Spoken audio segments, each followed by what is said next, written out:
Những sinh linh đang xem náo nhiệt xung quanh, bất kể là Long tộc, Kỳ Lân tộc, Phượng tộc hay các tộc khác, đều bắt đầu kinh hoàng kêu lên. Trời ạ, đây là thứ gì? Cút đi, cút khỏi người ta. Cứu mạng, tránh xa ta ra, ai cứu ta với? Đây là thứ quỷ quái gì? Sao lại dính vào người ta? Bọn họ kinh hoàng phát hiện mấu thịt của mình đang vô cớ biến mất, những sinh linh xung quanh đang nhanh chóng tiêu tan. Từng sinh mệnh liên tục mất đi. Sau đó, những luồng khí đen kia hướng về một phương hướng hội tụ. Rất nhanh, thân ảnh của ma tổ La Hầu xuất hiện ở đó. Ngay lúc này, trên không trung vang lên một tiếng cười lạnh. La Hầu, sao vậy? Muốn thừa cơ cướp đoạt sao? Ngươi cũng không hỏi xem ta có đồng ý hay không? Từ Phương nhìn về phía trước, chỉ thấy một lão đạo sĩ ăn mặc giản dị, chậm rãi bước tới, chặn đường La Hầu đang định đánh lén. La Hầu cười lạnh, đã sớm phát hiện ra ngươi rồi. Sao vậy? Ngươi định xen vào việc của người khác sao? Ta chưa từng biết ngươi và Từ Phương có giao tình. Hai người bọn họ coi như là kẻ thù, hiểu rõ lẫn nhau. Ha ha, điều này không cần nói cho ngươi biết. Ngươi chỉ cần biết lần này ngươi không động được vào hắn. Hồng Quân cười lớn, đã ra tay, nhất định phải bảo vệ Từ Phương. Hừ, cũng được. Vậy nhân cơ hội này, giải quyết cả hai người các ngươi luôn. La Hầu cười lạnh, hắn tu luyện sát lục chi đạo, sát thương mạnh nhất. Hơn nữa, gần đây hắn lại có được rất nhiều bảo vật, thực lực càng thêm cường hãn. Nhân cơ hội này, một lần giải quyết cả hai người, cũng coi như trừ bỏ một mối họa trong lòng. Từ Phương đột nhiên lên tiếng, "Ha, cười chớt ta rồi. Một ma tổ nho nhỏ, lại thật sự cho rằng mình mạnh lắm sao? Hồng Quân đạo hữu, không cần ngăn hắn, ta muốn xem hắn có thể làm gì được ta. Đừng tự mình, ngươi không phải đối thủ của La Hầu." Hồng Quân lắc đầu, "Không sao, sinh tử hữu mệnh, phú quý tại thiên. Thế giới hồng hoang, nhược nhục cường thực, nếu hôm nay ta lùi bước, ngày sau còn mặt mũi nào chứng đạo." Ánh mắt hắn kiên định, quyết định đã đưa ra tuyệt đối không thay đổi. Sắc mặt Hồng Quân thay đổi vài lần, bất đắc dĩ gật đầu. Đã như vậy, vậy ngươi tự lo liệu, lòng tốt của mình lại bị uổng phí. Nói không tức giận là không thể. Từ Phương chắp tay. Vậy đa tạ Hồng Quân đạo hữu. Hắn cũng không để ý đến ngữ khí của Hồng Quân. Từ Phương nhìn ma tổ La Hầu phía trước, ra tay đi. Từ Phương nhanh chóng phát hiện ra điều bất thường ở đây. Hắn lạnh lùng nhìn những sinh mệnh trên chiến trường. Mẹo vặt, ta muốn xem ngươi có thể làm gì. Ngay lúc này, trước mặt Từ Phương xuất hiện vô số ma lực chi thương. Những ma lực chi thương này như có sinh mệnh, tỏa ra khí tức mạnh mẽ, sau đó điên cuồng bắn về phía Từ Phương. Hừ, cuối cùng cũng ra tay rồi. Thật sự là đợi ngươi đã lâu. Từ Phương cười lạnh. Hắn lạnh lùng nhìn vô số ma thương phía trước, căn bản không để ý. Dù cho dùng nhục thân, cũng vô cùng nhẹ nhàng. Ngay lúc này, phía sau hắn vang lên tiếng phập. Sau đó, một thanh trường kiếm xuất hiện trước mắt hắn. Chỉ thấy phía sau Từ Phương bị xuyên thủng trong nháy mắt. Ha ha, thật sự cho rằng ta ngu ngốc sao? Những ma lực chi thương này chỉ là hư chiêu, kiếm này mới là sát chiêu thực sự. Từ Phương không cam lòng nhìn ma tổ La Hầu xuất hiện trước mắt. Hắn chỉ tay vào La Hầu, không cam lòng ngã xuống. Ma tổ La Hầu đang tập trung tinh thần, chuẩn bị khổ chiến với Từ Phương. Nhìn thấy Từ Phương đột nhiên ngã xuống, hắn suýt nữa rớt cả cằm. Chết rồi. Hắn có chút nghi ngờ, cẩn thận tiến lên, muốn thử dò xét hơi thở của Từ Phương. Ha ha, ngươi đang làm gì vậy? Đột nhiên, phía sau ma tổ La Hầu vang lên một tiếng chào hỏi. Nghe thấy giọng nói quen thuộc mà xa lạ này, ma tổ La Hầu kinh hãi. Không thể nào, ngươi không phải đã chết rồi sao? Hắn cứng đờ quay đầu lại, nhìn thấy một khuôn mặt quen thuộc mà xa lạ. Hello, tên ngốc đưa của. Lão ma đa bảo, lần này không biết ngươi mang theo thứ tốt gì. Lúc này, Từ Phương tại chỗ dần dần tiêu tán. La Hầu ánh mắt ngưng tụ. Ngay sau đó, phía sau La Hầu vang lên một giọng nói nhàn nhạt. Ngươi đang làm gì vậy? Bàn tay đang định dò xét hơi thở của Từ Phương lập tức thu lại. La Hầu quay đầu lại, liền thấy Từ Phương đang mỉm cười đứng phía sau. Không thể nào, ngươi làm thế nào? Với thực lực hoành hành hồng hoang của hắn, đủ để xưng là cao thủ đỉnh cấp của hồng hoang. Thế nhưng, dù là vậy, hắn cũng không phát hiện ra Từ Phương đã đến phía sau mình như thế nào. Lần này, không biết ngươi lại tìm được bảo bối gì rồi. Mà Từ Phương lại không để ý đến lời của La Hầu, chỉ cười nhạt. Trả sát thần thương lại cho ta. La Hầu thấy vậy, thân hình đột nhiên bay lên, không nói thêm lời nào nữa, trực tiếp tế ra vài thanh kiếm, đều là tiên thiên linh bảo. Một bảo vật hình dây leo như rắn dài, cuồn cuộn lao về phía Từ Phương. Hai con dao long quấn quýt, như một cây kéo, giận dữ chém về phía Từ Phương. Đạo đạo linh quang, khiến Từ Phương hoa cả mắt. Tên này lại kiếm được không ít bảo vật. Nhìn La Hầu bộ dạng giàu có, Từ Phương cũng không khỏi buồn cười. Hắn thậm chí đang cân nhắc có nên tha cho La Hầu một mạng hay không. Dù sao, một tên chuyên đi tìm bảo vật như vậy cũng không dễ tìm. Mà ngay khi Từ Phương trơ mắt nhìn La Hầu tế ra vài món tiên thiên linh bảo, một luồng sát khí lạnh lẽo đột nhiên xuất hiện. 4 thanh trường kiếm sắc bén xoay quanh La Hầu với tốc độ cao, sát khí ngập trời. Cùng lúc đó, trời đất đột nhiên biến sắc, một trận đồ bao phủ toàn bộ bầu trời, đương nhiên cũng bao phủ cả Từ Phương cùng những người khác. Vốn định dùng trận này đối phó với lão già Hồng Quân, bây giờ lại để các ngươi dùng trước. Rõ ràng, lần này mục tiêu của La Hầu không chỉ giới hạn ở một mình Từ Phương, mà là bao phủ cả Tiên Thiên Tam tộc. Đồng thời, dùng trận này chém bem Từ Phương cùng những người khác, cũng để răn đe Hồng Quân đang ẩn nấp trong bóng tối. Trận đồ Chu Tiên, nhìn thấy 4 thanh phi kiếm và trận đồ che khuất bầu trời, Từ Phương cũng không khỏi sững sờ, buột miệng nói: "Không ngờ ngươi cũng có chút kiến thức." La Hầu lại hiểu lầm biểu cảm của Từ Phương, lập tức cười lạnh: "Trận này ta còn chưa từng sử dụng, hôm nay liền lấy mạng các ngươi tế trận, Chu Tiên kiếm trận." Tuy nhiên, ngay sau đó, biểu hiện của Từ Phương lại nằm ngoài dự đoán của La Hầu. Thay vì kinh hãi, hắn lại cầm sát thần thương, trực tiếp đâm tới. Chu Tiên kiếm trận quả thực uy lực phi phàm, thậm chí trong nguyên tắc Hồng Hoang, Hồng Quân dẫn theo Âm Dương lão tổ, Càn Khôn lão tổ, cùng nhau mới miễn cưỡng phá được trận này, thậm chí còn phải trả giá bằng mạng sống của Âm Dương lão tổ và Càn Khôn lão tổ. Uy lực như vậy, nhưng lại không chịu nổi Từ Phương. Trong hư không, Hồng Quân chăm chú nhìn trận đồ, không hề có ý định ra tay. Bởi vì hắn đột nhiên thay đổi chủ ý. Ban đầu định rằng nếu La Hầu xuất hiện, nhất định sẽ ra tay đánh lén. Nhưng sau khi Từ Phương đánh bại 3 tộc trưởng, Hồng Quân lại đột nhiên từ bỏ ý định này. Hắn cùng Từ Phương đi thông thiên chi lộ, tận mắt chứng kiến thủ đoạn và thần thông của Từ Phương, thậm chí còn thua Từ Phương vô số pháp bảo. Mà bây giờ, hắn lại dễ dàng đánh bại 3 tộc trưởng, thực lực như vậy, nếu để Từ Phương gây sóng gió, Hồng Quân cũng không chắc chắn có thể ngăn cản được. Vì vậy, hắn quyết định ngồi xem hổ đấu. Dù sao, mục tiêu của Hồng Quân là chứng đạo thành thánh, thậm chí vì vậy mà không tiếc giao dịch với thiên đạo. Trận này nếu Từ Phương thắng, kẻ địch tiềm ẩn của hắn chính là Từ Phương. Nếu La Hầu thắng, hắn sẽ nghĩ cách đánh lén La Hầu. Cả hai đều là kẻ có thủ đoạn phi phàm, bất kể bên nào thua, bên kia chắc chắn sẽ bị tổn thất nặng nề. Đến lúc đó, Hồng Quân có thể không tốn chút sức lực nào mà tiêu diệt hoặc trấn áp được một trong hai, thậm chí còn có thể mượn thế này, một lần chứng đạo thành thánh. Thiên đạo tự có định số, thiên ý như đao, chúng sinh là cờ. Hồng Quân ánh mắt lóe lên, nhìn chằm chằm vào chiến trường, một tia kinh ngạc lướt qua. Hắn phải luôn sẵn sàng, mà trên chiến trường, Từ Phương và La Hầu đã giao chiến kịch liệt.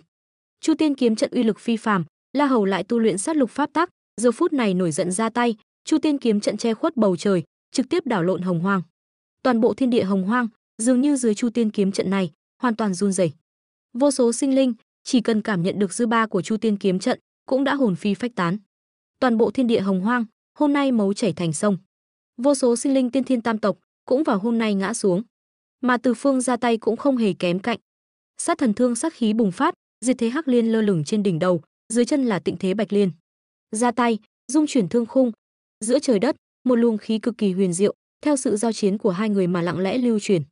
Lũ ngu muội, tận tình chém bem đi. Rõ ràng La Hầu cũng cảm nhận được luồng khí đang lưu chuyển giữa trời đất, vung tay lên, vô tận ma vân đột nhiên bốc lên.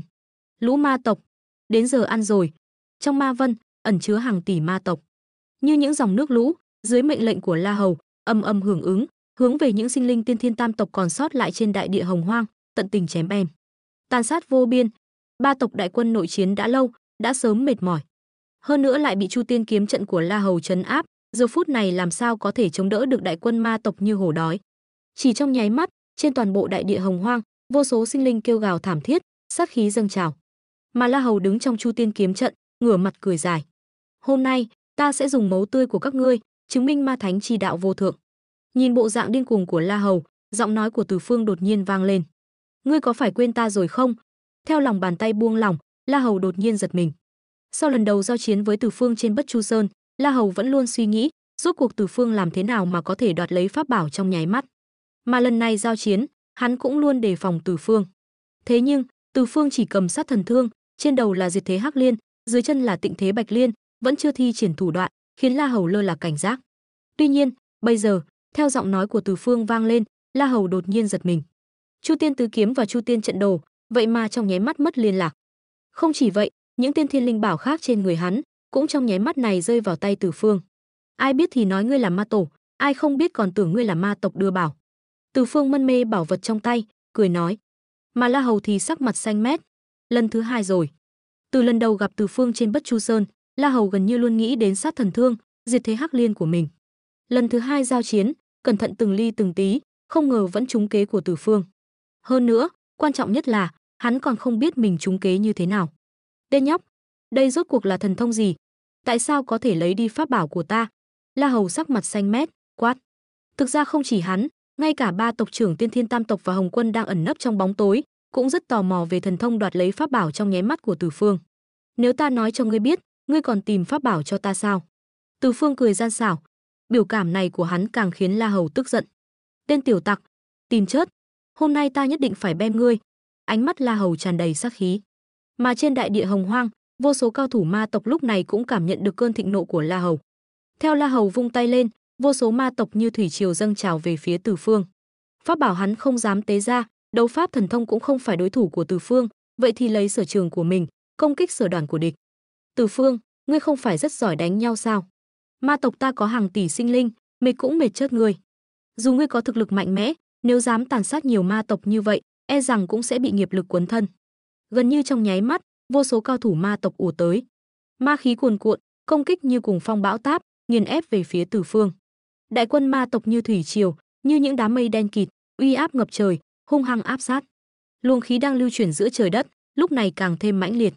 Không gian rung chuyển, sông dài gào thét, vô tận sát khí bao phủ Từ Phương. Vô số công kích ầm ầm rơi xuống, muốn dùng ma tộc vây khốn ta.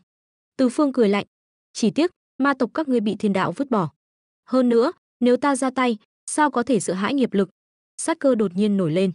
Hồng Mông Lượng Thiên Xích xuất hiện, hướng về phía đại quân ma tộc đang ùa tới, trực tiếp chém xuống. Một xích xuống, hàng chục vạn ma tộc bị tiêu diệt. Ma tộc thật sự là không có ai đánh được. Từ Phương đứng trên mây, nhìn đại quân ma tộc như thủy triều, khóe miệng nhếch lên nụ cười lạnh. Bất kể bao nhiêu ma tộc, ta đều bem hết. Thật ra, nếu không lo lắng về nghiệp lực, pháp lực trong cơ thể Từ Phương vô cùng hùng hậu, thậm chí không cần dùng đến át chủ bài. Những ma tộc này, đến bao nhiêu, bem bấy nhiêu. Hồng Mông Lượng Thiên Xích, một xích xuống, hàng chục vạn ma tộc bỏ mạng. Huyền Hoàng Bảo Tháp trấn áp, lại có hàng chục vạn ma tộc bỏ mạng. Mà làm được tất cả những điều này, đối với Từ Phương mà nói, không tốn chút sức lực nào. Hàng tỷ ma tộc, trong tay Từ Phương dường như không hề tiêu hao gì, càng lúc càng ít. Vô số người trơ mắt nhìn cảnh tượng này, trong lòng chấn động không thôi. Đặc biệt là Tiên Thiên Tam tộc, dù không có chúng ta tranh hùng, có người này ở đây, chúng ta cũng không thể xưng bá Hồng Hoang. Sử Kỳ Lân lẩm bẩm. Tổ Long và Nguyên Phượng bên cạnh tuy không muốn tin, nhưng cũng bất đắc dĩ gật đầu. Không còn cách nào khác, Từ Phương trước mắt, rõ ràng chỉ là Đại La Kim Tiên, lại quá mạnh. Tên tiểu tặc, dám nhục nhã ta như vậy. La Hầu lúc này gần như phát điên. Hận ý của hắn đối với Từ Phương đã lên đến đỉnh điểm. Dù có chết, hắn cũng phải kéo theo Từ Phương chôn cùng. La Hầu nổi trận lôi đình, giờ phút này mất hết lý trí, đôi mắt đỏ ngầu nhìn chằm chằm vào Từ Phương, kẻ gây ra tất cả. Sau đó, giữa trời đất, dường như theo tiếng nói của La Hầu mà đột nhiên thay đổi. Linh khí vốn đã khôi phục bình tĩnh sau khi đi xong thông thiên chi lộ, vậy mà lại bắt đầu hỗn loạn. Mà những linh khí hỗn loạn kia cuồn cuộn kéo tới, như hình phễu, không ngừng hội tụ vào cơ thể La Hầu. Hắn đang hút lấy sức mạnh của linh mạch. Từ Phương trong lòng đột nhiên, lập tức hiểu được ý đồ của La Hầu. Xem ra, thật sự đã bức La Hầu đến đường cùng rồi. Hiện tại đang ở phương Tây, mà linh mạch phương Tây lúc này đột nhiên biến đổi lớn. Vô số núi non, cây cỏ héo úa, linh khí dần dần mỏng manh, dường như không còn có thể nuôi dưỡng sinh linh. Phương Tây vốn tươi tốt, trong nháy mắt trở nên hoang vu. Các ngươi hãy cùng ta chôn cùng. Giọng nói của La Hầu đã trở nên điên cuồng. Để chém bem Từ Phương, hắn không muốn quan tâm đến bất cứ điều gì nữa. Sư huynh, không ổn rồi. Nếu La Hầu thật sự hút hết linh mạch phương Tây, vậy phương Tây chẳng phải xong đời sao? Ở một nơi không ai nhìn thấy, hai bóng người trơ mắt nhìn chiến trường. Chính là hai vị thánh nhân phương Tây tương lai, Chuẩn Đề và Tiếp Dẫn. Thực ra, khi tam tộc giao chiến, hai tên này đã luôn ẩn nấp trong bóng tối, muốn xem có thể kiếm trác được gì không. Mà sau đó, khi Từ Phương xuất hiện, bọn họ đương nhiên liếc mắt một cái là nhận ra kẻ đã cướp cành Bồ Đề và nhất tiết khổ trúc năm xưa. Tuy nhiên, khi thấy Từ Phương đánh bại ba tộc trưởng, bọn họ lập tức sợ hãi. Tu vi của bọn họ bây giờ chỉ là Đại La Kim Tiên, tuy Từ Phương nhìn cũng là Đại La Kim Tiên, nhưng người so với người chết, hàng so với hàng đổ. Người ta một mình đánh bại ba chuẩn thánh, còn bọn họ thì sao? Dù trong lòng oán hận Từ Phương, bọn họ cũng không dám lộ diện. Mà sau đó, La Hầu xuất hiện muốn chém bem Từ Phương, hai tên này lại nảy sinh ý đồ. Chỉ tiếc, trong nháy mắt, ý đồ đó lại bị dập tắt. La Hầu cũng không phải đối thủ của Từ Phương. Mà bây giờ, La Hầu lại muốn hút linh mạch phương Tây, lần này hai tên này không ngồi yên được nữa. Bởi vì từ khi sinh ra linh trí, bọn họ vẫn luôn ở phương Tây tương đương với nhà của bọn họ. Nếu thật sự bị La Hầu phá hủy, bọn họ biết đi đâu về đâu. Thế nhưng, trận chiến này lại không phải thứ bọn họ có thể nhúng tay vào. Điều duy nhất có thể làm chính là chứng kiến toàn bộ sự việc, La Hầu muốn tự bạo, cái chết đã định sẵn. Hắn chỉ mong khi tự bạo có thể kéo theo tên tiểu tặc Từ Phương chôn cùng, để giải mối hận trong lòng. La Hầu hấp thu linh mạch phương Tây đến đỉnh điểm, tiếng nổ long trời lở đất vang lên. Vô số sinh linh cảm thấy màng nhĩ như bị xé rách, ngũ tạng lục phủ đảo lộn. Những sinh linh tu vi dưới Đại La Kim Tiên trực tiếp bỏ mạng. Ngay cả tộc trưởng của Tiên Thiên Tam tộc cũng bị trọng thương, không thể duy trì hình dạng ban đầu. Họ vốn đã bị thương nặng trong tay Từ Phương, nay lại gặp La Hầu tự bạo, liên tiếp bị tấn công, ba tộc trưởng hóa thành ba quả trứng đá cao bằng người rơi xuống đất. Từ Phương thấy tình thế nguy cấp, liền chui vào không gian pháp trận. Không gian pháp trận không thuộc tam giới, ngũ hành, dù La Hầu tự bạo mạnh mẽ đến đâu cũng không thể làm hắn bị thương. Ma tổ La Hầu vẫn lạc. Giữa hư không, trước mặt Hồng Quân hiện lên một luồng ánh sáng xanh biếc, ngăn cản uy lực tự bạo của La Hầu. Trong lòng ông, cùng với cái chết của La Hầu, lại cảm nhận được một luồng đại đạo viên mãn. Thoang thoảng bên tai, tiếng thiên đạo vang lên, trước có bản cổ, sau có trời. Trước khi Hồng Quân thành đạo, hôm nay nên chứng đạo thành thánh, khai sáng đại đạo cho chúng sinh Hồng Hoang. Âm thanh thiên đạo vang vọng khắp Hồng Hoang. Vô số sinh linh ngước nhìn, trước mắt họ như hiện ra một bóng hình to lớn, khuôn mặt mơ hồ. Lúc này, Từ Phương cũng cảm nhận được giọng nói của Hồng Quân bên ngoài không gian pháp trận, Hồng Quân thành thánh rồi. Từ Phương hiện thân, không hề lo lắng, mà tràn đầy phấn khích. Hắn không quên, sau khi Hồng Quân chứng đạo, tạo hóa ngọc điệp sẽ thuộc về mình. Ta đã chứng đạo, quan sát thiên đạo Hồng Hoang. Chúng sinh tu hành chỉ dựa vào bản năng, không có phương pháp. Chúng sinh ưa sát sinh, làm hại tu hành. 3.000 năm sau, ta sẽ giảng đạo tại Tử Tiêu Cung, ngoài tam thập tam thiên. Chúng sinh Hồng Hoang, hữu duyên đều có thể đến. Hồng Quân nói xong, bóng hình trong lòng chúng sinh hiện rõ khuôn mặt, chính là Hồng Quân lão tổ. Dần dần, bóng hình biến mất, chúng sinh cũng quên đi dung mạo của ông. Từ Phương cảm nhận được đại thế đang dần thay đổi. Mặc kệ hắn, Hồng Quân chứng đạo là lẽ tất yếu. Ta chỉ cần nghĩ cách kiếm lợi ích cho mình. Từ Phương lắc đầu, nhìn ba quả trứng đá rơi trên mặt đất. Trước khi vào không gian pháp trận, hắn đã thấy ba tộc trưởng hóa thành trứng đá. Thời Tây Du, trong không gian pháp trận của ta có 3 người, chẳng lẽ là từ 3 quả trứng này? Từ Phương suy nghĩ một lát, tiến lên thu hồi 3 quả trứng. Dựa theo Tây Du ký, dù 3 quả trứng này nở ra, chắc cũng không còn thù hận nữa. Đến lúc đó, ta có thể lợi dụng, không, phải nói là hợp tác với 3 người bọn họ. Hồng Quân chứng đạo thành thánh, 3.000 năm sau sẽ giảng đạo tại Tử Tiêu Cung. Trong chớp mắt, các cường giả ẩn mình khắp Hồng Hoang đều xuất hiện. Hầu hết bọn họ đều là tiên thiên sinh linh, khát khao đại đạo nhưng không tìm được đường vào. Nay Hồng Quân sắp giảng đạo, đương nhiên cho họ một tia hy vọng. Hồng Quân thành thánh rồi sao? Ông ta sẽ truyền thụ đạo thành thánh sao? Tử Tiêu Cung, đáng để đi một chuyến. Hồng Quân rốt cuộc làm sao thành thánh? Nghe nói ông ta đi con đường thông thiên, chẳng lẽ tìm được cách thành thánh từ đó? Đại thế lại thay đổi, xem ra sắp có biến. Vô số sinh linh Hồng Hoang, những ai tu đạo đều hướng về Tử Tiêu Cung. Hồng Hoang rộng lớn, không phải sức người có thể vượt qua. Chỉ riêng việc đi từ biên giới Hồng Hoang đến tam thập tam thiên đã mất cả ngàn năm, chưa kể còn phải vượt qua hỗn độn hư không đến Tử Tiêu Cung, thời gian còn lâu hơn, mối nguy hiểm không thể diễn tả. Lúc này, Từ Phương không lập tức đến Tử Tiêu Cung tìm Hồng Quân đòi tạo hóa ngọc điệp, mà mang 3 quả trứng đá vào không gian pháp trận.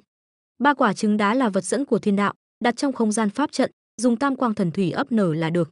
Trong không gian còn có không ít sinh linh, thậm chí cả tu Bồ đề và bán sinh trúc. Từ Phương trải qua lần giảng đạo trước, cũng hiểu rõ, nếu những sinh linh này cứ mãi ở trong không gian pháp trận, tự mình tu luyện, e rằng cả đời cũng khó thành đại đạo. Chi bằng thả họ ra Hồng Hoang. Dù sao Long Hán lượng kiếp đã kết thúc, Hồng Hoang cũng không còn nguy hiểm gì. Từ Phương nhìn những sinh linh trong không gian pháp trận, phải tìm một nơi an trí cho họ. Đồng thời, lúc này Hồng Quân đạo tổ sắp giảng đạo tại Tử Tiêu Cung, trong đó có cơ duyên lớn của thiên đạo. Giáo hóa chúng sinh có công đức lớn, hơn nữa, ta được biết, trong đó còn có rất nhiều khí vận. Nếu vậy, ta không thể không nhúng tay vào. Phải làm thế nào đây? Hắn chợt nghĩ đến đạo tràng của Hồng Quân đạo tổ, Tử Tiêu Cung, là thánh địa giảng đạo. Hắn có thể chọn ra những sinh linh có thiên phú cao, như vậy đệ tử được giáo hóa đều mạnh mẽ, công đức và khí vận thu được tự nhiên cũng nhiều. Nhưng nghĩ kỹ lại, thấy hơi nhỏ mọn. Đã giảng đạo thì giảng đạo, không tạo phúc cho chúng sinh Hồng Hoang, lại tự mình tu luyện, đâu có chút khí chất của đạo tổ nào. Nghĩ vậy, Từ Phương nhìn về nơi hắn và La Hầu chiến đấu, nơi đây sau này sẽ là Kinh Cước Lĩnh, có chút cơ duyên với hắn, coi như một phúc điện. Nơi đây linh mạch bị rút cạn, sinh linh tuyệt tích, có thể nói là vùng đất vô chủ. Với thực lực của Từ Phương, chính là cần những thứ vô dụng này. Như vậy, nơi này chính là thánh địa tuyệt vời. Còn linh mạch, hoàn toàn có thể đi nơi khác rời đến. Tục ngữ nói, chớt bạn còn hơn chớt mình. Việc tốt tự nhiên phải lo cho mình trước. Hôm nay ta sẽ thả các ngươi ra ngoài, hãy chăm chỉ tu hành, sớm ngày hóa hình, tạo phúc cho chúng sinh Hồng Hoang. Giọng nói của Từ Phương vang vọng khắp không gian pháp trận. Những sinh linh ở đây tuy có vài kẻ chưa hóa hình, nhưng thần trí đã hoàn chỉnh, nên đều hiểu được ý tốt của Từ Phương. Cả không gian pháp trận đều hân hoan. Từ Phương rời khỏi không gian pháp trận, hướng về Kinh Cức Lĩnh. Nhìn vùng đất hoang vu, hắn vung tay, những tòa thành khổng lồ mọc lên, bao quanh Kinh Cức Lĩnh. Sau đó, hắn hạ xuống một đạo tràng, đây là một kiện tiên thiên linh bảo hắn thu thập được, chính là thánh địa của hắn. Động tĩnh này bị các sinh linh xung quanh phát hiện, ai nấy đều tò mò. Nơi này vừa mới xảy ra đại chiến, sao lại có động tĩnh lớn như vậy? Chẳng lẽ có cao nhân đang độ kiếp? Tiếng động lớn như vậy, chẳng lẽ có bảo vật gì? Đi, cùng đi xem. Các sinh linh xung quanh tập trung về thánh địa. Từ Phương đang cải tạo nơi này cảm nhận được tình hình xung quanh, khẽ nhếch mép. Vừa hay nơi này ít người, đã đến thì đừng hòng đi. Ánh mắt Từ Phương nhìn về phương Bắc Hồng Hoang, Đông Thắng Thần Châu, nơi tụ khí của Hồng Hoang, là nơi tập trung của nhân tộc tương lai, linh mạch không dễ rút.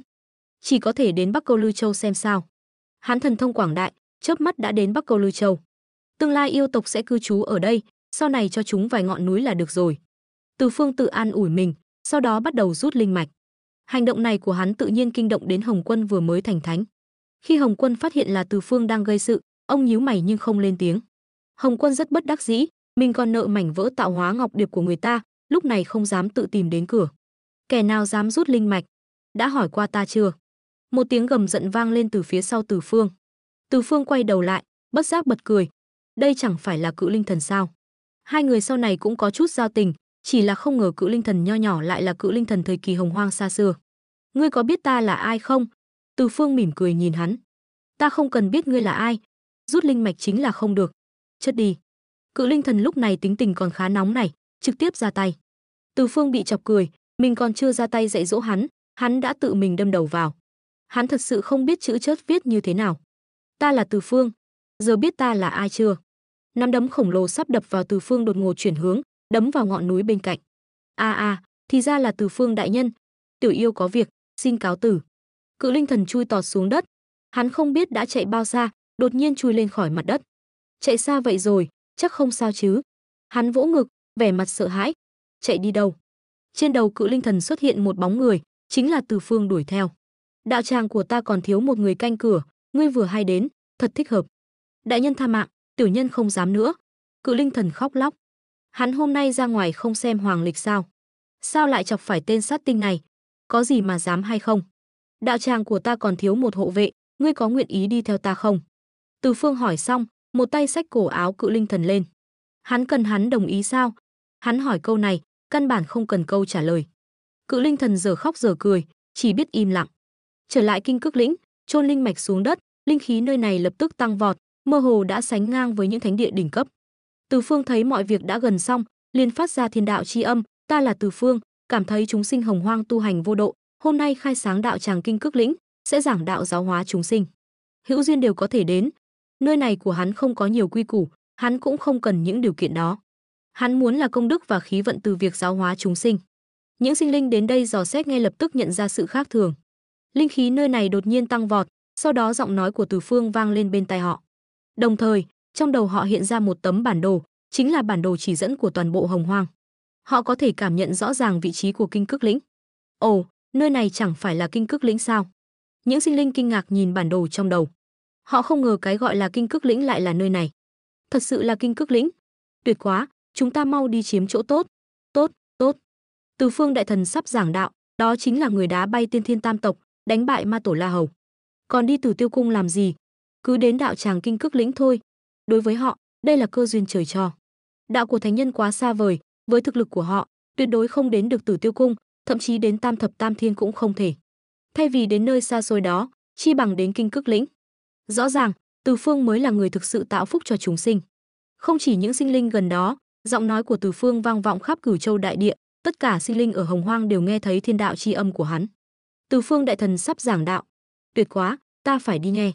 Chính là người đại chiến tiên thiên tam tộc, tiêu diệt ma tổ La Hầu sao? Đúng vậy, chính là hắn. Hắn thực lực thông thiên, kinh khủng vô cùng. Còn đi Tử Tiêu Cung làm gì? Cứ đến đạo tràng Kinh Cức Lĩnh thôi. Vô số sinh linh Hồng Hoang hướng về phía này tập trung, Hồng Hoang trở nên náo nhiệt. Lần này giảng đạo chính là người mạnh nhất Hồng Hoang. Vô số cao thủ, cường giả chuẩn thánh đỉnh phong đều hướng về Kinh Cức Lĩnh. Lúc này, Từ Phương đang thả tu Bồ Đề cùng các sinh linh khác vào đạo tràng. Dưới đạo tràng có Cửu Thiên Tịch Nhiễu, chính là để cho những sinh linh này có điều kiện tốt nhất. Ồ, nở nhanh vậy sao? quả nhiên là cường giả đỉnh cấp của Hồng Hoang, từng là Tiên Thiên Tam tộc tổ. Từ Phương đang an bài cho họ, đột nhiên cảm thấy có dị động trong không gian pháp trận. Thì ra là Tổ Long, Tổ Kỳ Lân và Nguyên Phượng đã tỉnh lại. Đây là đâu? Tổ Long thân hình không lớn, trông như một con cá trạch nhỏ. Nơi này hình như là một không gian thần bí nào đó, không phải ở Hồng Hoang. Nguyên Phượng quan sát xung quanh, ba người chúng ta sao lại đến đây? Chúng ta không phải đang đại chiến sao? Tổ Kỳ Lân có chút mơ hồ nhìn xung quanh, ký ức của hắn có chút đứt đoạn. Đều tỉnh rồi sao? Vừa hay nói chuyện với các ngươi. Từ Phương xuất hiện trên đầu ba người. Tổ Long ba người đều kinh hãi, Từ Phương, sao ngươi lại ở đây? Từ Phương cười lạnh, nực cười, đây là địa bàn của ta không ở đây thì ở đâu? Còn các ngươi, đối xử với ân nhân cứu mạng như vậy sao? Từ Phương cũng hiểu bọn họ chắc chắn có chút mơ hồ, nên cũng không thật sự tức giận. Hắn triệu hồi một đoàn hình ảnh, chính là cảnh tượng La Hầu tự bạo. Đều thấy rõ rồi chứ? Ba người các ngươi vốn đã chắc chắn phải chết, là ta cứu các ngươi. Đương nhiên ta cũng có mục đích.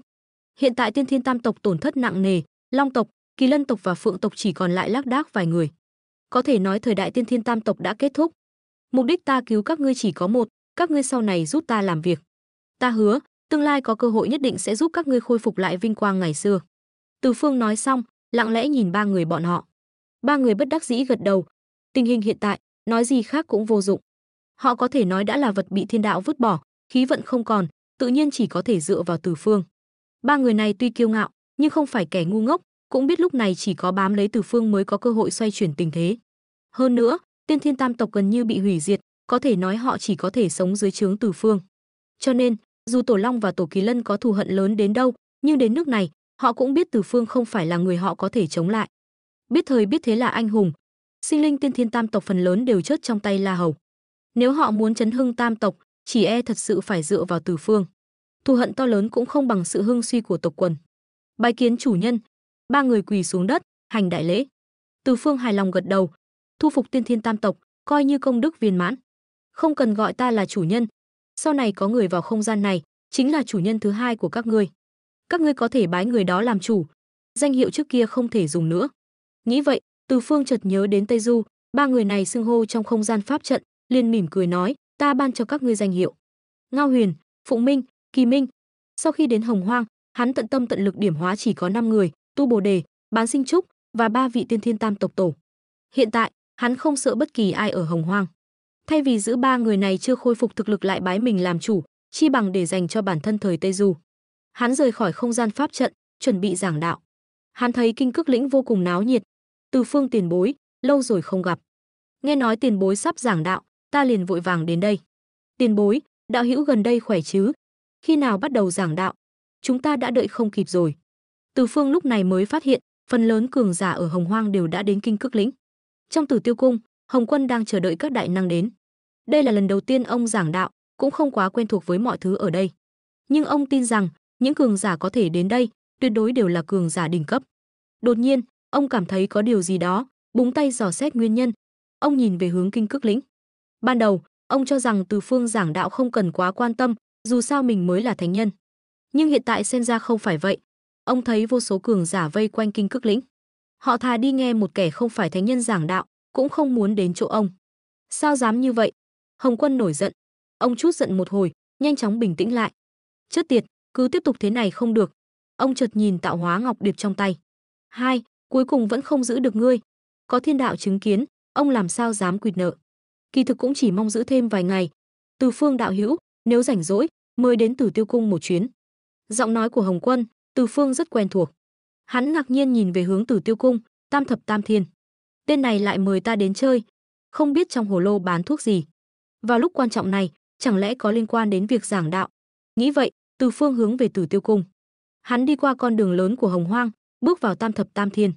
Trên đường đi, hắn thấy rất ít người đến đây. 3.000 hồng trần khách lẽ ra phải nghe giảng ở Tử Tiêu Cung, hắn không thấy một ai. 6 vị thánh nhân tương lai, Nữ Oa, Lão Tử, Nguyên Thủy Thiên Tôn, Thông Thiên Giáo Chủ và 2 vị thánh nhân phương Tây đều đang được dẫn dắt đến Tử Tiêu Cung. Đại thế thiên đạo không thể đảo ngược, hắn có thể thu thập khí vận trong đó, nhưng không thể ảnh hưởng đến những nhân vật quan trọng thực sự. Phía trước là Từ Phương sư thúc sao? Hạo Thiên đã đợi từ lâu. Vừa đến cửa Tử Tiêu Cung, một giọng nói quen thuộc đã truyền vào tai Từ Phương. Từ Phương ngạc nhiên nhìn người trước mặt. Đây chẳng phải là Ngọc Đế sao? Bộ dạng tiểu đồng này, thật là lần đầu tiên thấy. Nhưng tiểu tử này gọi mình là sư thúc, chắc là do Hồng Quân, Sư thúc sao lại nhìn ta như vậy? Hạo Thiên có chút e lệ, hoàn toàn không có vẻ uy nghiêm như khi làm Ngọc Đế. Thậm chí, Từ Phương còn cảm thấy Ngọc Đế trước mắt tính tình hơi yếu đuối. Nghĩ đến việc Ngọc Đế gây khó dễ cho mình ở kiếp sau, Từ Phương chợt mỉm cười.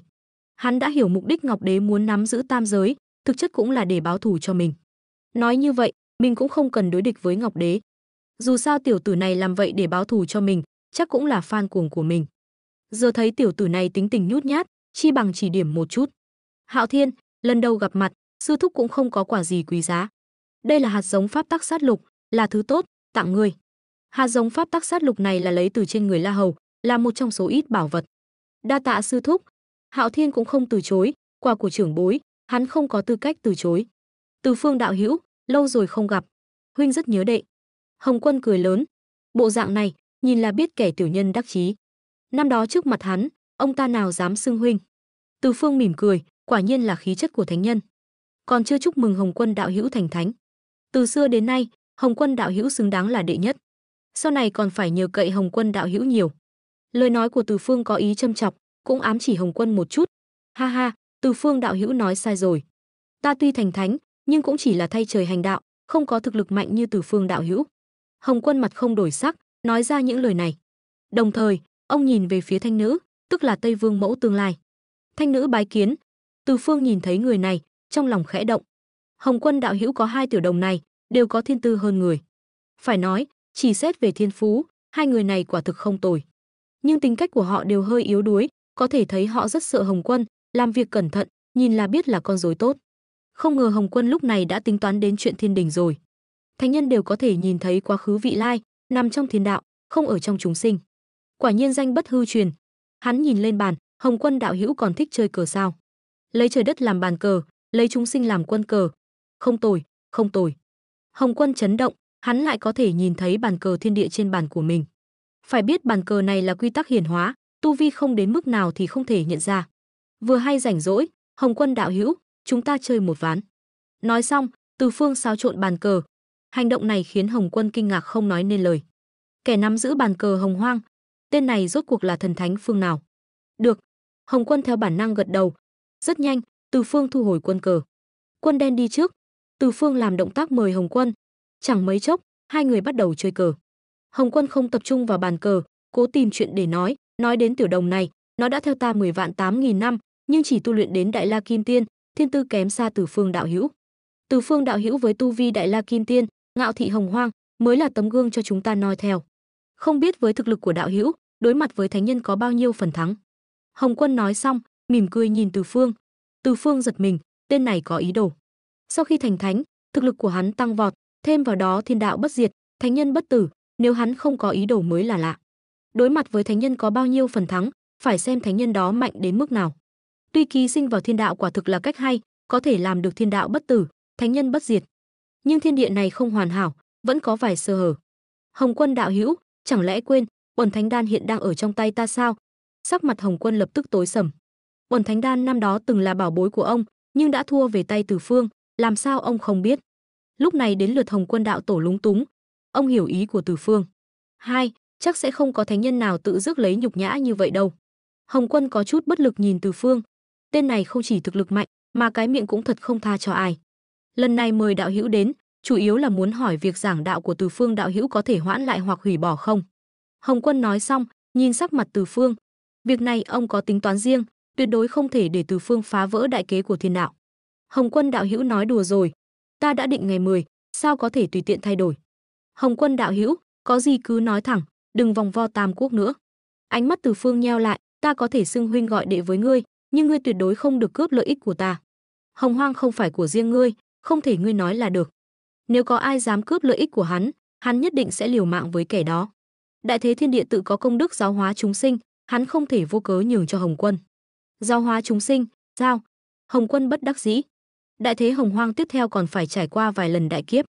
Mỗi lần đại kiếp đều có nhân vật chính xuất hiện. Mỗi nhân vật chính đều là do chúng ta cẩn thận lựa chọn. Mỗi lần đại kiếp, nghiệp lực của chúng sinh sẽ tiêu tán một phần. Như vậy Hồng Hoang mới có thể đi vào quỹ đạo, toàn bộ thế giới Hồng Hoang mới thực sự nằm dưới sự khống chế của thiên đạo. Đó chính là tác dụng của những lần đại kiếp. Từ Phương đạo hữu, lần giảng đạo này của ngươi liên quan đến toàn bộ đại thế Hồng Hoang. Rất nhiều sinh linh sẽ đóng vai trò to lớn trong lần giảng đạo này. Việc giảng đạo của đạo hữu đã ảnh hưởng rất lớn đến thánh nhân, đến thiên đạo. Ngươi hiểu ý ta chứ? Hồng Quân có chút bất lực nhìn hắn. Ông không muốn gây khó dễ cho Từ Phương, dù sao thực lực của tên này ở thời Hồng Hoang lúc bấy giờ là nhất đẳng. Nhưng liên quan đến 6 vị thánh nhân tương lai và chuyện 7 đạo Hồng Mông Tử khí, bàn cổ khai thiên tích địa, Hồng Quân ngươi độc chiếm Hồng Mông Tử khí, đã là chiếm hết tiện nghi rồi. Công đức và khí vận này chẳng lẽ không thể chia cho ta một chút sao? Từ Phương mỉm cười nhìn ông, nhưng lời hắn nói ra lại khiến Hồng Quân suýt rớt cả cằm. Không thể nào, sao ngươi biết chuyện Hồng Mông Tử khí? Ngươi lại còn biết 6 vị thánh nhân tương lai và cả âm mưu 7 đạo Hồng Mông Tử khí. Ngươi rốt cuộc là ai? Sắc mặt Hồng Quân đại biến. Tên này rốt cuộc là ai? Lại có thể biết trước tương lai? Cả chuyện Hồng Mông Tử khí hắn cũng biết. Phải biết chuyện này ông vẫn luôn giấu kín trong lòng, chưa từng nói với ai. Còn 6 vị thánh nhân, ông còn chưa quyết định là ai, tên này làm sao biết được? Thiên đạo tự có đại thế, không phải sức người có thể thay đổi. Đến chỗ ngươi, một người cũng không ít. Đến chỗ ta, một người cũng không nhiều. Hồng Quân đạo hữu không cần lo lắng vô ích. Từ Phương nhìn ông với vẻ mặt tự tin. Dù sao nói suông cũng không mất gì, hứa đại đi. Hồng Quân nghi hoặc nhìn hắn, Từ Phương đạo hữu nói vậy là ý gì? Hồng Quân tùy ý đặt một quân cờ. Từ Phương liền theo sau. Mời Hồng Quân đạo hữu nhìn xung quanh. Nghe Từ Phương nói, Hồng Quân không nhịn được nữa, nhìn xung quanh Tử Tiêu cung. Ông thấy không có gì bất thường. Khi ý thức của ông lan ra xa hơn, ông thấy Tam Thanh đang đến, phía sau là Phục Hy, Nữ Oa theo sát, sau đó là 2 vị thánh nhân phương Tây và các đại năng như Hồng Vân, Côn Bằng. Nhìn thấy những người này, tinh thần ông phấn chấn. Điều này gần như giống hệt với một số mảnh vỡ ông nhìn thấy từ dòng sông thời gian. Đây chính là đại thế thiên đạo sao? Nhưng thật sự là như vậy sao? Hồng Quân luôn cảm thấy có gì đó không đúng, nhưng suy nghĩ kỹ lại không tìm ra sơ hở. Từ Phương rốt cuộc đã làm thế nào? Hồng Quân thở phào nhẹ nhõm, nhưng lại căng thẳng. Tuy nhân tuyển 6 vị thánh nhân không có vấn đề gì, nhưng vấn đề trong đó lại quá nhiều. Hồng Mông Tử khí sau này sẽ rơi vào tay ai? Vở kịch này nên diễn như thế nào? Không một vấn đề nào dễ giải quyết. Hồng Quân đạo hữu không cần nói nhiều, chìa khóa phá cục đều nằm trong đó.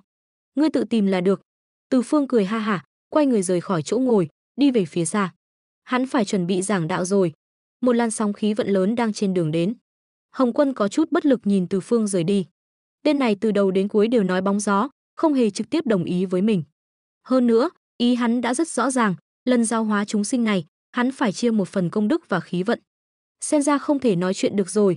Nhưng nghĩ đến Hồng Mông Tử khí trong tay, Hồng Quân lại có chút tự tin. May mà ta có Hồng Mông Tử khí, ông lẩm bẩm.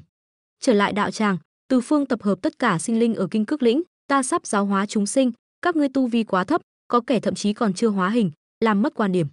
Hôm nay ta sẽ điểm hóa cho các ngươi phải tĩnh tâm tu luyện, không được lười biếng. Hắn đã bố trí đạo tràng từ lâu, những sinh linh này được linh mạch nuôi dưỡng, tu vi tuy có tăng lên nhưng vẫn chưa làm hắn hài lòng. Vì vậy, hắn quyết định mở một lớp học nhỏ. Hắn lấy ra nhân sâm quả, bàn đào cùng các loại linh quả tiên thiên khác, phối hợp với các loại linh đan tinh khiết hỗ trợ. Chẳng mấy chốc, tu vi của những sinh linh từ không gian pháp trận ra đều tăng lên nhanh chóng. Trong đó, Tu Bồ Đề và Bán Sinh Trúc trực tiếp bước vào cảnh giới Đại La Kim Tiên. Cự Linh Thần mới đến tu vi cũng tăng mạnh, nhưng thực lực không cao, chỉ đạt đến Thái Ất Kim Tiên, tương đương với tu vi của hắn thời Tây Du. Từ Phương chợt nghĩ, chẳng lẽ sau này còn có chuyện khác ảnh hưởng đến tu vi của hắn. Lắc đầu gạt bỏ tạp niệm, dù sao thì cứ hoàn thành việc giảng đạo này đã. Nhưng tu vi của họ chỉ là do Từ Phương dùng linh khí và đan dược nâng lên, vẫn cần thời gian để ổn định. Tu Bồ Đề, ngươi hãy siêng năng tu luyện, giữ vững thiện tâm. Hôm nay ta ban cho ngươi bảo vật Âm Dương Song Kiếm. Đừng làm mất mặt đạo tràng Kinh Cước Lĩnh của ta. Tu Bồ Đề quỳ xuống đất, đa tạ Thánh Tôn ban bảo vật. Đệ tử sẽ dốc lòng bảo vệ Kinh Cước Lĩnh. Bán Sinh Trúc, ban cho ngươi bảo vật Cửu Ma Tháp. Ngươi phải tu hành thiện niệm, thi triển thủ đoạn hàng yêu phục ma. Bán Sinh Trúc nhăn mặt, khổ quá. Từ nay về sau, ta không còn được thanh tịnh nữa rồi. Từ Phương cười lớn, hắn thích nhìn vẻ mặt nhăn nhó của Bán Sinh Trúc. Hồng hoang mênh mông, chỉ mình ngươi được thanh tịnh, chúng sinh sao chịu được. Ngươi phải ra tay cứu giúp chúng sinh, tuân theo lời dạy của Thánh Tôn. Bán Sinh Trúc nghiêm túc đáp, Cự Linh Thần, ngươi mới đến không lâu, tu vi không cao, nhưng ngươi trời sinh thần lực, ta có một bảo vật vô cùng nặng, ngươi thường không cầm nổi. Ngươi có muốn thử không? Từ Phương nhìn về phía Cự Linh Thần ở góc xa. Ta muốn thử. Cự Linh Thần lộ vẻ khao khát. Nếu là thứ khác, hắn không có hứng thú, nhưng vừa nghe nói là vật nặng, trong lòng hắn như nở hoa, vô cùng mong đợi. Đây là Lôi Cổ Ôn Kim Chùy, một cặp nặng 3 vạn cân, được ta lấy từ thiên thạch rơi xuống đỉnh Thái Sơn mà chế tạo. Không biết có vừa tay ngươi không? Đây là thứ hắn chuẩn bị từ lâu, chính là dành cho Cự Linh Thần. Tên này chính là hộ vệ hắn đã nhắm sẵn, thực lực mạnh, phòng ngự cao, đầu óc đơn giản, không có tâm địa xấu xa, làm tâm phúc là thích hợp nhất. Từ Phương tiện tay ném ra, Cự Linh Thần giơ tay đón lấy, tuy lùi lại vài bước, suýt ngã, nhưng vẫn vững vàng tiếp được 2 cây chùy vàng. Bảo bối tốt, ta thích. Cự Linh Thần cười ngây ngô. Lúc này, hắn chưa có nhiều suy nghĩ, tâm hồn trong sáng như đứa trẻ. Nghĩ cũng phải, nếu không phải đứa trẻ, hắn cũng chưa chắc đã để mắt tới. Đa tạ Thánh Tôn. Từ Phương chợt nghĩ, trong cõi u minh, lại thấy xưng hô này rất thích hợp. Nói hay lắm, sau này cứ gọi ta là Từ Phương Thánh Tôn. Thánh chi tôn giả, hiện tại hắn tuy chưa thành thánh, nhưng nắm giữ không ít pháp tắc chi lực, sau này thành thánh gần như là điều chắc chắn. Hơn nữa, ngay cả Hồng Quân cũng phải kiêng dè hắn 3 phần, gọi là Thánh Tôn cũng không có gì không ổn. Sau đó, hắn lại ban cho những sinh linh khác một số bảo vật, ai nấy đều vui mừng. Đa tạ Thánh Tôn ban bảo vật. Mọi người quỳ xuống đất. Từ Phương cười lớn, các ngươi tự phân chia nhiệm vụ, lấy tu Bồ đề và bán sinh trúc làm đầu, canh giữ đạo tràng, không được lơ là. Hắn trực tiếp làm ông chủ vứt đi, hắn có thể làm cũng chỉ đến vậy, không thể nào cái gì cũng tự mình làm. Bảo vật cũng đã ban xuống, có thể trấn giữ được hay không, phải xem bản lĩnh của họ. Hắn cảm thấy chắc không có vấn đề gì. Trong Hồng Hoang, không nhiều tu sĩ có thể chịu được công kích của Âm Dương Song Kiếm, huống chi phía sau còn có Cửu Ma Tháp của bán sinh trúc. Chỉ cần hai người này phối hợp tốt, Hồng Hoang chính là sân nhà của họ. Thời gian thấm thoát thoi đưa, chẳng mấy chốc đã đến ngày giảng đạo. Lúc này, Kinh Cức Lĩnh trong phạm vi vạn dặm đã chật kín người. Các sinh linh gần đó, bất kể tu vi cao thấp, thực lực mạnh yếu, đều tập trung ở gần Kinh Cức Lĩnh. Nhiều tu sĩ vì muốn lên trước, thậm chí còn đánh nhau, khung cảnh hỗn loạn.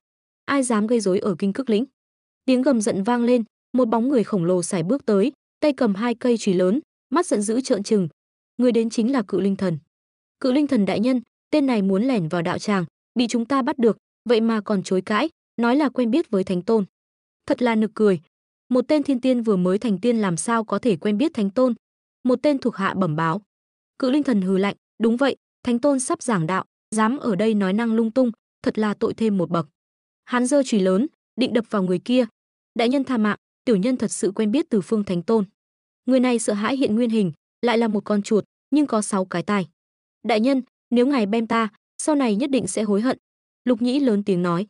Phía sau hắn vang lên một giọng nói trong trẻo, theo ta được biết, loài khỉ trên đời thuộc ngũ hành, nhưng có 4 loại rất đặc biệt, Thông Bối Viên Hầu, Linh Minh Thạch Hầu, Lục Nhĩ Mị Hầu, Xích Khảo Mã Hầu.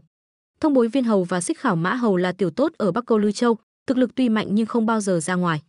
Linh Minh Thạch Hầu vẫn chưa ra đời, chỉ có Lục Nhĩ Mị Hầu, dựa vào thần thông thông linh thiên địa, lắng nghe vạn vật, lang thang khắp nơi. Chẳng lẽ chính là ngươi? Lục Nhĩ quỳ rạp xuống đất, mồ hôi lạnh túa ra. Lục Nhĩ Mị Hầu bái kiến Từ Phương Thánh Tôn. Thánh Tôn, ta có một bí mật muốn bẩm báo.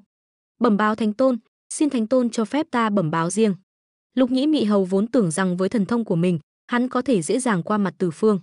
Nào ngờ, Từ Phương lại vạch trần lai lịch của hắn. Điều này chứng tỏ Từ Phương thần thông quảng đại, chẳng coi chút mưu mẹo của hắn ra gì. Nói đi. Từ Phương tâm niệm vừa động, một kết giới lập tức xuất hiện. Hắn cũng khá tò mò về Lục Nhĩ Mị Hầu này, bởi vì hắn đã biết Lục Nhĩ Mị Hầu thời Tây Du chỉ là trò hề do Tôn Ngộ Không tự biên tự diễn, còn Lục Nhĩ Mị Hầu thật sự thì nay lại xuất hiện trong đạo tràng của hắn. Chuyện ta muốn nói liên quan đến thiên đạo, Thánh Tôn chắc chắn không ai nghe lén được chứ? Lục Nhĩ Mị Hầu lo lắng hỏi. Từ Phương gật đầu, ta đã ngăn cách mọi sự dò xét, kể cả thiên đạo. Có gì cứ nói thẳng. Hắn biết rõ sự đặc biệt của Lục Nhĩ Mị Hầu. Tuy về sau sẽ bị thánh nhân phong ấn, nhưng rõ ràng ở giai đoạn này, hắn vẫn rất hữu dụng. Người này lai lịch rất kỳ quái. Hắn vốn nên tồn tại ở tương lai, lại khác biệt với hiện tại, mà còn có thể xuyên qua quá khứ. Hắn đột nhiên xuất hiện trong dòng chảy lịch sử, nhất định phải tìm cơ hội loại bỏ hắn. Hiểu rồi, 10 ngày nữa, ta sẽ đi thăm dò thực lực của hắn. Lục Nhĩ Mị Hầu bắt chước giọng điệu của ai đó. Tuy không nói rõ tên, nhưng chỉ nghe giọng điệu, Từ Phương đã hiểu hắn đang nói về Thiên Đạo và Hồng Quân. Từ Phương chờ đợi hắn nói tiếp, có vẻ như hai người này đang bàn bạc cách đối phó với hắn. Nhưng đối với hắn, Từ Phương lại rất kiêng dè. Hết rồi. Lục Nhĩ Mị Hầu làm ra vẻ bất lực. Hết rồi, đáng tiếc. Nhưng tin tức này của ngươi rất hữu ích. Để đáp lại, ta cũng cho ngươi một tin. Đừng tùy tiện sử dụng năng lực của ngươi nữa, nếu không, sớm muộn gì năng lực của ngươi cũng sẽ bị phong ấn. Hiểu ý ta chứ? Từ Phương nghiêm túc nhìn hắn. Tương lai Hồng Quân sẽ lấy cớ pháp bất truyền Lục Nhĩ mà phong ấn toàn bộ thần thông bẩm sinh của Lục Nhĩ. Đến lúc đó, Lục Nhĩ Mị Hầu sẽ biến thành một con khỉ bình thường. Tuy thiên phú có thể mạnh hơn, nhưng huyết mạch sẽ mất đi sự đặc biệt. Lục Nhĩ nghi hoặc nhìn hắn, đưa tay chỉ trời, ý Thánh Tôn là bọn họ sẽ đối phó với ta. Từ Phương gật đầu, ý của hắn đã rất rõ ràng, nếu còn không hiểu thì đúng là đáng bị phong ấn. Vì ta đã đem tin tức quan trọng này đến cho Thánh Tôn, xin Thánh Tôn thu nhận ta làm đồ đệ. Lục Nhĩ quỳ xuống, dập đầu lia lịa. Kẻ này thật là lanh lợi, lại trực tiếp tìm đến Từ Phương, mong hắn giúp đỡ phá giải tình thế. Thiên phú của ngươi tuy cao, nhưng chưa đủ tư cách làm đồ đệ của ta. Vậy đi, đến giờ giảng đạo, ngươi có thể đến nghe ta truyền thụ pháp môn ẩn mình chờ thời. Lục Nhĩ Mị Hầu rất bất lực, hắn không ngờ Từ Phương lại không coi trọng hắn. Phải biết rằng với thiên phú của hắn, trên toàn bộ Hồng Hoang đại lục đều rất mạnh, vậy mà Từ Phương vẫn không vừa mắt. Tuân theo Thánh Tôn. Lục Nhĩ Mị Hầu chắp tay, rời khỏi đạo tràng. Hắn có chút chán nản, thất vọng bước ra khỏi đại điện.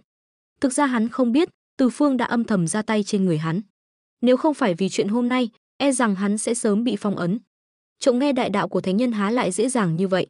Tại sao Từ Phương không trực tiếp thu nhận hắn làm đồ đệ? Chủ yếu là Từ Phương không muốn dính dáng đến nhân quả không cần thiết, mà thủ đoạn của Từ Phương cũng đủ để bảo toàn tính mạng cho hắn. Không lâu sau, ngày càng nhiều tu sĩ tiến vào đạo tràng Kinh Cức. Bổn tọa là Kim Ô, hiệu là Đế Tuấn, tu vi đại la kim tiên. Vị bên cạnh là huynh đệ của ta, hiệu là Đông Hoàng Thái Nhất. Là ai? Chúng ta là hậu duệ chính thống của bàn cổ, được tạo ra từ tinh huyết của ngài. Nơi này chúng ta chiếm rồi, dám tự xưng là hậu duệ chính thống của bàn cổ. Chẳng lẽ các ngươi không biết còn có Ngũ Thị Tổ Vu sao?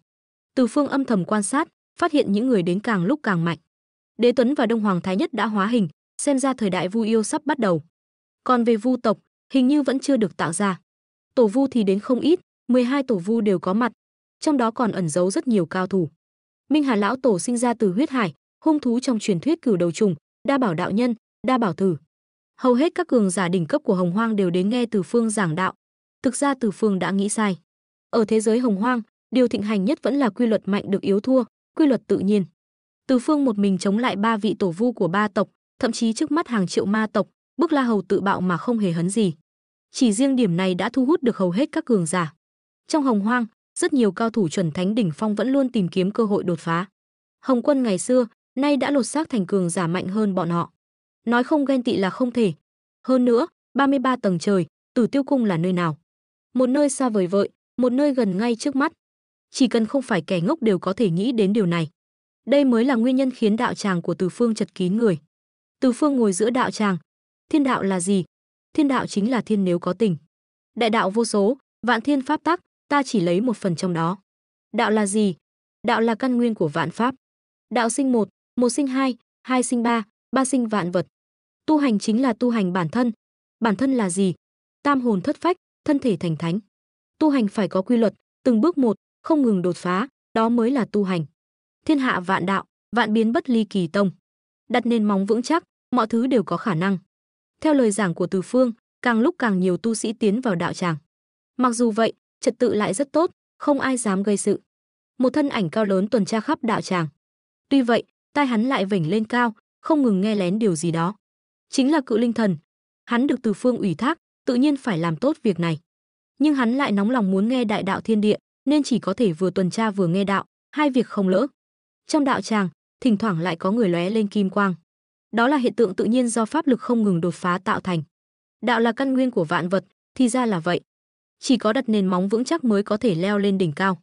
Thì ra ta vẫn luôn sai lầm. Đại đạo của Thánh Tôn Từ Phương thật rõ ràng, chi tiết. Quả không hổ danh là Thánh Tôn đại sư, quả không hổ danh Thánh Tôn đại nhân. Ta cảm thấy đạo của mình đã có sự tiến bộ vượt bậc. Trở ngại bấy lâu nay cản trở ta, vậy mà đã bị ta đột phá. Quả không hổ danh Thánh Tôn đại nhân. Hiện tại ta đã hiểu rõ đại đạo, ta cảm thấy tương lai ta cũng có thể thành thánh. Theo lời giảng của Từ Phương, càng lúc càng nhiều tu sĩ đột phá ngay tại chỗ. Linh khí xung quanh không ngừng bị nén lại hấp thụ, thậm chí hình thành một vòng xoáy. Linh khí từ 4 phương 8 hướng hội tụ về đạo tràng. Tu Bồ Đề và Bán Sinh ngồi cùng nhau. Thánh Tôn thật là thần thông quảng đại, không gì là không biết. Ngài đã sớm lường trước được tình hình hôm nay, sớm bố trí Cự Linh đại trận, đảm bảo linh khí nơi đây dồi dào. Hơn nữa, đạo của Thánh Tôn chỉ truyền đi trong phạm vi vạn dặm, sinh linh trong phạm vi này đều có thể nghe được. Quả không hổ danh là Thánh Tôn. Hai người nịnh hót Từ Phương một trận.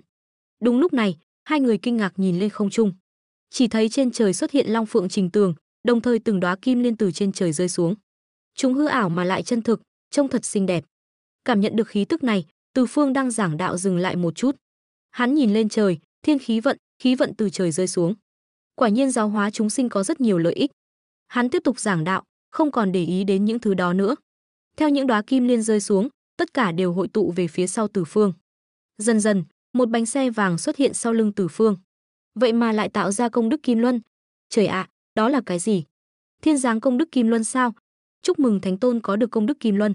Vậy mà là công đức kim luân. Thứ tốt. Từ Phương khẽ gật đầu, tiếp tục giảng đạo. Theo giọng nói của hắn vang lên, mọi người mới kìm nén sự phấn khích, bắt đầu nghiêm túc nghe Từ Phương giảng đạo. Thời gian giảng đạo kéo dài 3.000 năm. Buổi giảng đạo hôm nay đến đây kết thúc. Tất cả những ai đã nghe có thể giải tán. Từ Phương nói xong, biến mất tại chỗ. Tục ngữ nói làm thầy phải giảng điều mình làm. Khi giảng bài, hắn cũng thường xuyên có được những hiểu biết mới. 3.000 năm đã tích lũy quá nhiều điều nghi hoặc. Hắn trực tiếp chọn bế quan. 3.000 năm, mọi người cũng nhận được lợi ích to lớn.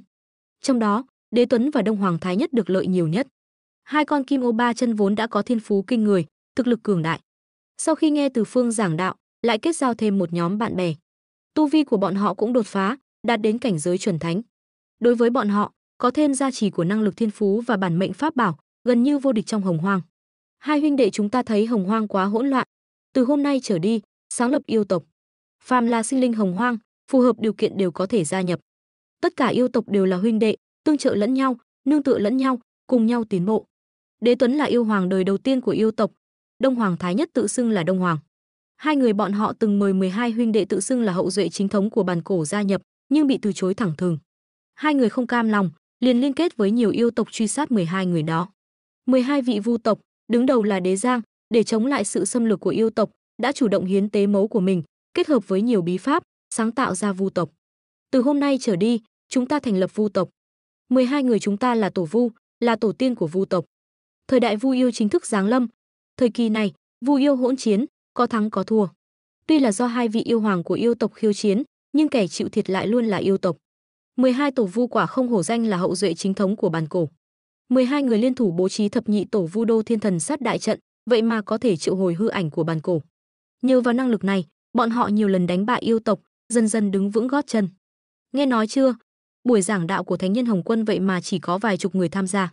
Không chỉ vậy, nghe nói mấy người đó còn đánh nhau vì mấy cái bổ đoàn. Nghe nói còn đánh chết mấy người. Thật sao? Vậy cuối cùng ai giành được bổ đoàn? Nghe nói Tam Thanh được 3 cái, phía Tây có 2 yêu quái được, còn một cái bị một kẻ tên là Nữ Oa lấy mất. Từ Phương bế quan đã lâu, đến nay mới xuất quan. Kể từ khi kết thúc giảng đạo đã qua 1000 năm. 1000 năm này, Từ Phương thu hoạch rất lớn. Hắn không chỉ dung hợp pháp tắc của mình vào bản thân, mà còn có nhận thức mới về luân hồi chi lực. Sau khi xuất quan, Từ Phương dạo chơi nhân gian, tình cờ nghe được tin tức về Tử Tiêu Cung. Hiện tại, Tử Tiêu Cung đã trở thành trò cười của Hồng Hoang. Giảng đạo không ai nghe đã đành, vậy mà còn đánh nhau. Đánh nhau cũng thôi đi, vấn đề là còn đánh chết người. Hồng Vân vốn nên bị Côn Bằng cướp bem, lại bị hai vị thánh nhân phương Tây liên thủ đánh chết. Côn Bằng vốn nên nhường chỗ, lại sợ hãi bay khỏi Tử Tiêu Cung, thậm chí không dám nghe giảng. Những điều này còn đỡ, đối mặt với hai tên vô sỉ phương Tây, Thiên Đạo lại không thể nổi giận. Bởi vì năm đó La Hầu tự bạo, gần như hủy hoại toàn bộ linh mạch phương Tây, khiến Thiên Đạo nợ phương Tây một ân tình. Vì vậy, hai vị thánh nhân phương Tây làm loạn ở Tử Tiêu Cung, Hồng Quân lại không tiện trách mắng. Toàn bộ buổi giảng đạo ở Tử Tiêu Cung cứ thế trở thành trò cười. Hai, khổ cho Hồng Quân đạo hữu rồi. Từ Phương hòa vào dòng người, biến mất không thấy. Hắn vừa rời đi, nơi hắn đứng liền xuất hiện một bóng người. Người đến chính là Thiên Đạo và Hồng Quân. Tên này thật là lanh lợi, khó đối phó. Thiên Đạo có chút bất lực, Hồng Quân càng thêm im lặng. Hắn đã sớm hận Từ Phương thấu xương. Nếu không phải tên này, hắn sao lại chịu nhục nhã như vậy? Trong Hồng Hoang, Hậu Thổ, một trong 12 tổ vu, đang trên đường đến đạo tràng Kinh Cức. Hôm nay nhất định phải để Thánh Tôn Từ Phương gỡ mặt nạ xuống. Cô nàng này sau khi biết Từ Phương xuất quan, liền mặt dày mày dạn đến đạo tràng Kinh Cức. Thậm chí còn lấy danh nghĩa đồ đệ của Từ Phương, vài lần định gỡ mặt nạ của hắn, xem rõ chân dung. Điều này khiến hắn rất bất lực, nên chỉ có thể ra ngoài du lịch để tránh mặt nàng. Đáng tiếc, sự kiên trì của vu tộc không phải hắn có thể tưởng tượng được. Không ngờ cô nàng này lại đến nữa. Ngay khi nàng đến gần đạo tràng Kinh Cức, một tấm lưới khổng lồ đột nhiên từ trên trời giáng xuống. Hậu Thổ lập tức phản ứng, nhanh nhẹn né tránh, muốn thoát khỏi tấm lưới. Khi nàng đến gần mép lưới, đột nhiên cảm thấy một lực mạnh truyền đến. Tổ vu Hậu Thổ, dình ngươi vài lần, cuối cùng cũng tóm được ngươi rồi. Một giọng nói âm trầm vang lên. Hậu Thổ nhìn lại, sắc mặt xa sầm, yêu tộc các ngươi rốt cuộc muốn gì? Chẳng lẽ muốn khai chiến toàn diện với vu tộc sao? Ngươi đến không ai khác, chính là yêu soái đứng đầu yêu tộc, Kế Mông. Hừ, 10 đại yêu soái chúng ta ra tay, ngươi thật sự cho rằng một tổ vu đơn độc như ngươi còn có thể sống sót trở về sao? Hậu Thổ biến sắc, nàng không ngờ yêu tộc lại dám phục kích nàng. Phải biết rằng, với thân thể thần thánh bẩm sinh của Vu tộc, công kích bình thường căn bản không thể làm bọn họ bị thương. Trong toàn bộ yêu tộc, không quá 10 người có thể làm bị thương thân thể tổ Vu. Nói cách khác, muốn bem hậu thổ cực kỳ khó khăn. Hơn nữa, 12 tổ Vu của Vu tộc tâm ý tương thông, rất nhanh sẽ đến hỗ trợ. Việc vây bem nàng không có nhiều ý nghĩa. Vậy thì thử xem. Hậu thổ nổi giận, nàng đã cảm ứng được có tổ Vu đến hỗ trợ. Thổ thần thiết, hậu thổ trực tiếp hiện ra thánh thể tổ Vu. Thân thể nàng bành trướng gấp 10 lần, xé rách tấm lưới. Thiên la địa võng, cũng chỉ có vậy. Vu yêu hai tộc mỗi tộc có một đặc điểm. Vu tộc giỏi về thân thể, đã khai phá thân thể đến mức tận cùng. Đặc biệt là thần thông thiên phú, thánh thể, kết hợp với thân thể vượt trội so với sinh linh bình thường, càng trở nên giống như người khổng lồ chống trời. Không có bất kỳ chủng tộc nào có thể sánh ngang với bọn họ. Tuy nhiên, vạn vật trên đời đều có hai mặt. Có ưu điểm thì tự nhiên sẽ có nhược điểm. Bọn họ ăn rất nhiều, mỗi bữa phải ăn vài tấn thức ăn. Trong trường hợp này, toàn bộ hồng hoang có thể làm thức ăn cho bọn họ cũng chỉ có yêu tộc. Đây cũng là một trong những nguyên nhân khiến Vu yêu đối lập nhau như vậy. Một chủng tộc mạnh mẽ coi chủng tộc mạnh mẽ khác là thức ăn. Nếu không muốn bị ăn sạch thì chỉ có thể phản kháng. Ha ha, thập diện mai phục. Kế Mông cười lớn 3 tiếng. 10 đại yêu soái đã chuẩn bị sẵn sàng, tự nhiên sẽ không cho hậu thổ cơ hội chạy trốn. Bọn họ đã tính toán trước sự cứu viện của Vu tộc và những bất trắc khác trên đường. Dù sao, bên được một tổ Vu của Vu tộc là điều bọn họ hằng mong ước. Lúc này, chắc hẳn yêu hoàng đã lên núi Bất Chu, bàn cổ thần điện. Chỉ cần câu giờ Vu tộc một khoảng thời gian, bọn họ sẽ thắng. Đúng lúc này, một giọng nói đột nhiên vang lên, ta nói sao tự nhiên lại thấy bất an, cảm giác sắp có chuyện xảy ra. Thì ra là đám nhóc các ngươi đang giở trò. Sinh linh dưới trướng của ta, cấm chém bem lẫn nhau, các ngươi không biết sao? Từ Phương xuất hiện trên chiến trường. Hắn vốn đang bế quan nghiên cứu cách sử dụng công đức và khí vận, nào ngờ lại đột nhiên thấy bất an. Trong trường hợp này, chắc chắn có chuyện liên quan đến hắn xảy ra. Thực tế, trong trường hợp bình thường, 10 đại yêu soái tập kích hậu thổ không liên quan gì đến hắn. Cho dù hắn có chút quan tâm đến hậu thổ, nhưng đó chỉ là vì hắn thấy cô nàng này khá đáng yêu, hơn nữa cũng có tâm hướng đạo, coi như là dị loại của Vu tộc. Nhưng tại sao hắn lại thấy bất an? Theo suy đoán của hắn, rất có thể là thiên đạo nhắc nhở hắn. Bình thường sẽ không xảy ra chuyện như vậy, nhưng do buổi giảng đạo của Từ Phương đã khiến những chuyện không nên xảy ra lại xảy ra. Điều này đã ảnh hưởng đến thiên đạo. Thiên đạo theo bản năng sẽ cố gắng sửa chữa chuyện này, nên mới có sự bất an. 10 đại yêu soái nhìn thấy bóng dáng này, lập tức kinh hãi. Yêu tộc và Vu tộc đều là khách quen của Kinh Cước Lĩnh, cơ bản đều đến nghe Từ Phương giảng đạo. Thánh Tôn, chuyện này ảnh hưởng rất lớn đến yêu tộc chúng ta, kính xin Thánh Tôn đừng nhúng tay vào. Kế Mông suy nghĩ một hồi, cắn răng tiến lên nói ra câu này. Hắn cũng không muốn làm vậy, nhưng nếu kế hoạch vây bem hậu thổ lần này thất bại, e rằng yêu tộc sẽ không còn thực lực nào mạnh hơn để đối phó với Vu tộc nữa. Ồ, chẳng lẽ người nhà ngươi không dạy ngươi phải kính lão yêu trẻ sao? Lão già ta đây già rồi, nói gì cũng vô dụng sao? Từ Phương mỉm cười nhìn hắn. Kế Mông mặt mày tái mét, hắn vội vàng lắc đầu, yêu tộc cáo lui. Nói xong, trên mặt hắn lấm tấm mồ hôi lạnh, thậm chí cảm thấy chỉ cần chậm một chút, hắn sẽ bị chém chết ngay tại chỗ. Tên này chính là kẻ đã đánh bại 3 vị tổ Vu, lại còn bình tĩnh bức La Hầu tự bạo, là tồn tại đáng sợ. Kế Mông nói xong liền quay người bỏ đi. Các yêu soái đi theo sau cũng im lặng không nói. Quả thực người xuất hiện này quá mạnh, không phải mấy tên yêu quái nhỏ bé như bọn họ có thể chống lại. Đại ca, chuyện này phải ăn nói với yêu hoàng thế nào đây? Bạch Trạch có chút do dự nói. Bọn họ đã trả giá lớn như vậy, vậy mà không làm hậu thổ bị thương, cứ thế xám xịt trở về, yêu hoàng nhất định sẽ không bỏ qua cho bọn họ. Kế Mông mặt mày tái mét, chúng ta có thể làm gì? Chẳng lẽ lại xông lên chịu chết sao? Các yêu soái khác đều khóc mặt mày ủ rũ, không biết làm thế nào. Bọn họ cũng muốn lấy đầu hậu thổ, nhưng đối mặt với đại lão như Từ Phương, đừng nói là 10 đại yêu soái, cho dù Vu yêu hai tộc cùng đến, cũng chỉ có nước bị tàn sát. Bạch Trạch gật đầu, ta không có ý đó. Ta có một cách, các huynh đệ có thể phải chịu chút khổ sở, không biết có nên nói hay không. Kế Mông im lặng, đến lúc nào rồi, Bạch Trạch ngươi đừng vòng vo nữa. Trong số các huynh đệ, ngươi là người thông minh nhất. Bạch Trạch không do dự nữa, ghé tai Kế Mông nói kế hoạch của mình. Trong bàn cổ thần điện trên núi Bất Chu, Đông Hoàng Thái Nhất và Đế Tuấn đang cố gắng chống đỡ Hà Đồ Lạc Thư và Đông Hoàng Trung trong tay, nhưng vẫn liên tục bị tấn công. Đám Magi này thật điên cuồng. Đây là bàn cổ thần điện trên núi Bất Chu, chẳng lẽ bọn họ không sợ làm sập núi Bất Chu sao? Cũng không biết Kế Mông bọn họ thế nào rồi, sao cũng không gửi tin tức gì. Hai vị yêu hoàng đều bất lực. Hồng Quân cau mày, toàn thân bao phủ bởi Thái Dương chân hỏa, nhưng lại bị cộng công phong tỏa. Hơn nữa, hỏa thần căn bản không sợ Thái Dương chân hỏa của bọn họ. Hai người bọn họ bị đánh cho không còn chút tính khí nào. Đương nhiên, nếu đơn đấu với hai người bọn họ, chỉ riêng Đông Hoàng Thái Nhất cũng đủ đánh cho bọn họ không tìm được phương hướng. Nhưng đồng thời đối mặt với 11 vị tổ Vu, Hai người bọn họ có chút lực bất tòng tâm. Rút lui, thời gian này hẳn là đủ cho bọn họ vây bem hậu thổ rồi. Đế Tuấn lớn tiếng nói.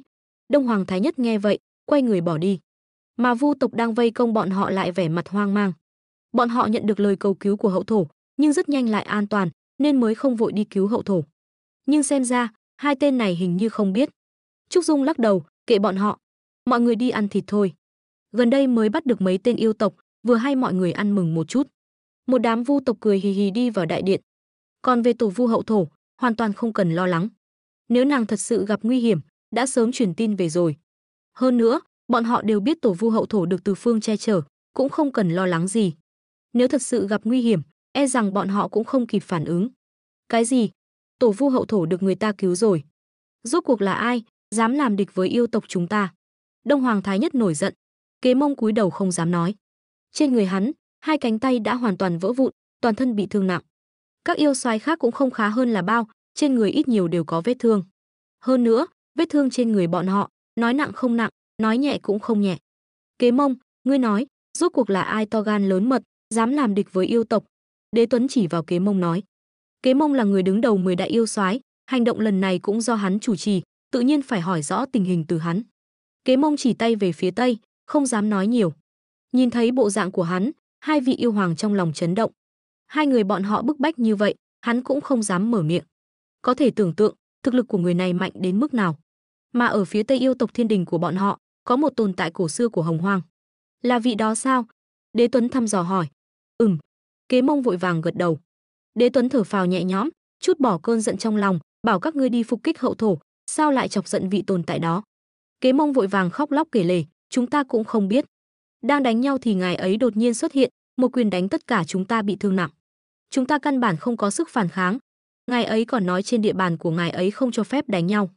Vị trí của chúng ta lúc đó cách nơi đó rất xa. Lời nói của hắn đã có chút oán trách.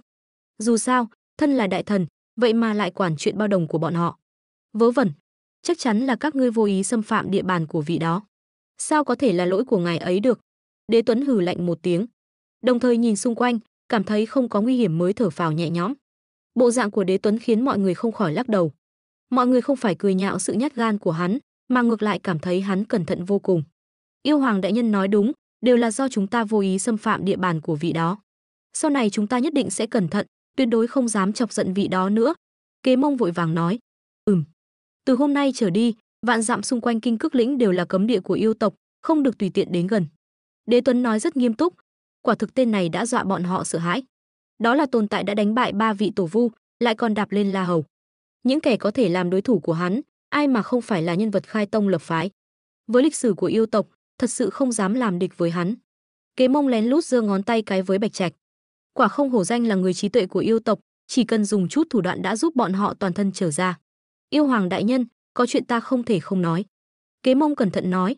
Hai vị yêu hoàng cau mày, còn chuyện gì? Nói mau. Kế Mông cung kính nói, Vu tộc và yêu tộc nước lửa không dung, sớm muộn gì cũng có một trận chiến. Hiện tại Vu tộc vì muốn lôi kéo vị đó, không từ thủ đoạn, vậy mà lại dâng lên một vị tổ Vu. Lỡ như ngày nào đó khai chiến, vị đó đứng về phía Vu tộc, vậy yêu tộc chúng ta chẳng phải sẽ thua thảm hại sao? Chúng ta phải chuẩn bị sớm, phòng ngừa chu đáo. Chúng ta không nói đến việc lôi kéo vị đó, chỉ cần đừng để vị đó đứng về phía Vu tộc là được rồi. Đế Tuấn cau mày, ý ngươi là mỹ nhân kế? Kế Mông gật đầu, ta nghĩ tặng quà cũng được, ai mà chẳng thích tiền tài chứ. Hai vị yêu hoàng lập tức cảm thấy đây là một diệu kế. Không tệ, quả không hổ danh là đứng đầu yêu soái. Kế Mông, công lao của ngươi, chúng ta sẽ sắp xếp thỏa đáng. Mỹ nhân kế phải dùng, các loại bảo vật cũng phải dùng. Trong đạo tràng Kinh Cức, cô nhóc này, ngươi lại đến đây làm gì?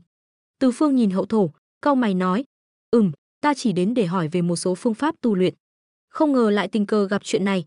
Hậu thổ tinh nghịch thẻ lưỡi. Dù sao nàng cũng không phải cố ý. Ngươi nha. Từ Phương bất lực chỉ vào nàng.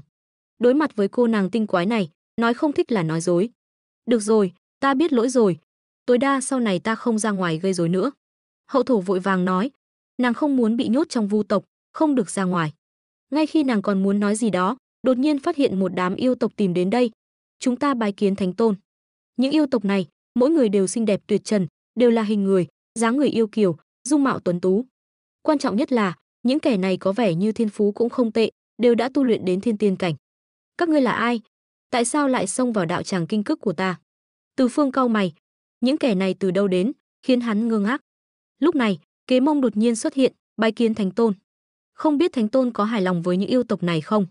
Đây đều là những người được chúng ta tuyển chọn kỹ lưỡng từ yêu tộc, mỗi người đều là đa tình chủng, là người có thiên phú hiếm có trong yêu tộc. Quan trọng nhất là, bọn họ cũng có thể. À đúng rồi, đây là bảo vật do yêu hoàng bệ hạ dâng lên, xin Thánh Tôn xem qua.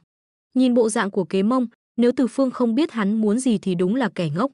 Hắn cũng từng trải qua nhiều trận mạc, giờ thì hắc hắc, bảo vật ta nhận, những yêu tộc này ngươi vẫn nên mang về đi.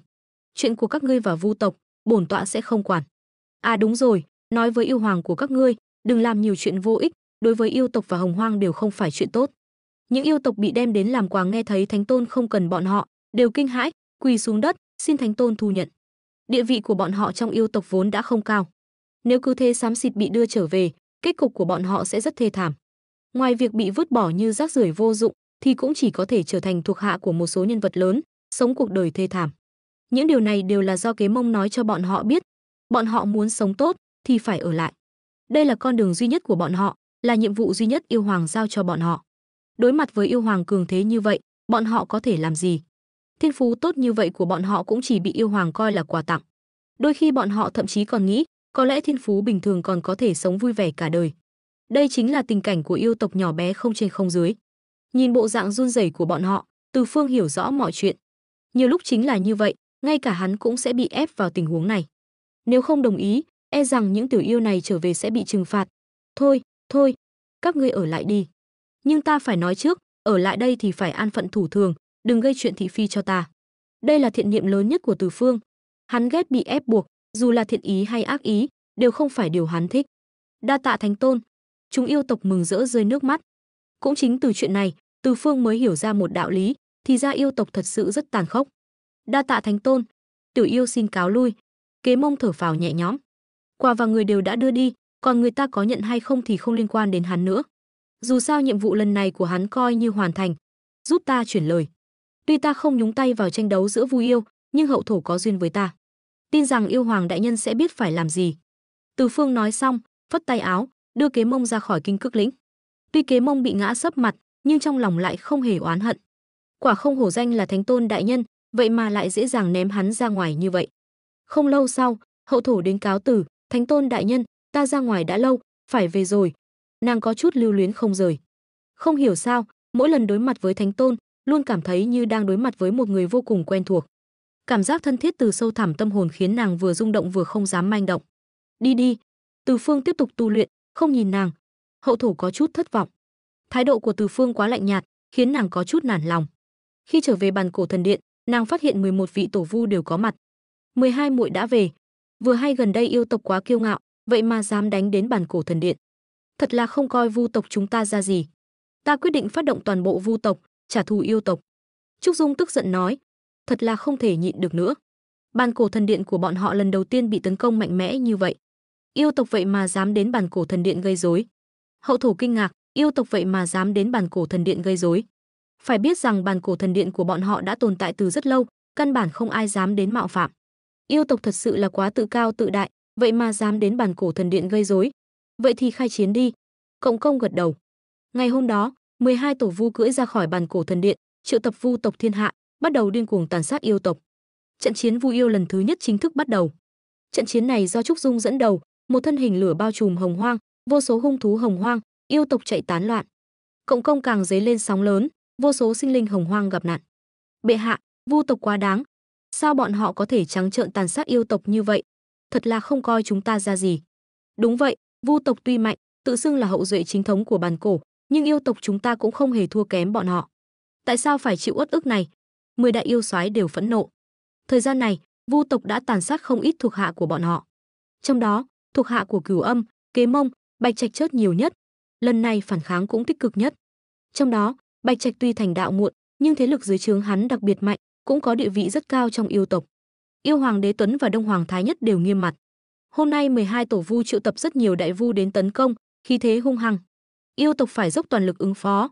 Người đâu, lấy Triệu Yêu Phiên của ta đến. Triệu Yêu Phiên là do Yêu Hoàng Đế Tuấn dùng rất nhiều tiên thiên linh tài luyện chế, phẩm giai đạt đến hậu thiên chí bảo, mục đích là để triệu tập yêu tộc thiên hạ, thuận tiện cho việc thống trị của yêu hoàng. Có thể nói, có Triệu Yêu Phiên cũng giống như có thực lực hiệu lệnh yêu tộc.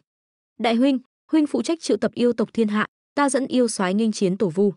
Đông Hoàng Thái Nhất nghiêm mặt, hắn cũng không ngờ phản ứng của vu tộc lại lớn như vậy. Tuy trước đó bọn họ đã có chút chuẩn bị, nhưng vẫn có chút không kịp ứng phó.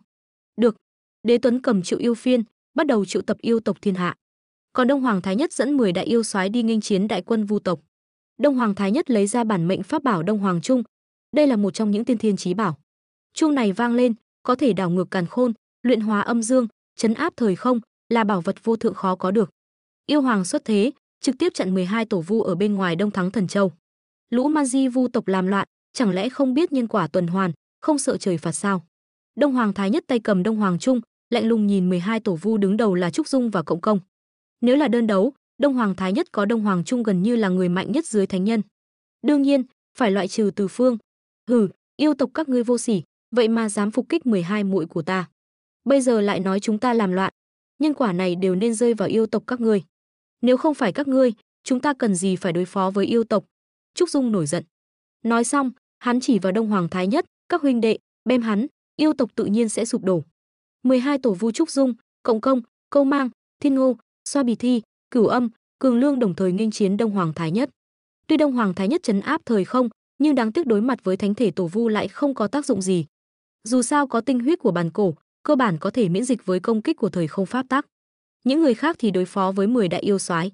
Hai bên giao chiến, bất phân thắng bại, họ nhanh chóng lao vào hỗn chiến. 10 đại yêu soái tuy có lợi thế 2 đánh 1, nhưng sức mạnh của vu tộc quả thực hiếm có trong Hồng Hoang. Trong số thập nhị tổ vu, hậu thổ tuy là người yếu nhất, nhưng vẫn đủ sức đánh bại 2 yêu soái. Ngoại trừ 2 vị yêu hoàng, yêu tộc căn bản không thể đối đầu với tổ vu, chưa kể sau tổ vu còn có rất nhiều đại vu khác, tiêu biểu như hậu nghệ của bộ lạc hậu nghệ và cửu phượng mạnh mẽ nhất vu tộc. Càng lúc càng nhiều vu tộc kéo đến, yêu tộc dần rơi vào thế hạ phong. Anh chị em, hôm nay hãy bem hết lũ yêu quái này, bồi bổ cho nhị lang. Đế Giang phấn khích nói, đã dám bắt nạt ta, tất cả đều phải chết. Hậu thổ hăng hái hô. Trận chiến tiếp diễn, Sơn Dương, một trong 10 đại yêu soái, là kẻ đầu tiên gục ngã. Hắn vốn không giỏi chiến đấu, chỉ nhờ tu vi thâm hậu, thời gian tu luyện lâu dài mới có được vị trí yêu soái. Một tiếng ù ù vang lên từ xa, bụi bay mù mịt, mặt đất rung chuyển như có vô số mãnh thú đang lao tới. Đế Giang cùng các tổ vu khác biến sắc, dừng tay, tập trung lại. Trên mặt đất, vô số yêu tộc đang tiến đến. Hồng Hoang vô biên vô tận, yêu tộc đông đảo, không ai biết chính xác số lượng. Lần này, yêu hoàng Đế Tuấn dùng Triệu Yêu Phiên triệu tập yêu tộc thiên hạ, xem như lần đầu tiên thể hiện uy năng của yêu hoàng. Quả nhiên, yêu tộc có thể hưởng ứng đều lập tức có mặt. Quả nhiên là yêu tộc, nhiều vô kể. Trúc Dung cảm thán. Xem ra chỉ dựa vào chúng ta thì không thể đối phó với yêu tộc. Yêu hoàng Đế Tuấn còn chưa tới, nếu hắn đến, e rằng chúng ta không phải đối thủ. Có nên dùng đến trận pháp đó không? Hậu thổ do dự. Muội muội nói sai rồi. Đến lúc này rồi còn phân biệt thương tổn thiên địa gì nữa. Bây giờ phải giữ mạng là chính. Trúc Dung nghiêm mặt nói.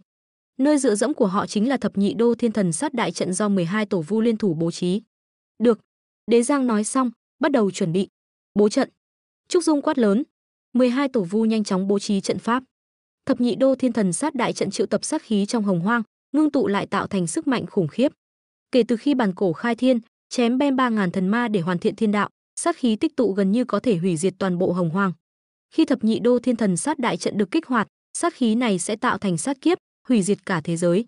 Khi trận pháp được bố trí xong, đại quân yêu tộc cũng đã ập đến. Lũ man tử vu tộc, chịu chết đi. Bem. Đông Hoàng Thái Nhất cười lớn, ra lệnh. Vô số yêu tộc xông vào đại trận. Đế Tuấn cau mày, Thái Nhất, trận pháp này chưa từng thấy, sao lại có sát khí kinh người như vậy?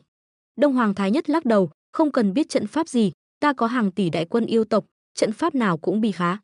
Tại đạo tràng Kinh Cước Lĩnh, Từ Phương đang nghiên cứu cách sử dụng công đức và khí vận thì bỗng nhiên cảm thấy bất an.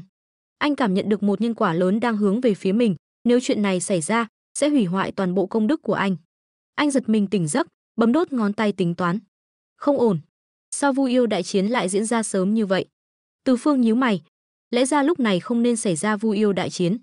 Dù sao, một khi đại chiến nổ ra, Vu Yêu hai tộc chắc chắn lưỡng bại câu thương. Nếu không, đại thế Hồng Hoang sẽ thay đổi. Anh vội vã đến chiến trường. Khi đến nơi, nhìn thấy thập nhị đô thiên thần sát đại trận do 12 tổ vu bố trí, trong lòng trùng xuống. Sao Vu tộc lại mở thập nhị đô thiên thần sát đại trận vào lúc này? Đồng thời, anh phát hiện trên không trung còn có một bóng người đang ẩn nấp, như thể đang xem trò cười. Từ Phương lập tức nhận ra thân phận của người này, chính là Hồng Quân. Hóa ra là hắn, xem ra chuyện này không đơn giản. Trên chiến trường, vô số yêu tộc ngã xuống, bị sát khí hồi sinh, trở thành binh khí chiến tranh chỉ biết bem chóc. Theo thời gian, càng ngày càng nhiều binh khí chiến tranh xuất hiện, yêu tộc đã hoàn toàn rơi vào thế yếu. Đông Hoàng Thái Nhất và Đế Tuấn lo lắng như kiến bò chảo nóng. Họ không dám tiến lên, đối mặt với thập nhị đô thiên thần sát đại trận, họ không có chút tự tin nào. Dừng tay, trận chiến này đã đủ tàn sát rồi, hai bên hãy dừng lại. Từ Phương quát lạnh, đại đạo chi âm vang vọng khắp chiến trường. Hồng Quân đang ẩn nấp giật mình, thực lực của Từ Phương thật đáng sợ, vậy mà có thể điều động lực lượng của đại đạo. Yêu tộc đã bắt đầu tan vỡ, tự nhiên không cần Từ Phương ngăn cản. Nhưng 12 tổ vu đã mất đi lý trí, căn bản không nghe lời Từ Phương. Thấy vậy, Từ Phương nổi giận, không khống chế được đại trận thì đừng mở, hại người hại mình. Anh quát lạnh, thân ảnh pháp thiên tượng địa cao lớn xuất hiện trên chiến trường. Từ Phương nhìn chằm chằm vào thập nhị đô thiên thần sát đại trận, gầm lên giận dữ, tung ra một quyền với 12 phần sức mạnh. Một bóng người khổng lồ biến mất ở chân trời góc bể. 12 tổ vu lập tức bị phá trận, 11 người còn lại tỉnh táo lại, nhìn nhau. Trúc Dung đâu? Người bị đánh bay chính là tổ vu Trúc Dung. Trúc Dung là hạch tâm của trận chiến này. Đánh rắn phải đánh 7 tấc, trực tiếp đánh hắn ra khỏi trận, thập nhị đô thiên thần sát đại trận tự nhiên bị phá. Trong trường hợp bình thường, muốn phá trận này, phải là thánh nhân mới được. Nhưng Từ Phương lại dùng sức mạnh tuyệt đối phá vỡ trận pháp này. Uy thế kinh khủng chấn động thiên địa. Vu yêu đại chiến đến đây kết thúc. Ai dám khơi mào chiến tranh nữa, ta tuyệt đối không tha. Từ Phương lạnh lùng nhìn hai bên giao chiến. Vẻ mặt hung dữ của anh khiến tất cả mọi người run sợ. Một quyền phá vỡ thập nhị đô thiên thần sát đại trận, gần như đã tạo nên lịch sử hồng hoang. E rằng chỉ có bản cổ đại thần trong truyền thuyết mới có sức mạnh khủng khiếp như vậy. Từ Phương đột nhiên nhìn về một góc, thay đổi đại thế hồng hoang, ngươi không sợ trời phạt sao? Đó chính là nơi Hồng Quân ẩn nấp. Nếu Từ Phương đoán không nhầm, tên này nhất định đã giở trò. Quả nhiên, khi anh nói xong, sắc mặt Hồng Quân đại biến. Hắn lén lút nhìn xung quanh, sau đó lặng lẽ biến mất không dấu vết. Trận chiến này vốn là một lần thăm dò của Hồng Quân. Mục đích của hắn không phải là muốn gây ra Vu yêu đại chiến, mà là mượn cơ hội này kéo Từ Phương vào đại kiếp. Đến lúc đó, đại kiếp biến đổi, dù là thánh nhân cũng sẽ bị uy hiếp. Nếu có thể thay đổi đại kiếp, trực tiếp xóa sổ Từ Phương thì càng tốt. Đáng tiếc, ý tưởng của hắn tuy tốt, nhưng với thực lực của hắn, vẫn chưa đủ để khống chế sự biến đổi của đại kiếp. Rất nhanh, Vu yêu đại chiến đã đi theo hướng không thể kiểm soát. Nếu không phải Từ Phương linh cảm bất an, e rằng Vu yêu đại kiếp sẽ không thể ngăn cản. Sát khí tích tụ, nếu đủ nhiều, dù là thánh nhân cũng không thể ngăn cản. Từ Phương nhìn Vu yêu hai tộc đã dừng chiến, trận chiến này do đâu mà ra? Nói mau. Anh nhìn Hậu Thổ. Hậu Thổ đỏ mặt, các huynh trưởng muốn báo thù cho ta, nên mới xuất binh săn bem yêu tộc. Ai ngờ lại khiến yêu tộc phản kích. Không biết vì sao, yêu tộc đột nhiên xuất hiện vô số đại quân, chúng ta buộc phải tự vệ, mới mở thập nhị đô thiên thần sát đại trận. Từ Phương nghiêm mặt, báo thù là lẽ đương nhiên, nhân quả tuần hoàn. Anh nhìn sang Đông Hoàng Thái Nhất và Đế Tuấn, các ngươi làm sao triệu tập được nhiều yêu tộc như vậy? Đế Tuấn bước ra chắp tay, bẩm thánh tôn, yêu tộc là do ta dùng chiêu yêu phiên triệu tập mà đến. Từ Phương nhíu mày, ngươi nói là chiêu yêu phiên? Một cái chiêu yêu phiên nhỏ bé sao có thể có uy lực lớn như vậy? Đưa ta xem. Đế Tuấn có chút không nỡ, bảo vật này đưa ra rồi còn lấy lại được không? Nhưng khi ánh mắt Từ Phương trở nên hung dữ, Đế Tuấn lập tức ngoan ngoãn. Giữ mạng hay giữ bảo vật? Đương nhiên là giữ mạng. Chính là cái này. Khi Từ Phương nhìn thấy chiêu yêu phiên, lập tức cười lạnh, hóa ra là đã được thêm vào không gian pháp tắc, thảo nào có thể triệu tập nhiều yêu tộc như vậy. Chiêu yêu phiên này đã bị người ta động tay động chân. Bảo vật này ngươi lấy từ đâu ra? Đế Tuấn kinh hãi nhìn anh, đây là do ta tự tay luyện chế, rốt cuộc là sao vậy, thánh tôn? Từ Phương vuốt cằm, vậy mà là do Đế Tuấn tự tay luyện chế. Xem ra chuyện này không chỉ có Hồng Quân, mà còn có công lao của thiên đạo. Hai tên này vì đối phó với ta, thật đúng là tốn công tốn sức. Từ hôm nay trở đi, Vu tộc quản đất, yêu tộc quản trời. Lấy 9 vạn dặm thương khung làm ranh giới, yêu tộc không được tự ý xâm phạm lãnh địa Vu tộc cũng không được tự ý lên trời. Nếu vi phạm, ta sẽ tự mình trừng trị. Từ Phương nói xong, lạnh lùng nhìn bọn họ. Với thực lực của anh, tin rằng Vu yêu hai tộc không dám tùy tiện vi phạm. Tuân lệnh thánh tôn. Mặc dù hai bên đều không cam lòng, nhưng đối mặt với sự cường thế của Từ Phương, họ cũng không dám nói gì thêm. Hai bên nhìn nhau, quay người rời đi. Hậu Thổ nhìn những linh hồn vô gia cư dưới đất, trong lòng thoáng qua một tia thương cảm. Giữa trời đất có uy năng to lớn, sinh linh đều có đạo, khi nào mới được an nghỉ nơi trần gian. 1000 năm sau, Tử Tiêu cung lại mở giảng đạo, sinh linh hồng hoang, ai có duyên đều có thể đến nghe. Hồng Quân lại nhân cơ hội này mở giảng đạo lần thứ 2. Từ Phương cười lạnh, ngươi muốn giảng đạo, muốn có công đức, không có cửa đâu. Từ Phương phát ra đại đạo chi âm, ta, Huyền Phương, 1000 năm sau sẽ giảng đạo tại đạo tràng Kim Kế Lĩnh. Đại đạo phổ độ chúng sinh, không phân biệt sinh linh hồng hoang, tu hành không giới hạn, sẽ giảng về tu vi chuẩn thánh, thậm chí là thánh nhân. Chúng sinh đều có thể đến nghe đạo. Cả hồng hoang sôi trào. Hai vị đại năng đồng thời giảng đạo, từ khi hồng hoang khai đến nay, cũng là chuyện hiếm có. Tại sao bọn họ đều tranh nhau giảng đạo? Dù sao cũng có lợi ích như vậy, sao có thể bỏ lỡ? Các ngươi đi đâu nghe đạo? Ta đương nhiên là đi Kim Kế Lĩnh. Ở đó có nguy hiểm gì không? Chỉ cần siêng năng, nhất định sẽ đến được. Ồ, giống ta. Huyền Phương Đại Thánh Tôn mới thật sự phổ độ chúng sinh, có tấm lòng thánh nhân. Đạo tràng của ngài bình đẳng, ai đến cũng đều được nghe. Đúng vậy, chỉ cần không phải kẻ ngốc đều biết Hồng Quân kia không có ý tốt. Ỷ vào thân phận thánh nhân mà phân biệt cao thấp quý tiện. Nhìn hắn giảng đạo là biết không được rồi. Chúng sinh đều có phán đoán, không cần nói nhiều. Sau khi Vu Yêu phân chia quản lý trời đất, cả hồng hoang yên tĩnh hơn rất nhiều. Trên Thái Dương tinh của yêu tộc, Đông Hoàng Thái Nhất và Đế Tuấn tụ họp lại với nhau. Việc thành lập yêu đình đã gần hoàn tất, phải nhanh chóng thực hiện. Thực lực tổng thể của yêu tộc hẳn là mạnh hơn Vu tộc, chỉ là do chúng ta phân bố khắp hồng hoang nên mới bị Vu tộc khống chế khắp nơi. Đông Hoàng Thái Nhất gật đầu, muốn thành lập yêu đình, có vài người chúng ta phải tranh thủ. Thứ nhất, trên Bắc Hải có một đại yêu tên là Côn Bằng, là yêu tộc thời Thái Cổ, thực lực ước chừng chuẩn thánh, là đối tượng chúng ta có thể tranh thủ. Thứ hai, Nữ Oa và Phục Hy, hai huynh muội yêu tộc. Họ nghe đạo dưới trướng Hồng Quân đạo tổ, coi như là nửa đệ tử thánh nhân. Nếu tranh thủ được hai người họ, thanh thế yêu đình chắc chắn sẽ lớn mạnh. Thứ ba, tuy ta biết ý nghĩ này có chút không thực tế, nhưng ngươi nghĩ xem, nếu chúng ta mời Huyền Phương Thánh Tôn làm đại thánh tôn của yêu đình, hưởng hương hỏa yêu đình, Huyền Phương Thánh Tôn có đồng ý không? Đông Hoàng Thái Nhất nói xong, nhìn Đế Tuấn. Ý nghĩ này, từ sau khi chứng kiến thực lực khủng khiếp của Huyền Phương Thánh Tôn, đã không còn thay đổi, thậm chí còn mãnh liệt hơn. Hắn rất muốn biết Huyền Phương Thánh Tôn có đồng ý hay không. Nếu đồng ý, yêu tộc chắc chắn sẽ phất lên như diều gặp gió. Huynh đệ nói đúng, ta thấy rất khả thi. Yêu đình đối với toàn bộ hồng hoang đều là chuyện tốt. Chúng ta đây là thuận theo thiên đạo, có gì không thể. Đế Tuấn hai mắt sáng lên. Nếu thật sự có Huyền Phương gia nhập, yêu tộc chắc chắn sẽ càng mạnh hơn. Hai người bàn bạc xong, lập tức hành động. Đế Tuấn đến Kinh Cước Lĩnh thuyết phục Huyền Phương, Đông Hoàng Thái Nhất thì đến Tử Tiêu Cung. Theo yêu tộc dưới trướng hắn nói, Nữ Oa và Phục Hy đang ở Tử Tiêu Cung tu luyện. Đông Hoàng Thái Nhất bay qua vạn dặm, đến gần Tử Tiêu Cung. Thiên ngoại thiên rộng lớn gần như vô biên vô tận, nhưng vị trí của Tử Tiêu Cung lại cực kỳ dễ thấy. Chỉ là sau khi Hồng Quân Thánh Nhân giảng đạo xong, hắn đã không đến đây. Lúc này đến tìm người, vẫn có chút ngại ngùng. Nữ Oa đạo hữu, Phục Hy đạo hữu có ở trong Tử Tiêu Cung không? Thái Nhất có việc muốn gặp, xin hãy ra mặt. Đông Hoàng Thái Nhất hướng về Tử Tiêu Cung chắp tay nói. Nữ Oa sau khi giảng đạo xong, vẫn luôn bế quan gần Tử Tiêu Cung, cho nên Đông Hoàng Thái Nhất thật sự đã tìm nhầm chỗ. Tuy nhiên, giọng nói của hắn nhanh chóng bị Nữ Oa cảm ứng được, chủ yếu là nàng cách nơi này không xa. Phục Hy và Nữ Oa đồng thời tỉnh lại. Muội muội, sao Thái Nhất lại tìm đến đây? Nữ Oa lắc đầu, ta cũng không biết, nhưng có thể tìm đến Tử Tiêu Cung, e rằng có chuyện quan trọng. Phục Hy do dự, vậy chúng ta có nên gặp hay không? Nữ Oa suy nghĩ một chút, đi xem thử đi. Cùng là yêu tộc, dù sao cũng có chút tình nghĩa.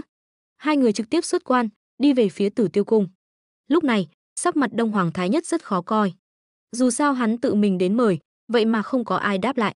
Không tức giận mới là lạ. Ta biết các ngươi đang ở trong Tử Tiêu Cung. Đã hai vị không muốn gặp, vậy tại hạ xin cáo từ. Nói xong, hắn tức giận bỏ đi. Đột nhiên, hắn cảm nhận được một luồng yêu khí nồng đậm, trong lòng cảnh giác, ai? Đông Hoàng đại nhân, sao vừa rồi còn nói mời người ta ra, bây giờ gặp người rồi lại mặt nặng mày nhẹ. Tại sao vậy? Nữ Oa cười khúc khích, sắc mặt Đông Hoàng Thái Nhất nghiêm trọng. Vừa rồi, hắn mơ hồ cảm thấy thực lực của người này vậy mà có thể sánh ngang với hắn, đã đạt đến cảnh giới chuẩn thánh. Phải biết, cho dù là thiên phú, tu vi hay thời gian tu luyện, hắn đều là người đứng đầu trong yêu tộc. Vậy mà lại xuất hiện một người có thể sánh ngang với hắn, không kinh ngạc mới là lạ. Ngươi là ai? Ồ, chẳng lẽ yêu hoàng đại nhân không nhận ra ta? Một mỹ nữ thân rắn xuất hiện từ làn xương yêu khí. Hai bên khí thế va chạm, vậy mà bắn ra tia lửa. Quả nhiên là đệ tử thánh nhân. Khi Đông Hoàng Thái Nhất nhìn thấy người này, liền nhận ra thân phận của nàng. Yêu tộc Nữ Oa, danh tiếng vang xa khắp hồng hoang, ai mà không biết. Đông Hoàng Thái Nhất nghiêm nghị gật đầu. Hắn lại nhìn về phía sau Nữ Oa, đứng đó là một nam tử trung niên tuấn tú, cũng là thân rắn, oai phong lẫm liệt. Hắn mơ hồ cảm thấy người này cũng không đơn giản. Không nói nhảm nữa, ta là yêu hoàng Đông Hoàng Thái Nhất. Lần này đến Thiên Ngoại Thiên tìm ngươi là để mời ngươi xuất sơn. Ta muốn thành lập yêu đình, hiệu lệnh thiên hạ, để yêu tộc ta thống nhất hồng hoang, truyền thừa muôn đời. Đông Hoàng Thái Nhất hai mắt sáng rực nhìn Nữ Oa. Không nói đến thực lực của họ như thế nào, chỉ riêng khí thế này đã không phải người thường có thể sánh được. Ồ, ngài dám xưng là Đông Hoàng, tự nhiên là người mạnh nhất yêu tộc. Không bằng chúng ta so tài một chút, xem thực lực của ta có lọt vào mắt xanh của yêu hoàng hay không. Sắc mặt Đông Hoàng Thái Nhất lập tức sa sầm. Hắn vốn định nói chuyện tử tế, lấy lòng một chút, không ngờ người này lại nghi ngờ thực lực của hắn. Mặc dù nữ oa không nói rõ, nhưng chỉ cần không phải kẻ ngốc đều hiểu ý tứ trong đó. Hừ, xem ra vẫn phải dùng thực lực để nói chuyện. Đông Hoàng Thái Nhất trực tiếp hóa thành kim ô, thân thể lập tức bay ra, tấn công nữ oa. Kim ô khủng bố như sao băng lửa rơi xuống, nện vào nữ oa. Nữ oa cũng không hề yếu thế, thi triển pháp thiên tượng địa, thân thể lập tức trở nên khổng lồ, một cái đuôi rắn quất tới. Bên ngoài, hai người đều dùng sức mạnh cơ bản nhất để đối kháng, nhưng chỉ có hai người bọn họ mới biết, đối phương đều đã sử dụng pháp tắc mạnh nhất của mình. Thái Dương chi hỏa khủng bố đối đầu với Hàn Xương chi lực lạnh lẽo, sức mạnh của hai bên lập tức triệt tiêu lẫn nhau. Cả thiên ngoại thiên tràn ngập sương mù, mơ hồ có thể thấy hai người vẫn đang tấn công lẫn nhau. Thỉnh thoảng lại có tiếng va chạm kinh khủng vang lên, đó là sự va chạm giữa thân thể và thân thể. Muội muội, ta đến cứu muội. Phục Hy kinh hãi. Hắn không ngờ thực lực của Đông Hoàng Thái Nhất lại mạnh như vậy, vậy mà có thể chống lại pháp tướng của muội muội. Phải biết, đây chính là pháp thuật có thể sánh ngang với chân thân của yêu tộc. Quan trọng nhất là, ngay cả bản mệnh Hàn Xương chi lực cũng không thể đánh bại Đông Hoàng Thái Nhất. Bên cạnh Phục Hy xuất hiện vô số cơn lốc, chính là phong chi lực. Sương mù xung quanh bị thổi bay, lộ ra hai thân thể đầy vết thương. Mặc dù vậy, hai người vẫn nhìn chằm chằm vào đối phương với vẻ cuồng nhiệt. Đông Hoàng Thái Nhất cười lớn, trong yêu tộc, chưa có ai có thể đối kháng với ta như vậy. Thật thống khoái. Nữ oa cũng cuồng nhiệt nói, vậy sao? Thật đáng tiếc, ta sẽ dùng toàn lực. Nữ oa lấy ra một cây trượng từ trong không gian. Bảo vật này tên là Thiên Xà Trượng, là vô bán sinh chi bảo. Mặc dù phẩm cấp không cao, nhưng lại phù hợp với vô tri pháp tắc. Nói xong, từng đạo hàn xương chi lực bắt đầu lan tỏa khắp bầu trời. Băng tuyết khủng bố bao phủ toàn bộ thiên ngoại thiên. Lúc này, phong chi lực của Phục Hy cũng nhân cơ hội sử dụng, phối hợp với nữ oa. Hai người hợp tác, pháp tắc chi lực tăng lên gấp ngàn lần. Lúc này, Tam Túc Kim Ô như một con gà rừng run rẩy trong gió tuyết. Tốt, tốt lắm. Thực lực của hai người quả thực là người mạnh nhất yêu tộc, chỉ sau ta. Hắn vung tay lên, một cái chuông đồng khổng lồ xuất hiện trên không trung. Đây là vô bán sinh pháp bảo, hỗn độn chung, là tiên thiên chí bảo. Nhưng ta thích gọi nó là Đông Hoàng Trung hơn. Ha ha, như vậy mới xứng với ta.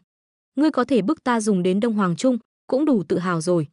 Nói xong, không gian, thời gian, thậm chí là âm dương ngũ hành ở nơi này đều bị trấn áp, căn bản không thể trốn thoát, cũng không thể nhúc nhích. Phục Hy và nữ oa nhìn nhau, vẻ mặt kinh ngạc. Đông Hoàng Thái Nhất này quả nhiên không chỉ là tự xưng. Chỉ riêng Đông Hoàng Trung này, e rằng dưới thánh nhân không có đối thủ. Hơn nữa tu vi của tên này lại cao như vậy. Phục Hy chắp tay, quả nhiên là Đông Hoàng Thái Nhất đại nhân, đúng là yêu hoàng trời sinh. Lúc này thuận theo thiên đạo, thành lập yêu đình, thống nhất yêu tộc, cả hồng hoang nằm trong tầm tay. Đông Hoàng Thái Nhất cười lớn, thấy Phục Hy đã mềm mỏng, tự nhiên không tiện tiếp tục cứng rắn. Tốt, từ hôm nay trở đi, hai người chính là nữ oa hoàng và Phục Hy hoàng của yêu tộc ta. Nữ oa và Phục Hy nhìn nhau, Đông Hoàng vậy mà phong cho họ làm hoàng giả, đây quả là vinh dự lớn lao. Nữ oa, Phục Hy bái kiến Đông Hoàng đại nhân. Có câu nói, biết thời thế là anh hùng. Thấy nữ oa và Phục Hy thức thời như vậy, Đông Hoàng Thái Nhất rất hài lòng. Có thể dễ dàng thu phục được nữ oa và Phục Hy, Đông Hoàng Thái Nhất rất đắc ý. Thực lực của hai người này hoàn toàn vượt xa tưởng tượng của hắn. Vốn tưởng là tìm một thuộc hạ, không ngờ thực lực của hai người này có thể sánh ngang với hắn.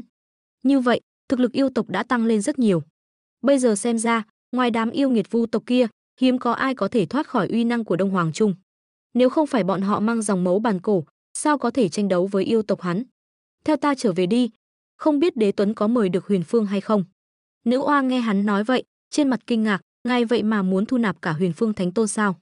Sắc mặt Đông Hoàng Thái Nhất đại biến, vạn lần không được nói bậy. Đó là Thánh Tôn đại nhân, chúng ta mời ngài đến làm người bảo hộ, trấn áp khí vận yêu tộc. Phục Hy và nữ oa nhìn nhau, thở phào nhẹ nhõm. Nếu thật sự có thể mời Huyền Phương làm thuộc hạ, vậy bọn họ trực tiếp bế quan là được rồi, yêu tộc không cần sợ ai cả, căn bản không cần đến bọn họ. Nếu là làm người bảo hộ thì lại khác. Người bảo hộ là chỉ ăn cơm không làm việc, là sự tồn tại cứu mạng vào thời khắc mấu chốt. Vậy thì tốt, nếu vậy, chúng ta thu dọn một chút, sau đó sẽ đến yêu đình. Nữ oa chắp tay nhìn Đông Hoàng Thái Nhất. Đông Hoàng Thái Nhất sau đó biến mất ở thiên ngoại thiên. Lúc này, Hồng Quân xuất hiện, ngay cả việc thành lập yêu đình cũng muốn nhúng tay vào sao? Huyền Phương. Trên mặt Hồng Quân tràn đầy sát ý. Nếu không phải kiêng kỵ tính cách của Huyền Phương, hắn thật sự muốn bem sạch tất cả người thân bạn bè của tên này để giải hận trong lòng. Hơi thở cuối cùng của Hồng Mông vẫn cần có người gánh chịu phản vệ. Đây là linh hồn của Hồng Vân, ta đã thu thập từ khắp Hồng Hoang, không thể để hắn chớt bất đắc kỳ tử nữa. Nếu không, thiên đạo không thể sửa chữa, Hồng Hoang sẽ không thể tiến thêm một bước, không gian thời gian càng sẽ phản phệ Hồng Hoang. Thiên đạo xuất hiện bên cạnh Hồng Quân, chuyện vốn nên xảy ra lại xuất hiện sai sót lớn như vậy, hắn không thể không sửa chữa. Đây cũng là lý do tại sao hắn vẫn chưa đối phó với Từ Phương trong thời gian qua. Hồng Quân bất đắc dĩ, hắn không hiểu, Hồng Vân này thật sự quan trọng như vậy sao? Vậy mà cần thiên đạo tự mình hồi sinh. Thực ra, hắn không biết, thiên mệnh 50, đào thoát 1. Hắn nắm giữ không ít hồng mông tử khí, là thiên mệnh sở quy, cho nên mới có cơ hội thành thánh thành tổ. Hắn phân chia tử khí, càng sẽ truyền bá thiên mệnh thánh nhân xuống. Nhưng điều này càng giống như nhân tạo, chứ không phải thiên mệnh. Cho nên, hơi thở cuối cùng của hồng mông chính là mấu chốt. Chỉ cần nó bám vào một thiên mệnh chi tử, phản phệ thiên mệnh chi tử, mới có thể hóa giải sát khí thiên mệnh trong đó. Đây mới là tác dụng thực sự của Hồng Vân. Nói đến Hồng Vân, lai lịch của hắn tuyệt đối là nghịch thiên. Căn cơ là hơi thở đầu tiên của Hồng Mông, thành đạo cùng thời với Hồng Quân, tu vi đạt đến cảnh giới chuẩn thánh, chỉ là tính tình hiền lành, là lão hảo nhân nổi tiếng trong Hồng Hoang, bạn bè rộng rãi. Có thể nói, hắn vung tay lên, còn hiệu quả hơn cả danh tiếng thánh nhân của Hồng Quân. Nếu không phải tên này quá mức thanh tịnh vô vi, không có tâm tranh đấu, e rằng lịch sử Hồng Hoang đã sớm thay đổi. Đáng tiếc, một lão hảo nhân như vậy cuối cùng lại trở thành vật hy sinh. Không cam lòng chớt ở Tử Tiêu Cung, thiên đạo thu thập linh hồn của hắn, trực tiếp giúp hắn khôi phục thân thể. Nhưng lúc này, thần trí của Hồng Vân vẫn chưa tỉnh táo, vẫn còn trong trạng thái mê man. Thời gian thấm thoát trôi qua, ngàn năm thời gian trôi qua trong nháy mắt. Đế Tuấn đáng thương vốn định mời Từ Phương xuất sơn, lại bất ngờ bị nhốt ở Kinh Cước Lĩnh, không thể ra ngoài. Hóa ra, Từ Phương đã sớm biết mục đích của bọn họ. Chỉ là lúc này chưa phải lúc thành lập yêu đình, cho nên hắn liền giữ yêu hoàng lại. Không có yêu hoàng, xem yêu đình còn thành lập kiểu gì. Ngày này, cho dù là yêu tộc hay vu tộc đều đến Kinh Cước Lĩnh nghe đạo, còn có rất nhiều tán tu cường giả, không cần phải nói. Lần giảng đạo này tự nhiên là công đức khí vận ngập trời, khiến người ta hâm mộ không thôi. Ngược lại, giảng đạo ở Tử Tiêu Cung, nhân khí lại tăng lên không ít. Không nói đến Tam Thanh, Nữ Oa, Phục Hy, cùng với chuẩn đề phương Tây đều là thuộc hạ của hắn, còn có Côn Bằng, Hồng Vân và rất nhiều sinh linh hồng hoang. Rất nhiều người đều là do Tam Thanh tìm đến để ủng hộ Hồng Quân, ví dụ như Quảng Thành Tử, Đa Bảo đạo nhân, Vô Đương Thánh Mẫu. Lần giảng đạo này, điều khiến người ta kinh ngạc nhất chính là sự hồi sinh của Hồng Vân. Côn Bằng nhìn Hồng Vân sống lại, kinh hãi, thánh nhân, trên đời này sao có thể có người chớt sống lại? Phải biết, lúc này vẫn chưa có luân hồi, chớt là chớt thật, làm gì có chuyện nghe nói người chớt sống lại. Chuyện Hồng Vân, ta suy nghĩ rất lâu, là thiên đạo hắn, cho nên mới giúp hắn sống lại. Các ngươi nhớ kỹ, thánh nhân giảng đạo, không được chém bem. Ai vi phạm, sẽ phải chịu thiên nhân ngũ suy. Thánh nhân giảng đạo, không được làm loạn. Ta không muốn bất kỳ ai bị tổn thương nữa. Hồng Quân làm ra vẻ bi thương, khiến hắn tăng thêm không ít nhân khí. Như vậy, chuyện Hồng Vân coi như bị hắn lấp liếm qua. Thêm vào đó, sau khi hắn giảng đạo, những người có thiên phú cao, thực lực đều tăng lên một bậc, cũng khiến Hồng Quân lấy lại được chút mặt mũi. Mặc dù thanh thế vẫn không bằng đạo tràng Kinh Cước Lĩnh của Từ Phương, nhưng cũng có chút khởi sắc. Lúc này, Côn Bằng ở Vô Tận Chi Hải sau khi giảng đạo xong, liền thuận lợi chém đi một đời, bước lên con đường tam thi thành đạo của Hồng Quân. Sau đó, hắn nghĩ ra một biện pháp, đó chính là có được công đức, lợi dụng công đức giúp hắn chém đi đời thứ hai. Như vậy, hắn sẽ nhanh chóng tiến gần đến chuẩn thánh trung kỳ. Hắn nghiên cứu rất lâu, cuối cùng đặt mục tiêu vào văn tự của yêu tộc. Yêu tộc truyền thừa đã lâu, nhưng đều lấy truyền thừa huyết mạch làm chủ, không có văn tự riêng. Hay nói cách khác, văn tự của yêu tộc chỉ được truyền thừa trong huyết mạch của mỗi yêu tộc, không có sự thống nhất. Nếu có thể sáng tạo ra yêu văn, chẳng phải sẽ có được rất nhiều công đức sao? Nghĩ đến đây, hắn liền bắt đầu sáng tạo. Ngàn năm sau, lô yêu văn đầu tiên được hắn sáng tạo ra. Khi yêu văn được sáng tạo xong, lượng lớn công đức từ trên trời rơi xuống, bị Côn Bằng thu lấy. Từ hôm nay trở đi, ta, Bắc Hải Côn Bằng, thành lập yêu sư cung, truyền bá văn tự cho yêu tộc ta, vì sự thống nhất thiên hạ của yêu tộc ta. Danh tiếng Côn Bằng vang xa khắp yêu tộc.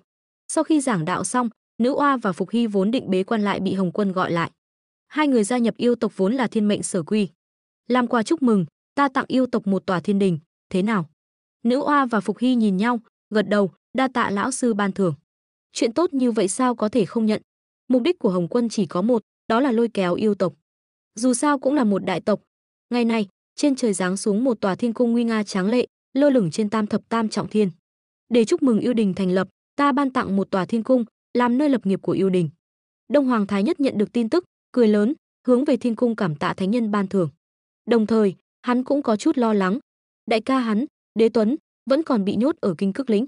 Đáng tiếc đại ca không được hưởng thụ tôn vị yêu hoàng. Hồng Quân nghe vậy, trong lòng, đây chẳng phải là cơ hội tốt để bán nhân tình cho yêu tộc sao? Vừa hay hắn và Huyền Phương còn một đoạn nhân quả chưa giải quyết. kéo dài lâu như vậy cũng nên giải quyết rồi. Nếu không, sau này đối đầu với hắn cũng không tiện ra tay. Đông Hoàng Thái Nhất không cần lo lắng, ta sẽ cứu Đế Tuấn cho ngươi. Đông Hoàng Thái Nhất nghe được truyền âm, trong lòng mừng rỡ, đa tạ thánh nhân. Yêu tộc Yêu Đình sẽ vì thiên đạo mà truyền bá đạo thống của thánh nhân. Hồng Quân trong lòng mừng thầm. Mặc dù yêu tộc đã định trước là sẽ bị đào thải, nhưng có thể kiếm thêm chút lợi ích vẫn được. Kinh Cức Lĩnh, Hồng Quân đạo tổ và Huyền Phương ngồi cùng nhau.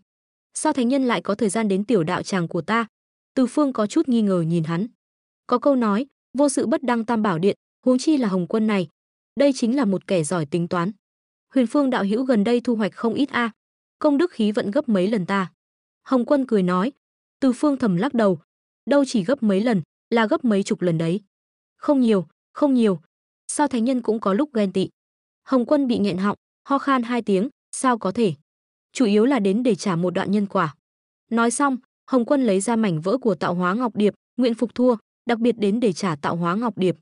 Hồng Quân làm ra vẻ chân thành, như thể thật sự đã trở thành thánh nhân, một bộ dáng vì người khác suy nghĩ. Ồ, vậy thì đa tạ. Từ Phương nhận lấy, trong lòng nghi hoặc.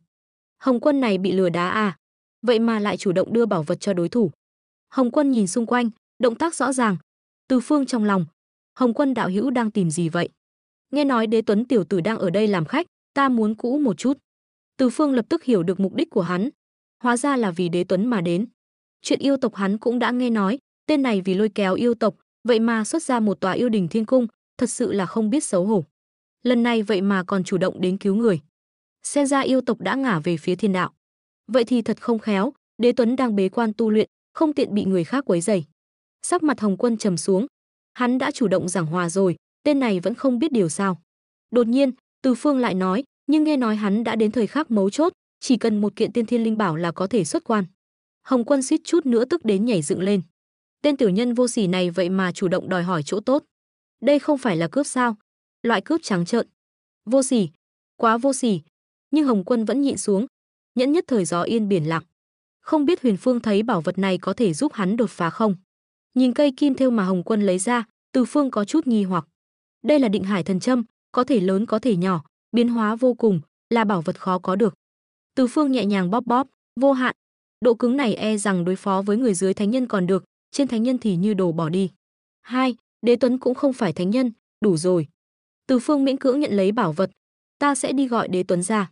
Hồng Quân thở phào nhẹ nhõm, thấy Từ Phương đã đồng ý, hắn coi như hoàn thành nhiệm vụ. Rất nhanh, Đế Tuấn đã đi ra. Lúc này, hắn đang ôm một cuốn sách xem say sưa, như thể đắm chìm trong đó không thể tự thoát ra được. Đây là một loại ảo thuật của Từ Phương, lặng lẽ đưa hắn vào ảo cảnh, căn bản không biết chuyện bên ngoài. Hắn sẽ đắm chìm trong suy nghĩ của mình, vĩnh viễn luân hồi. Tỉnh lại đi, có người đến đón ngươi về nhà rồi. Từ Phương cho hắn 2 cái tát, đánh hắn tỉnh lại. Đế Tuấn tỉnh lại từ ảo cảnh, vẻ mặt hoang mang, đây là đâu? Ta đang làm gì ở đây? Yêu hậu đâu? Tây Hà đâu?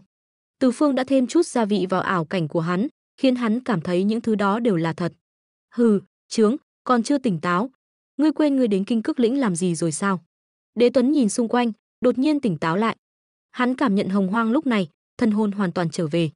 Thánh Tôn, tại sao lại đối xử với ta như vậy? Hắn kinh hãi nhìn Từ Phương, căn bản không hiểu lý do hắn ra tay với mình. Muốn động thì động thôi. Từ Phương không quan tâm. Yêu tộc này vốn là quân cờ, cũng không cần quá quan tâm. Đế Tuấn sắc mặt tái nhợt, muốn phản bác, nhưng lại chùn bước. Lúc này, Hồng Quân kéo hắn ra sau lưng. Được rồi, chuyện ở đây đã xong. Huyền Phương Thánh Tôn, chúng ta hậu kỳ. Hắn kéo Đế Tuấn đi về phía thiên cung. Từ Phương cảm thán, thiên đạo bất nhân, coi vạn vật như chó dơm. Yêu tộc đáng thương, lần này thật sự đã trở thành cá nằm trên thớt, muốn chặt thế nào thì chặt. Hắn lắc đầu, quay về đạo tràng. Rất nhiều chuyện chính là như vậy. Một người tốt lại không giống người tốt, một kẻ điên lại giống hệt người tốt. Mọi người thường bị những chuyện trước mắt làm mờ mắt, không biết người đâm sau lưng lại thường là người quen thuộc nhất, nhưng cũng là người xa lạ nhất. Đa tạ thánh nhân ra tay cứu giúp. Nếu không có thánh nhân, e rằng đại ca ta thật sự không thể quay về. Đông Hoàng Thái Nhất kích động nhìn Hồng Quân, vẻ mặt nghiêm túc. Lần này, hắn thật lòng cảm tạ. Phải biết, hắn căn bản không dám vào Kinh Cức Lĩnh, sợ mình cũng bị nhốt ở trong đó. Lúc đó, yêu tộc mới thật sự xong đời. Bây giờ thì tốt rồi, huynh đệ đã trở về, thực lực yêu tộc đã hoàn mỹ. Không sao, sau này các ngươi tu luyện, phải siêng năng khắc khổ.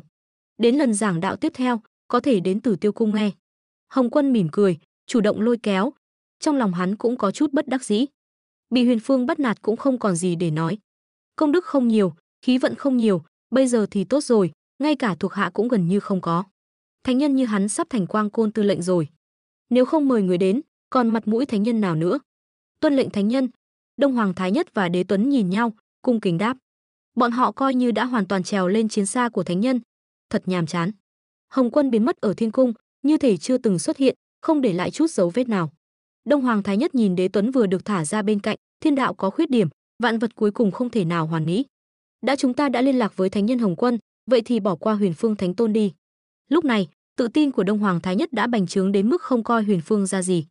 Trong lòng Đế Tuấn cũng có oán hận, liền đồng ý với cách nói của hắn, cũng được, chúng ta không thể làm kẻ hai mặt, đứng giữa hai bên. Đã Hồng Quân thánh nhân coi trọng chúng ta như vậy, vậy thì không cần Huyền Phương Thánh Tôn cũng không sao. Đông Hoàng Thái Nhất tuyên bố với toàn bộ Hồng Hoang, từ hôm nay trở đi, ta, Yêu Hoàng Thái Nhất, Yêu Đế Đế Tuấn, thành lập Hồng Hoang Yêu Đình. Yêu tộc ở đâu, đều nghe theo hiệu lệnh của ta, không ai dám không tuân theo. Nguyện yêu tộc ta muôn đời truyền thừa, hương hỏa không dứt. Danh tiếng Đông Hoàng Thái Nhất vang vọng khắp Hồng Hoang. Mọi người đều biết, Hồng Hoang sắp chào đón một thời đại mới. Lúc này, trên Bắc Hải, nơi Côn Bằng tọa trấn, Đông Hoàng Thái Nhất nhỏ bé cũng dám xưng là yêu hoàng.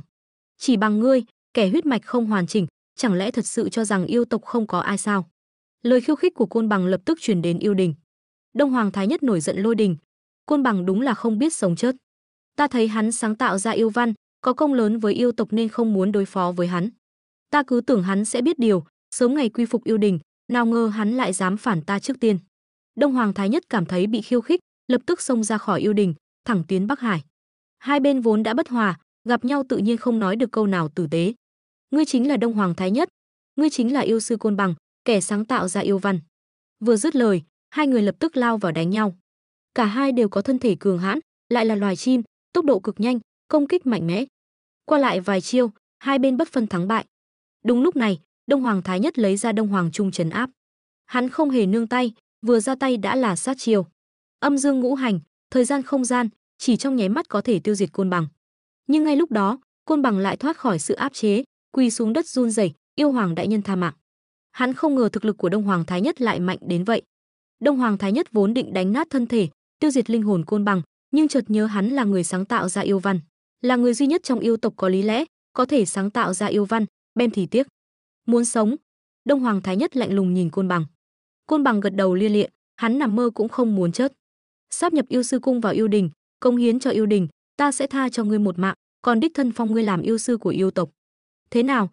Điều kiện của Đông Hoàng Thái Nhất thoạt nhìn khá tốt, ít nhất cũng bảo toàn được tính mạng, lại còn có địa vị không nhỏ. Côn Bằng do dự. Những thứ khác thì dễ nói, nhưng sáp nhập yêu sư cung vào yêu đình chẳng khác nào dâng tâm huyết của mình cho người khác, làm sao hắn có thể dễ dàng đồng ý? Hừ, biết thời thế mới là anh hùng, chẳng lẽ ngươi thật sự cho rằng ta không dám bem ngươi? Ánh mắt Đông Hoàng Thái Nhất lóe lên sát khí. Nếu nói ai dám bem Côn Bằng, e rằng chỉ có hắn. Côn Bằng bái kiến Đông Hoàng đại nhân. Từ hôm nay trở đi, chỉ còn yêu sư của Thiên Đình, không còn yêu sư của Bắc Hải nữa. Côn Bằng cúi đầu, vẻ mặt ủ rũ. Dù sao đó cũng là tâm huyết của hắn, cứ thế từ bỏ, trong lòng không khỏi dao động. Ha ha ha, Đông Hoàng Thái Nhất cười lớn. Thu phục được Côn Bằng, thực lực yêu đình lại càng mạnh hơn. Cùng lúc đó, vô số đại yêu quy phục yêu tộc, thế lực ngày càng bành trướng. Yêu Hoàng Đế Tuấn và Đông Hoàng Thái Nhất dẫn đầu yêu đình, chọn lựa tinh binh, chinh phạt những kẻ bất tuân. Với vô số đại yêu, khắp Hồng Hoang nổi sóng gió. Yêu tộc hùng mạnh, vu tộc hung hãn, hai bên tuy có va chạm nhưng không mở rộng chiến tranh, tạm thời vẫn hòa bình. Hôm đó, Chuẩn Đề và Tiếp Dẫn đến Tử Tiêu cung bái kiến Hồng Quân. Hai người không lo tu luyện, sao lại rảnh rỗi đến đây? Hồng Quân thắc mắc. Buổi giảng đạo mới kết thúc không lâu, đáng lẽ phải tĩnh tâm tu luyện mới đúng. Chuẩn Đề và Tiếp Dẫn đáp, đa tạ lão sư chỉ dạy, chúng đệ tử nhất định sẽ chăm chỉ tu luyện, không phụ lòng mong mỏi của lão sư. Lần này đến đây chủ yếu là vì chúng đệ tử phát hiện sự mất cân bằng trong Hồng Hoang. Tây phương cằn cỗi, Đông phương phì nhiêu, nhưng Tây phương lại yên bình, ít tranh đấu, còn Đông phương thì chiến tranh liên miên, chém bem không ngừng. Tình trạng này bất lợi cho thiên đạo. Hồng Quân gật đầu, hai người đã nghĩ ra cách giải quyết. Chuẩn Đề gật đầu, đúng vậy. Chúng đệ tử cho rằng sinh linh Hồng Hoang phân nam nữ, nên lập ra người đứng đầu nam tiên và nữ tiên để dễ quản lý, đồng thời chỉnh hợp thiên hạ tu sĩ, khiến họ phục vụ chúng ta. Nếu không, Huyền Phương cứ tiếp tục giảng đạo, chúng sinh thiên hạ coi hắn là thánh tôn, vậy còn đặt lão sư ở đâu? Tiếp Dẫn cũng nói, sư đệ nói đúng, nếu không nhanh chóng thu nạp thế lực, e rằng Huyền Phương sẽ trở thành vĩ đại bất diệt. Hồng Quân quay đầu nhìn hai người. Hai tên này đang dùng kế khích tướng, nhưng lời nói của họ cũng không phải không có lý. Tuy yêu tộc có yêu đình, nhưng đó chỉ là đối với yêu tộc, chứ đối với toàn bộ Hồng Hoang thì không có ý nghĩa gì lớn. Hơn nữa, chưa nói đến việc Đông Hoàng Thái Nhất và yêu Hoàng Đế Tuấn vốn là quân cờ bị bỏ rơi theo thiên mệnh. Chỉ riêng việc hai người này đại diện cho lợi ích của yêu tộc đã hoàn toàn không phù hợp với vận hành của thiên đạo. Thiên đạo vận hành tự có quy luật, các loại pháp tắc cũng không ngừng tự hoàn thiện. Sau này sẽ có tam giới, lục đạo, phân chia âm dương ngũ hành, cuối cùng yêu tộc cũng sẽ bị hủy diệt dưới đại thế. Đó mới là điều chính xác. Vì vậy, có thể lợi dụng yêu tộc, nhưng tuyệt đối không thể coi yêu tộc là trọng điểm bồi dưỡng. Người đứng đầu Nam Tiên và Nữ Tiên, hai người đã có lựa chọn nào chưa? Hồng Quân nhìn họ, không biết hai người này lại có thể nói ra lời kinh thiên động địa gì nữa. Thiên hạ tán tu sống ở núi Cô Luân, nếu có thể thu phục được họ, thế lực của chúng ta sẽ càng thêm hùng mạnh, thuận theo thiên đạo. Tiếp dẫn sửa lại, phải nói là thuận theo đại thế của thiên đạo, sẽ càng thêm hùng mạnh. Mà muốn làm được điều đó, chỉ có thủ lĩnh tán tu Cô Luân là Đông Vương Công và Tây Vương Mẫu mới làm được. Hai người nhìn Hồng Quân với vẻ mặt nịnh nọt. Hai người này là đối tượng mà họ đã quan sát từ lâu và lựa chọn cẩn thận. Đương nhiên, việc họ đề cử hai người này cũng không hoàn toàn là hảo tâm, sự tính toán trong đó chỉ có hai người họ mới hiểu. Tây phương nhân lực thưa thớt, cường giả không nhiều, nên họ phải tìm kiếm khắp nơi những người có tiềm năng, đưa về Tây phương, hy vọng có thể bồi dưỡng ra một số cường giả có thể giúp đỡ họ. Đồng thời, họ cũng không ngừng tìm kiếm bảo vật khắp nơi. Lần này, họ định thu thập một số cường giả. Hồng Quân đang suy nghĩ về tính khả thi của phương pháp này. Mặc dù đề nghị của hai người đều rất thận trọng, nhưng ông vẫn cảm nhận được một chút tư tâm trong đó. Hồng Quân nhìn hai người, gật đầu, điều các ngươi nói quả thực khả thi, việc này cứ giao cho hai người đi. Nói xong, ông lập tức ban ra một đạo thiên đạo chỉ ý, tuyên bố khắp Hồng Hoang. Hồng Hoang thiên địa, chém bem quá nhiều, sát khí kinh người, thiên đạo bất mãn. Nay ta, Hồng Quân, thay trời hành đạo, lập Đông Vương Công làm Nam Tiên thủ lĩnh, Tây Vương Mẫu làm Nữ Tiên thủ lĩnh. Chúng sinh Hồng Hoang, người tu tiên đều phải nghe theo hiệu lệnh của họ, khuôn phép chúng sinh, không được làm điều ác. Đạo chỉ ý này nhanh chóng lan truyền khắp Hồng Hoang. Tam Thanh chấn động. Đông Vương Công là ai mà dám xưng là Nam Tiên thủ lĩnh? Có coi Tam Thanh ra gì không? Tại sao lại là Đông Vương Công mà không phải là chúng ta? Chẳng lẽ Tam Thanh chúng ta xuất thân không đủ cao quý hay thực lực không đủ mạnh? Không chỉ Tam Thanh chấn động, mà yêu tộc vừa quy phục, yêu Hoàng Đế Tuấn, Đông Hoàng Thái Nhất nhìn các đại yêu dưới trướng, Đông Vương Công là ai? Có ai biết Tây Vương Mẫu này không? Ta có nghe nói. Nghe đồn tu vi thâm hậu, dưới trướng đa số là nữ tiên, rất đoàn kết. Còn Đông Vương Công tuy bề ngoài ngay thẳng, bạn bè rộng rãi, nhưng ta biết hắn chính là kẻ tiểu nhân, không xứng làm Nam Tiên thủ lĩnh. Không biết ai đã tiến cử, chắc chắn là không có ý tốt. Đông Hoàng Thái Nhất xua tay, mọi người đừng bàn tán lung tung. Việc này thánh nhân tự có đạo lý của thánh nhân. Từ hôm nay trở đi, tất cả yêu tộc ra ngoài đều phải cẩn thận, gặp Đông Vương Công thì tránh 3 thước để tỏ lòng tôn kính.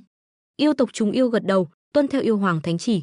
Trong Bất Chu Sơn, Bàn Cổ Thần Điện, thập nhị tổ vu đang tĩnh tâm tu luyện, khai phá lực lượng thân thể. Bỗng nhiên nghe thấy giọng nói của thánh nhân, bọn họ kinh ngạc vô cùng. Thực lực Hồng Quân thánh nhân thật mạnh, dùng đại đạo chi âm thật thuần thục. Đông Vương Công là cái thứ gì? Đã có một thánh nhân ở trên đầu chúng ta rồi, giờ lại xuất hiện thêm một Nam Tiên thủ lĩnh là sao? Cái thứ đó là cái gì? Các huynh đệ đừng phiền não. Chúng ta mang dòng mẫu Bàn Cổ, chỉ tôn Bàn Cổ, những thứ khác không cần để ý. Đúng vậy, vẫn là đại ca nói đúng. Chúng ta là Bàn Cổ thần tộc, không phải tiên, hắn cũng không quản được chúng ta. Về cơ bản, trong Hồng Hoang, không có mấy ai coi Đông Vương Công ra gì. Nhưng ở Cô Luân, sau khi Đông Vương Công nhận được tin này, cả người lâng lâng. Ta lại thành Nam Tiên thủ lĩnh? Làm sao có thể? Không đúng, ta đã là Nam Tiên thủ lĩnh rồi. Đây là thánh nhân chỉ ý, ai dám không tuân theo. Không được, ta phải đến Tử Tiêu Cung một chuyến, xin chút ban thưởng. Hơn nữa, ít nhất cũng phải có thánh chỉ chứ. Cũng không trách Đông Vương Công nghĩ nhiều như vậy. Cả Hồng Hoang, người tôn kính thánh nhân rất ít. Dù sao mọi người đều cho rằng Hồng Quân chỉ là may mắn mới hợp đạo thành thánh đầu tiên. Chỉ cần bọn họ nỗ lực tu luyện, bọn họ cũng có cơ hội thành thánh. Chưa kịp để Đông Vương Công nói xong, một đạo thánh chỉ màu vàng từ trên trời rơi xuống, đúng vào đầu hắn. Từng chữ vàng nhảy ra khỏi thánh chỉ, tạo thành những câu hoàn chỉnh. Từ hôm nay trở đi, Đông Vương Công là Nam Tiên thủ lĩnh, có trách nhiệm giáo hóa chúng sinh, phải truyền bá đại đạo, thay trời hành đạo. Đông Vương Công vội vàng dập đầu, tuân theo thánh nhân chỉ ý. Ta nhất định sẽ dốc hết sức lực, giáo hóa chúng sinh, thay trời hành đạo. Chưa kịp để Đông Vương Công rời khỏi nơi tu luyện, vô số tán tu ở núi Côn Luân đã kéo đến. Chúc mừng, chúc mừng. Đông Vương Công được thánh nhân yêu ái, trở thành Nam Tiên thủ lĩnh, chúng ta đặc biệt đến chúc mừng. Ta là Cô Luân Tô Văn, chúc mừng Đông Vương Công trở thành Nam Tiên thủ lĩnh. Ta là Cô Luân Mẫn Nam Trung, chúc mừng Đông Vương Công trở thành Nam Tiên thủ lĩnh. Đông Vương Công kinh ngạc vô cùng. Chỉ thấy nơi hắn tu luyện ở núi Côn Luân ngày càng có nhiều người tu tiên đến, ai nấy đều tranh giành vị trí, muốn chen đến trước mặt Đông Vương Công. Lúc này, Đông Vương Công thậm chí còn có chút lâng lâng. Hắn không ngờ chỉ là một nam tiên thủ lĩnh mà đã thu hút nhiều tu sĩ đến vậy. Nhưng theo số người càng lúc càng đông, cảnh tượng càng hỗn loạn, thậm chí có người bị dẫm đạp vì chen lấn. Trên trời dưới đất đều chật kín tu sĩ. Đông Vương Công có chút bất lực, quyết định tạm thời giải tán mọi người. Đa tạ mọi người, nhưng hàn xá nhỏ hẹp, không tiện chiêu đãi các vị huynh đài. Hiện tại ta tâm trạng rối bời, đợi ta sắp xếp lại tình hình hiện tại rồi sẽ gặp lại mọi người. Nói xong, hắn nháy mắt với mấy người bạn thân. Họ đều là bạn bè lâu năm, lập tức hiểu ý hắn. Được rồi, được rồi. Đông Vương Công còn có việc phải xử lý, sau này sẽ triệu tập lại. Mọi người bây giờ hãy giải tán đi. Đúng vậy, mọi người đều là người tu tiên, chen lấn xô đẩy như vậy thành thể thống. Mọi người hãy lui ra, chờ đợi triệu tập của Đông Vương Công. Chúng tán tiên lúc này mới lần lượt lui ra. Phải biết rằng ở Hồng Hoang, thánh nhân thay trời hành đạo, chỉ ý của thánh nhân chính là ý trời, mọi người sao có thể không coi trọng. Mặc dù ngoài miệng ai cũng nói không coi thánh nhân ra gì, nhưng trong lòng ai cũng vô cùng coi trọng. Nhất cử nhất động, nhất ngôn nhất hành của thánh nhân đều ảnh hưởng đến tất cả mọi thứ trong Hồng Hoang. Sau khi mọi người giải tán, Đông Vương Công nhìn những người trước mặt, đều là bạn bè tâm phúc của mình. Hôm nay đột nhiên nhận được tin ta trở thành nam tiên thủ lĩnh, mọi người nói xem ta nên làm gì. Đông Vương Công căn bản không biết nên làm gì, dù sao hắn cũng là lần đầu tiên làm nam tiên thủ lĩnh.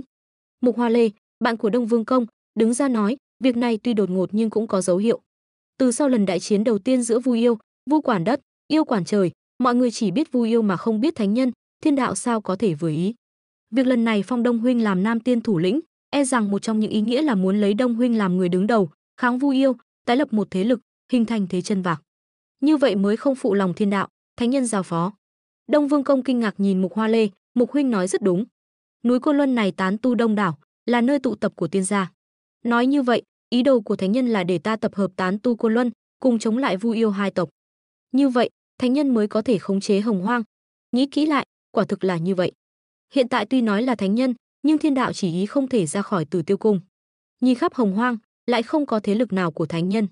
Đông Vương Công, có thể đến bái kiến. Đông Vương Công mừng rỡ, nữ tiên thủ lĩnh đến rồi. Chúng ta đang thảo luận, thánh nhân lần này phong tiên rốt cuộc là có ý gì? Tây Vương Mẫu đáp xuống, hiện ra hình người đứng trước mặt mọi người, quả thực xinh đẹp tuyệt trần, xứng đáng là nữ tiên thủ lĩnh được thánh nhân chọn, không chỉ thực lực cũng là đại la kim tiên đỉnh phong, mà dung mạo càng là đệ nhất nữ tiên. Xem ra ta đến đúng lúc rồi. Tiểu nữ tử lần này thật sự là hoảng sợ, mong Đông Vương Công chỉ giáo. Tây Vương Mẫu tỏ ra rất khiêm tốn, không hề có dáng vẻ của nữ tiên thủ lĩnh. Chỉ giáo thì không dám, nhưng lần phong tiên này, chúng ta cho rằng đó là một loại sách lược của thánh nhân. Đông Vương Công nói ra suy đoán của bọn họ. Tây Vương Mẫu gật đầu, nói như vậy chính là để chúng ta tập hợp nam tiên, nữ tiên, phục vụ thánh nhân. Thế lực mới, Đông Vương Công đã nghĩ ra tên chưa? Đông Vương Công suy nghĩ trước sau, thảo luận với mọi người, nghiên cứu kỹ lưỡng, cuối cùng quyết định thành lập một thế lực mới. Ngày hôm đó, hắn triệu tập đông đảo tán tu núi Côn Luân, khoảng vài nghìn người, đều là cường giả thiên tiên trở lên. Lấy hắn làm thủ lĩnh, đại la kim tiên đỉnh phong, dưới trướng còn có hơn trăm đại la kim tiên. Tuân theo thánh nhân chỉ ý, ta, Đông Vương Công, Tây Vương Mẫu, ở bên cạnh Côn Luân, trên đỉnh Đông Hải, xây dựng Tử Phủ Châu, che chở thiên hạ tán tu, cùng nhau hưởng thụ thịnh thế tu hành. Trong Tử Phủ Châu, nam tiên lấy Đông Vương Công làm thủ lĩnh, nữ tiên lấy Tây Vương Mẫu làm thủ lĩnh, cùng tôn thánh nhân chi đạo, duy trì thiên đạo, duy trì chính nghĩa thế gian. Sau một bài diễn văn chính nghĩa, Tử Phủ Châu chính thức được thành lập. Chỉ trong một ngày, tán tu tụ tập, vạn tu sĩ thiên hạ truyền tai nhau, đều lấy việc gia nhập Tử Phủ Châu làm vinh dự. Thế lực Tử Phủ Châu nhanh chóng bành trướng, chớp mắt đã trở thành thế lực lớn thứ ba, có thể sánh ngang với Vu Yêu. Thời gian thấm thoát thoi đưa, tu hành không năm tháng. Tử Phủ Châu thành lập đã hơn ngàn năm, tu sĩ dưới trướng Đông Vương Công càng lan rộng khắp Hồng Hoang, mà thực lực của bản thân hắn cũng đã đạt đến chuẩn thánh sơ giai. Hôm đó, hắn dẫn theo đông đảo tán tu đến Bất Chu Sơn. Nghe nói nơi này có Tam Quang Thần Thủy, còn có Cửu Thiên Tịch Nhiễu xuất hiện, không biết là bảo vật gì mà lại dẫn đến hai thần vật này. Đông Vương Công có chút cảm khái, đây chính là lợi ích của việc có thế lực lớn mạnh. Nghe nói nơi này xuất hiện một linh căn, là tiên thiên linh chủng, nghe nói mọc trên Cửu Thiên Tịch Nhiễu, lấy Tam Quang Thần Thủy làm xương sớm, ngày đêm không ngừng hấp thụ. Cách đây không lâu, thần quang chói lọi, lan khắp Bất Chu Sơn. Ta vừa nhận được tin đã vội vàng chạy đến. Khi hắn đến nơi, lại bất ngờ phát hiện Vu Yêu hai tộc đều có người đến. Hóa ra là Đông Hoàng Thái Nhất, Hậu Thổ, hai vị sao lại đến đây? Đông Vương Công cười híp mắt tiến lên. Với thực lực và thế lực của hắn, đi đến đâu cũng phải nể mặt hắn ba phần. Chỉ là lần này khác với thường lệ, hai người đều không để ý đến hắn, chỉ chăm chú nhìn vào một vùng đất bí ẩn phía trước. Đột nhiên, sau lưng Đông Vương Công vang lên một tiếng cười lạnh, đây chính là thủ lĩnh Tử phủ gần đây hoạt động mạnh mẽ, Đông Vương Công. Thực lực cũng không tệ lắm, mới chuẩn thánh sơ giai. Đông Hoàng Thái Nhất cười, tiến lên, nữ oa, Phục Hy đại nhân cuối cùng cũng đến rồi. Nữ oa khẽ cúi người, bái kiến Đông Hoàng đại nhân. Lần này chúng ta mang theo thập đại yêu tướng, cùng vô số đại yêu, bảo vật lần này nhất định thuộc về yêu tộc chúng ta. Đang lúc bọn họ nói chuyện, trên trời vang lên tiếng hát. Hồng Hoang Thiên Địa ngoại, Hồng Quân trưởng đạo tôn. Tam thanh là nhất thể, cùng tôn bản cổ thần. Hóa ra là Tam thanh môn hạ đã đến. Bảo vật nơi này hữu duyên với ta đặc biệt đến lấy. Nguyên Thủy Thiên Tôn trong Tam thanh cười lớn, từ xa lại bay đến vài bóng người. Một đám mây đỏ giáng xuống, chính là Hồng Vân lão tổ và bạn tốt Trấn Nguyên Tử. Lúc này, Hồng Vân lão tổ mặt mày hồng hào, tinh thần phấn chấn, xem ra đã khôi phục thần trí. Mọi người đến sớm vậy. Lúc này lại vang lên hai tiếng cười lớn, thật náo nhiệt. Nơi náo nhiệt như vậy sao có thể thiếu chúng ta, chuẩn đề, tiếp dẫn. Hóa ra là hai người Tây Phương lại đến. Ở Hồng Hoang, bọn họ nổi tiếng là tính cách thế nào thì chưa nói, nhưng đi khắp nơi tìm bảo vật lại là sở trường của họ. Hóa ra là chuẩn đề, tiếp dẫn sư huynh đệ. Sao không ở nhà tu luyện? Thông Thiên giáo chủ trong Tam thanh cười lớn. Thông Thiên sư huynh nói phải. Hai người chúng ta cảm thấy bảo vật nơi này hữu duyên với chúng ta, đặc biệt đến lấy. Theo số người đến càng lúc càng đông, mọi người dần hình thành 4 thế lực. Yêu tộc tự thành một thể, lấy Đông Hoàng Thái Nhất làm thủ lĩnh, nữ oa, Phục Hy phụ tá, dưới trướng còn có thập đại yêu tướng, thực lực vô cùng khủng bố. Vu tộc tự nhiên theo sát phía sau, chống đối nhau. Tuy nơi này chỉ có hậu thổ và một số đại vu, nhưng đây là Bất Chu Sơn, là nơi tọa lạc của bản cổ thần điện, Vu tộc luôn coi nơi này là thánh điện. Lần này nhiều tu sĩ đến như vậy, bọn họ không gây sự đã là kiềm chế lắm rồi. Tiếp theo là liên minh do Tam Thanh và hai người Tây Phương tạo thành. Dù sao cũng có giao tình đồng minh, hơn nữa các thế lực khác ở đây đều quá lớn mạnh, ngược lại khiến thực lực Tam Thanh có vẻ yếu hơn nhiều. Thế lực cuối cùng là Tử phủ do Đông Vương Công đứng đầu. Tuy tu vi của bọn họ không cao lắm, nhưng số lượng lại đông đảo. Còn lại là những người như Hồng Vân, Trấn Nguyên Tử, không có thực lực cũng không có đồng minh, căn bản không đáng nhắc đến. Mọi người cũng không để bọn họ vào mắt. Lần này, để tranh đoạt bảo vật, Đông Vương Công gần như đã mang theo phần lớn lực lượng chiến đấu của Tử phủ. Mọi người đều đang chờ đợi bảo vật xuất hiện. Đột nhiên, trong Bất Chu Sơn hào quang vạn trượng, bảo vật cuối cùng cũng xuất hiện trở lại. Một loại phản ứng kỳ lạ, lúc này mọi người trong lòng kích động, đều nhanh chóng lao về phía bảo vật. Đông Vương Công trong lòng kích động, hắn cách bảo vật không xa, với tốc độ của hắn nhất định có thể cướp được. Là của ta. Hắn xông vào hào quang, giật lấy một dây leo. Khi nhìn thấy 7 quả hồ lô trên dây leo, lập tức mừng rỡ như điên. Đều là của ta, những thứ này đều là của ta. Hắn trực tiếp nắm lấy toàn bộ bảo vật trong tay, sau đó lui về phía đám người Tử phủ. Hành động này khiến những người còn lại đều nhíu mày. Chuẩn đề mặt đầy bất mãn, Đông Vương Công, xin dừng bước. Tục ngữ nói hay, gặp nhau chia đôi. Bảo vật có 7 cái, mong Đông Vương Công chia ra vài cái cho chúng ta, cũng không uổng công chúng ta đến đây một chuyến. Đông Vương Công hừ lạnh, ta là Nam Tiên thủ lĩnh do đạo tổ thánh nhân đích thân chỉ định, các ngươi nên nghe theo hiệu lệnh của ta. Các ngươi mau lui ra, nếu không chính là kháng thiên ý, sẽ bị thiên đạo trừng phạt. Tên này có chút vinh váo tự đắc, nhưng địa vị của hắn đúng là ở đó. Lúc này mọi người đều nhìn nhau, tuy không chủ động tranh giành, nhưng cũng không có ý định lui ra. Đột nhiên, một trong 7 quả hồ lô như sống dậy, bay đến tay Hồng Vân đang đứng xem náo nhiệt. Hồng Vân hoảng hốt, đây là nó tự bay đến, không liên quan đến ta. Trong tay hắn chính là pháp bảo mệnh định của hắn, Cửu Cửu Tán Hồn Hồ Lô.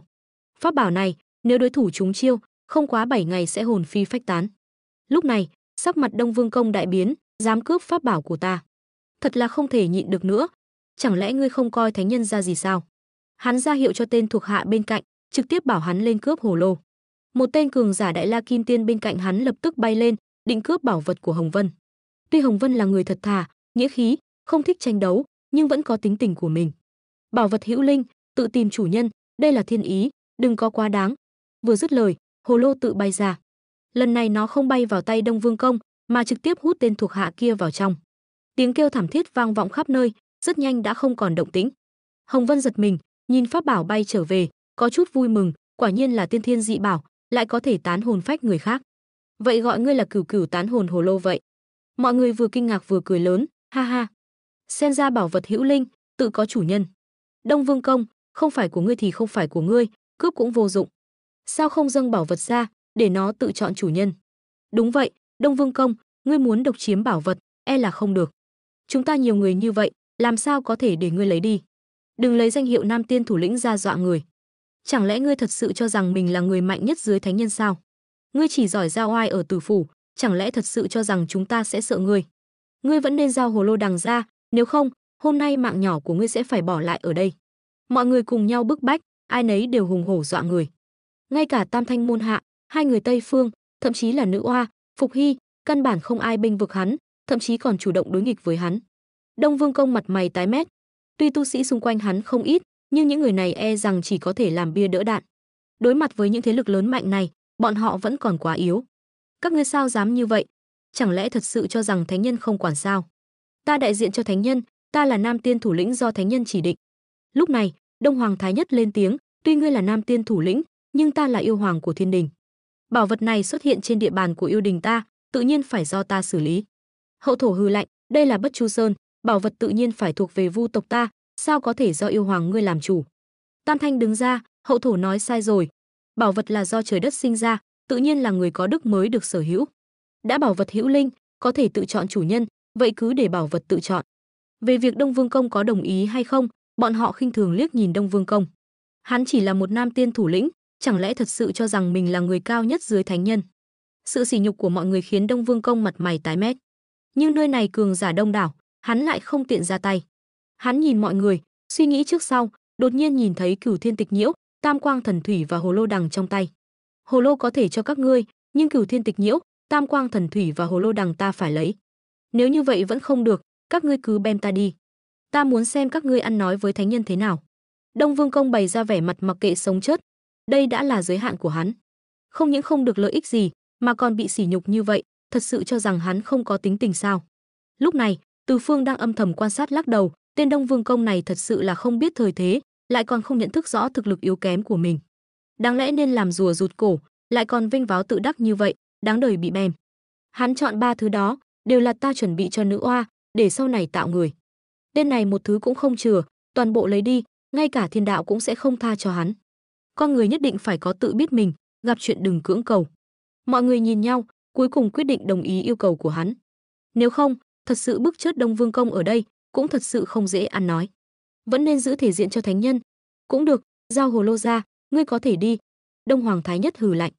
Đột nhiên, Nữ Oa kéo tay hắn, truyền âm, ta cảm thấy Cửu Thiên Tịch Nhiễu, Tam Quang Thần Thủy và hồ lô đằng này có quan hệ trọng đại với ta. Lúc này nếu mất đi, e rằng sẽ ảnh hưởng đến đạo đồ của ta sau này. Nàng thật sự có chút lo lắng. Trong lòng nàng đã có linh cảm, nếu thật sự mất đi ba bảo vật này, tương lai của nàng nhất định sẽ rất thê thảm. Đông Hoàng Thái Nhất vỗ vai an ủi nàng, cho nàng một ánh mắt trấn an, lúc này không phải lúc nói chuyện. Đợi sau này ta sẽ lấy lại cho nàng. Trong mắt Đông Hoàng Thái Nhất lóe lên một tia lạnh lẽo. Từ khi tên này được phong làm Nam Tiên thủ lĩnh, phải nói người khó chịu nhất chính là hắn, Đông Hoàng Thái Nhất. Thiên hạ này nên do yêu đình hắn quản lý, từ bao giờ cần một tử phủ nho nhỏ nhúng tay vào. Những ngày này, tử phủ càng ngày càng không coi yêu đình hắn ra gì, đặc biệt là Đông Vương Công, thỉnh thoảng lại khiêu khích hắn, như thể muốn thay thế hắn bất cứ lúc nào. Thật là không thể nhịn được nữa. Hắn đã sớm có ý định, sớm muộn gì cũng sẽ bem tên này. Hôm nay chính là thời cơ tốt nhất. Phải biết rằng Nữ Oa cũng là môn hạ của thánh nhân, nói quan hệ có thể còn gần hơn Đông Vương Công. Dù sao Nam Tiên thủ lĩnh mà Đông Vương Công có được, ngoài cái danh hiệu ra, thánh nhân căn bản không quản. Yêu đình của hắn còn được ban thưởng Thiên Đình Thiên Cung. Lần này, lại có ba bảo vật đặc biệt dành cho Nữ Oa, điều này nói lên điều gì? Nói lên rằng sau này Nữ Oa gánh vác trọng trách, nhất định còn có đại sự xảy ra trên người nàng. Nhân cơ hội này không xử lý hắn, e rằng sẽ không còn cơ hội nữa. Lúc này, sau khi Đông Vương Công đặt hồ lô xuống, quay đầu bỏ đi. Hắn biết chỉ cần trở về tử phủ mới an toàn. Đồng thời trong lòng hắn âm thầm căm hận, sớm muộn gì cũng sẽ đòi lại món nợ này. Mọi người có chút tham lam nhìn hồ lô dưới đất. Đột nhiên, một quả hồ lô màu tím trắng bay vào người Đông Hoàng Thái Nhất. Đông Hoàng Thái Nhất mừng rỡ như điên, quả nhiên là tự chọn chủ nhân, thật là bảo vật thần kỳ. Hắn cẩn thận xem xét, phát hiện bảo bối này lại càng thần kỳ hơn. Nếu nói hồ lô của Hồng Vân có tác dụng tán hồn, thì bảo vật này của hắn chính là trảm tiên. Đúng vậy, chỉ cần bị hồ lô này đánh dấu, có thể trảm hồn phách và thân thể. Thật là một bảo vật khó có được. Đang lúc hắn thưởng thức bảo vật, một quả hồ lô màu tím vàng bay vào tay Thái Thượng Lão Quân. Thái Thượng Lão Quân mỉm cười, vuốt râu, đây là thiên ý, đáng lẽ phải thuộc về ta. Hắn có chút vui mừng vuốt ve hồ lô. Hồ lô này lại có thể nuôi dưỡng vạn vật, thật là thần diệu. Đột nhiên, một quả hồ lô màu xanh tím bay vào lòng Nữ Oa. Nữ Oa mừng rỡ vô cùng. Hồ lô này lại là của nàng. Khó trách trong lòng nàng luôn có một loại cảm giác kỳ lạ, vốn tưởng là do ba bảo vật của Đông Vương Công gây ra, xem ra không phải vậy. Nàng nhìn hồ lô trong tay, cảm nhận được lực lượng bên trong, đột nhiên cảm thấy một loại liên kết huyết mạch. Nàng kinh ngạc vô cùng. Đông Hoàng đại nhân, đây lại là một chiêu yêu hồ lô. Nàng lấy ra chiêu yêu phiên trong tay, đây là do Đông Hoàng Thái Nhất luyện chế giao cho nàng bảo quản. Khi nàng lấy ra chiêu yêu phiên, chiêu yêu hồ lô tự bay ra, chủ động dung hợp vào chiêu yêu phiên. Nàng tâm niệm vừa động, đột nhiên hướng về phía Đông Vương Công ở xa phất tay một cái. Đông Vương Công khó hiểu bay về phía nữ oa. Hắn không biết mình đã đến bên cạnh nữ oa từ lúc nào. Nữ oa, ngươi làm gì ta vậy? Mau thả ta ra. Đông Hoàng Thái Nhất thấy bộ dạng của nữ oa, cười lớn, bảo bối tốt. Chúc mừng nữ oa đạo hữu. Nữ oa xua tay, đây là thiên đạo mượn tay ta, tặng cho yêu hoàng đại nhân. Chiêu yêu phiên này, uy lực mạnh hơn gấp bội. Đây là thiên đạo tương trợ yêu tộc. Đông Hoàng Thái Nhất hài lòng gật đầu. Hắn cũng nghĩ như vậy. Có chiêu yêu phiên mạnh mẽ như vậy, thời gian thống nhất yêu tộc không còn xa. Đông Vương Công mặt mày tái mét, Đông Hoàng Thái Nhất, ngươi mau thả ta ra. Ngươi sỉ nhục ta như vậy, sớm muộn gì ta cũng sẽ báo thù yêu tộc. Đông Hoàng Thái Nhất khinh thường nhìn hắn, ta cũng nói cho ngươi một câu, sớm muộn gì ta cũng sẽ lấy đầu ngươi, treo ở cổng yêu đình, để ngươi biết thực lực của yêu tộc mạnh đến mức nào. Đông Vương Công đỏ mặt tía tai, mau thả ta ra. Chẳng lẽ ngươi thật sự muốn bức chớt ta sao? Hắn không ngờ có một ngày lại phải dùng cái chết của mình để ép bọn họ thả mình ra, thật là mất hết mặt mũi. Hận ý trong lòng hắn đã ngập trời. Hắn không biết rằng sát ý của Đông Hoàng Thái Nhất đối với hắn cũng đã lên đến đỉnh điểm. Nếu không phải nơi này quá nhiều người, hắn đã sớm bem tên này rồi. Cút đi, đồ bỏ đi. Đông Hoàng Thái Nhất đá bay Đông Vương Công, trực tiếp đá hắn ra khỏi Bất Chu Sơn. Ba quả hồ lô cuối cùng, quả màu vàng tím bị Thông Thiên giáo chủ lấy được, bên trong thai nghén hai con thủy hỏa kỳ lân, thiên phú cường đại, thực lực kinh người.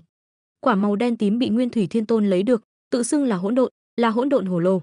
Hai người Tây Phương mong chờ, hy vọng quả cuối cùng màu xanh tím là của bọn họ. Kết quả quả màu xanh tím bay lên trời, biến mất không thấy tăm hơi. Hai người bọn họ lập tức đỏ mặt tía tai. Tất cả mọi người đều có thu hoạch, chỉ có hai người bọn họ tay trắng trở về. Hai người Tây Phương hừ lạnh, ba vị sư huynh thu hoạch phong phú, chỉ có hai người chúng ta uổng công một chuyến. Tam Thanh bất đắc dĩ lắc đầu, đây là thiên ý, không phải chúng ta có thể khống chế. Nhưng nếu không có hai vị sư đệ phối hợp, e rằng ba người chúng ta cũng chưa chắc đã có được bảo vật này. Ba người chúng ta nợ hai vị sư đệ một ân tình, sau này nhất định sẽ báo đáp. Hai người Tây Phương lúc này mới hài lòng rời đi. Mọi người thấy bảo vật đã được phân chia, ai cũng có phần, bèn quay đầu rời đi. Hậu thổ bọn họ vốn không cần bảo vật, nên cũng không có lòng tham, ngược lại tâm trạng rất bình thản. Chỉ cần đám người này không gây rối ở Bất Chu Sơn, hắn đã rất mãn nguyện rồi.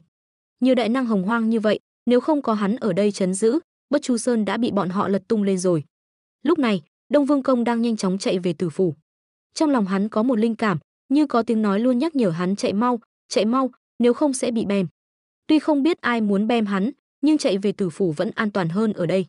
Hơn nữa hắn cũng cảm nhận được một nguy cơ, như thể hôm nay chính là ngày chớt của hắn. Hắn rõ ràng là Nam Tiên thủ lĩnh, lại cảm nhận được cái chớt, điều này thật sự khiến hắn sợ hãi. Điều này nói lên điều gì? Nói lên rằng thiên đạo đã bỏ rơi hắn. Nếu không, làm sao hắn lại cảm nhận được cái chớt rõ ràng như vậy? Hồng Quân rốt cuộc là có ý gì?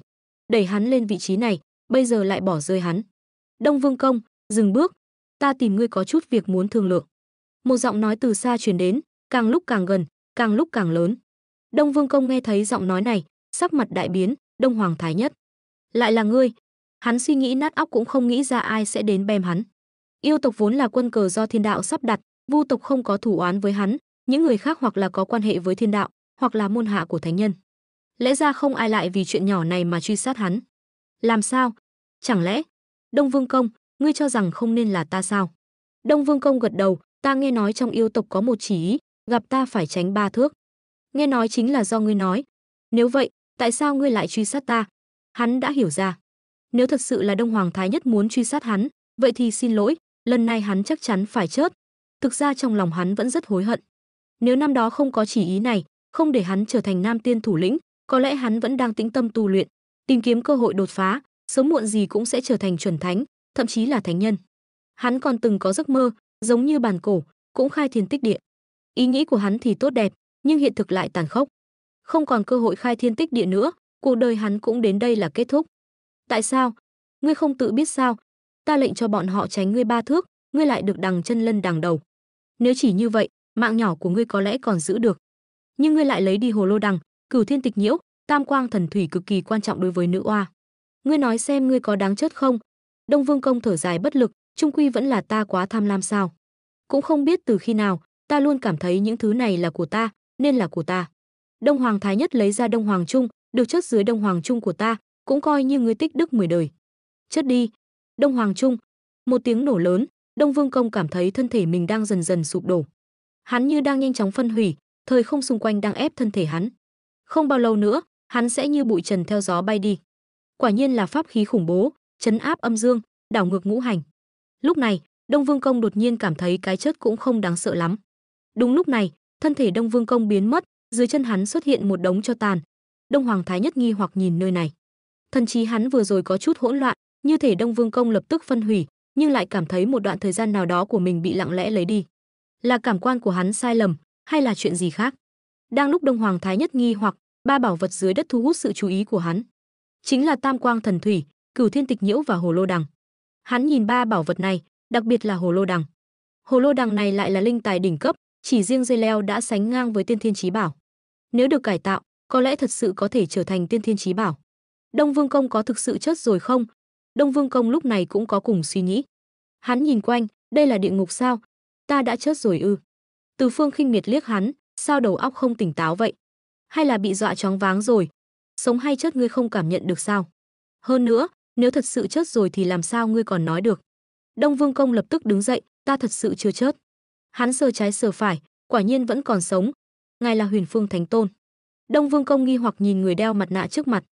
Trong khắp Hồng Hoang, chỉ có Thánh Tôn mới ăn mặc như vậy. Ngươi lại nhận ra ta được, cũng không uổng công ta cố ý cứu ngươi một lần. Từ Phương có chút ngạc nhiên nhìn hắn. Đông Vương Công thở dài, Huyền Phương Thánh Tôn đừng châm chọc ta nữa. Ta đã xem nhẹ sống chết rồi, thế sự cũng chẳng còn gì lưu luyến.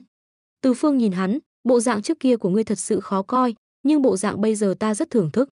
Ngươi có biết vì sao ta cứu ngươi không? Đông Vương Công suy nghĩ một chút. Tục ngữ nói hay, trên đời không có tình yêu nào là vô cớ, cứu hắn tất nhiên phải có lý do của riêng mình. Mà bản thân hắn còn lý do gì để được cứu chứ? Ngoại trừ Tử Phủ, chắc chẳng còn gì khác. Thánh Tôn là vì Tử Phủ mà đến. Từ Phương gật đầu, thông minh đấy. Không ngờ ngươi vẫn còn giá trị cứu vớt.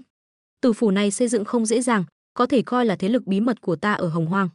Ngươi tuy không lý trí, dễ bị xúi dục, nhưng bản tính không xấu, rất được lòng người. Điểm này Từ Phương không hề trách lầm hắn. Trong Tử Phủ của hắn vẫn có không ít huynh đệ sống chết có nhau, thậm chí rất nhiều tu sĩ cảm kích sự cứu giúp của hắn, nguyện ý bán mạng cho hắn. Nếu không, Từ Phương cũng chẳng coi trọng Tử Phủ này. Xem ra ta vẫn còn giá trị lợi dụng, cảm tạ trời cao còn cho ta cơ hội này. Từ Phương liếc hắn, cơ hội là ta tranh thủ cho ngươi, muốn cảm tạ cũng nên cảm tạ ta. Nhưng sau này, ngươi chỉ có thể sống trong bóng tối, hoặc sống với một thân phận khác. Hai cách sống này, ngươi chỉ có thể chọn một. Đương nhiên, ngươi cũng sẽ không dễ dàng chết đi như vậy. Thân phận Đông Vương Công ta sẽ giữ lại cho ngươi. Khi nào mới có thể khôi phục thân phận? Phải xem tình hình Hồng Hoang thế nào đã. Đông Vương Công sáng mắt lên, thân phận khác là thân phận gì? Ngươi sẽ trở thành một trong thượng động bát tiên, Lã Động Tân. Đây là thân phận thiên đạo an bài cho ngươi. Đương nhiên, thân phận thật sự của ngươi là một đệ tử ẩn danh của Huyền Phương Thánh Tôn ta. Đông Vương Công kinh ngạc nhìn Từ Phương, Thánh Tôn định thu ta làm đồ đệ. Từ Phương gật đầu, đúng vậy. Tương lai sẽ có cơ hội cho ngươi thể hiện, nhưng trước đó, ngươi cần phải nhẫn nhịn. Còn cần nhẫn nhịn bao lâu thì đến khi gặp lại ta, ngươi mới có thể hành động. Đông Vương Công nghi hoặc, vì sao Thánh Tôn lại coi trọng ta? Từ Phương không trả lời hắn, mà mở ra một bức tranh, trong đó là thân phận của một người anh em của hắn. Đây là Mục Hoa Lê. Chờ đã, sao hắn lại là chuẩn đề? Không thể nào, tuyệt đối không thể nào. Chẳng lẽ tất cả đều là giả dối? Tất cả đều do bọn họ sắp đặt. Mục đích của bọn họ là gì? Từ Phương gật đầu, có lẽ Hồng Quân thật sự muốn ngươi làm nam tiên chi thủ, nhưng chuẩn đề lại muốn đẩy ngươi vào vực sâu vạn trượng. Còn về mục đích, ngươi có thể tự mình xem. Nói xong, Từ Phương lấy ra một chiếc gương. Đây là Thiên Tùng Ma Kính, ngươi có thể gọi tên một người, là có thể quan sát trạng thái hiện tại của người đó. Đông Vương Công suy đi tính lại, quả nhiên là chuẩn đề. Hình ảnh chuẩn đề hiện ra, hắn lén lút trở về Tử Phủ, âm thầm lôi kéo các tu sĩ trong Tử Phủ. Hiện tại, tin tức Đông Vương Công chết đã truyền khắp Hồng Hoang. Đông Vương Công vừa chết, Tử Phủ liền rối loạn. Chuẩn đề thừa cơ hội này, nhanh chóng lấy được sự tín nhiệm của không ít người, chuẩn bị theo hắn làm việc. Mục đích của hắn là đưa những người này vào Tây Phương sao? Đông Vương Công nghi hoặc nhìn Từ Phương. Từ Phương gật đầu, tuy chuẩn đề gian xảo đáng ghét, nhưng không thể không nói, hắn cũng là bị ép buộc. Năm đó ta đại chiến với La Hầu, vì La Hầu tự bạo, Tây Phương gần như bị chặt đứt long mạch, khiến nơi đó cằn cỗi vô cùng, sinh linh không thể tu hành. Vì vậy, Bọn họ không ngừng thu nạp tán tu Hồng Hoang, chính là vì muốn xây dựng thế lực của riêng mình. Nghe xong lời kể của Từ Phương, Đông Vương Công cảm khái thở dài, ác giả ác báo. Kẻ đáng thương tất có chỗ đáng hận. Tuy chuẩn đề đáng thương, nhưng ta vẫn không nhịn được muốn đánh chết hắn. Hắn đã hiểu ra, bản thân chỉ là một khẩu súng bị người ta lợi dụng. Bọn họ chỉ vì một mục đích, để hắn làm bia đỡ đạn, còn mình thì ngồi mát ăn bát vàng. Nhưng tất cả cũng không sao cả, hắn đã hiểu ra nguyên nhân khiến mình kiêu ngạo tự đại, thậm chí trở nên tham lam vô độ. Tất cả nguyên nhân, tất cả căn nguyên đều ở chuẩn đề. Nếu không có chuẩn đề xúi dục, không có chuẩn đề từng bước dụ dỗ, hắn tuyệt đối sẽ không trở thành bộ dạng này. Hắn thở dài, chung quy vẫn là ta quá tin tưởng thánh nhân. Không đúng, chung quy vẫn là ta thực lực quá kém, ngay cả tư cách làm quân cờ cũng không có. Thánh nhân thật sự không biết chuyện này sao? E là không phải, chỉ là thánh nhân không muốn vạch trần mà thôi. Từ Phương nhìn bộ dạng hắn đã ngộ ra, nói, đã ngộ ra rồi thì mọi chuyện dễ nói. Từ hôm nay trở đi, ngươi chính là một trong thượng động bát tiên, Lã Động Tân. Sau này ngươi theo ta tu hành, phải siêng năng cần cù, không được gian trá lười biếng. Đông Vương Công cung kính hành lễ, đệ tử Lã Động Tân bái kiến sư tôn. Từ Phương bật cười, vì sao lại coi trọng Đông Vương Công này? Thứ nhất là vì tư lịch của hắn, nam tiên chi thủ, lại là cường giả đời trước ở Hồng Hoang. Thứ hai là vì tư chất của hắn, thân là nam tiên chi thủ, tu vi tự nhiên không yếu, chỉ là vì một số nguyên nhân khiến hắn mất đi ý chí tiến thủ mà thôi. Trải qua bài học lần này, tin rằng hắn đã biết mình nên làm gì rồi. Hôm nay ta ban cho ngươi bảo vật Lam Minh Ly Hỏa kiếm. Kiếm này trời sinh tam muội chân hỏa, ngươi không được sử dụng. Sau này ta sẽ giúp ngươi luyện hóa. Dù gặp phải nguy hiểm tính mạng cũng không được giải phong, tương lai chỉ khi ta gọi ngươi mới được lấy ra. Đông Vương Công, giờ là Lã Động Tân, gật đầu, vâng. Sau đó, Từ Phương dạy hắn lập chính đạo chi pháp. Đông Vương Công, tức Lã Động Tân, tự nhiên là chăm chỉ học tập, cẩn thận tu luyện, một ngày cũng không dám lơ là. Trong tử phủ, Tây Vương Mẫu có chút run rẩy. Từ khi năm ngoái Đông Vương Công bị Đông Hoàng Thái Nhất tập kích mà chết, bà luôn khó ngủ. Bẩm Tây Vương Mẫu, không hay rồi, yêu tộc đánh tới. Tây Vương Mẫu giật mình, sao lại thế này? Ta và yêu tộc vô oán vô cừu, ta luôn không ra khỏi Tử Phủ Châu, sao lại kết oán với người ta? Tây Vương Mẫu, Tử Phủ Châu đã nguy cấp, sao không giải tán Tử Phủ, cũng coi như là cho mình một con đường sống. Bên ngoài truyền đến một tiếng quát lớn. Giọng nói này rất quen thuộc, người đến không ai khác chính là Đông Hoàng Thái Nhất. Còn tại sao một năm sau mới đến, chủ yếu là để tránh lời đàm tiếu của người khác. Dù sao Tử Phủ cũng ở đó, chạy cũng không thoát. Tây Vương Mẫu thở phào nhẹ nhõm, thì ra là nhắm vào Tử Phủ. Vậy thì dễ nói rồi. Bà vừa định mở miệng đồng ý giải tán Tử Phủ, nhưng không hiểu sao lại cảm thấy một luồng nguy cơ nặng nề, như thể chỉ cần nói ra câu này, bà sẽ biến mất khỏi thế gian. Tây Vương Mẫu giật mình, không ngờ còn có đại năng nhúng tay vào. Nhất định là có người nhìn trúng Tử Phủ Châu, không muốn Tử Phủ Châu giải tán. Nhưng nếu không giải tán, với bà, một nữ nhân yếu đuối, chỉ là Đại La Kim Tiên đỉnh phong, làm sao chống lại được yêu tộc? Dù ngươi là ai, xin hãy chỉ cho ta một con đường sống. Ta nên làm gì bây giờ? Bà đầy vẻ mờ mịt, muốn tìm một con đường sống lại khó khăn đến vậy sao? Phải làm sao bây giờ? Lúc này, tu sĩ báo tin đột nhiên lên tiếng, Đông Vương Công đi quá vội vàng, lại không hề dặn dò gì cả. Nghe câu này, bà đột nhiên nhớ ra một chuyện. Một năm trước, Đông Vương Công đã báo mộng cho bà, nếu có một ngày ngươi bị yêu tộc bức bách, hãy phong tỏa Tử Phủ, một mình đến Kinh Cước Lĩnh, có thể bảo toàn tính mạng. Tây Vương Mẫu lập tức hiểu ra con đường sống. Bà nhìn tu sĩ kia thật sâu, ngươi tên gì? Tu sĩ kia cung kính hành lễ, tại hạ Lã Động Tân, tham kiến. Tây Vương Mẫu tập trung mọi người lại, từ hôm nay trở đi, Tử Phủ phong tỏa. Mọi người hãy hảo hảo tu luyện, ngày nào đó, Tử Phủ sẽ lại trỗi dậy. Tây Vương Mẫu ta nhất định sẽ tu vi đại tiến, tấn cấp thánh nhân. Tây Vương Mẫu nói xong, mọi người đều lộ vẻ bi thương. Tây Vương Mẫu đại nhân, Đông Vương Công đã mất, nếu ngài lại đi nữa, Tử Phủ này coi như thật sự xong rồi. Mọi người đều mờ mịt, không biết nên đi về đâu. Tây Vương Mẫu cười gượng, bản tọa sẽ không ở đây chờ chết, cũng sẽ không dùng tính mạng của mọi người để liều mạng với yêu tộc. Đông Vương Công đã báo mộng cho ta, con đường sống của ta ở Kinh Cước Lĩnh. Mọi người hãy bảo trọng, khi ta trở lại, chính là ngày chúng ta đòi lại công đạo. Suốt một năm, thánh nhân không hề quan tâm đến nơi này, cũng không có bất kỳ chỉ thị nào được ban xuống, cứ như vậy bỏ rơi Tử Phủ Châu. Tại sao? Tây Vương Mẫu oán hận sâu sắc. Bà biết lúc này nói gì cũng vô dụng, nhưng chỉ cần bà còn sống, chuyện này bà nhất định phải đòi lại công đạo. Năm đó phong nam nữ tiên thủ là ý của ông ta, giờ phút này, bỏ rơi bọn họ cũng là vị thánh nhân kia. Vậy rốt cuộc ông ta coi bọn họ là cái gì? Khôi lỗi hay là tồn tại có cũng được không có cũng chẳng sao. Nếu thật sự như vậy, cần gì phải lập cái gì nam nữ tiên thủ, kéo bọn họ vào vòng xoáy khổng lồ này không thể thoát ra. Đây mới là điều Tây Vương Mẫu bất bình nhất. Tây Vương Mẫu lén lút rời khỏi Tử Phủ, hướng Kinh Cước Lĩnh mà đi. Bà vừa ra khỏi Tử Phủ, Đông Hoàng Thái Nhất bên ngoài liền phát hiện ra. Đông Hoàng Thái Nhất cười lạnh, muốn chạy, không dễ vậy đâu. Hắn thong thả đuổi theo. Tây Vương Mẫu kinh hãi, Đông Hoàng Thái Nhất này quá mạnh, bà căn bản không thể thoát khỏi thần niệm của hắn. Bà vẻ mặt bi ai, cứ tiếp tục như vậy, e là đến Kinh Cức Lĩnh cũng không được.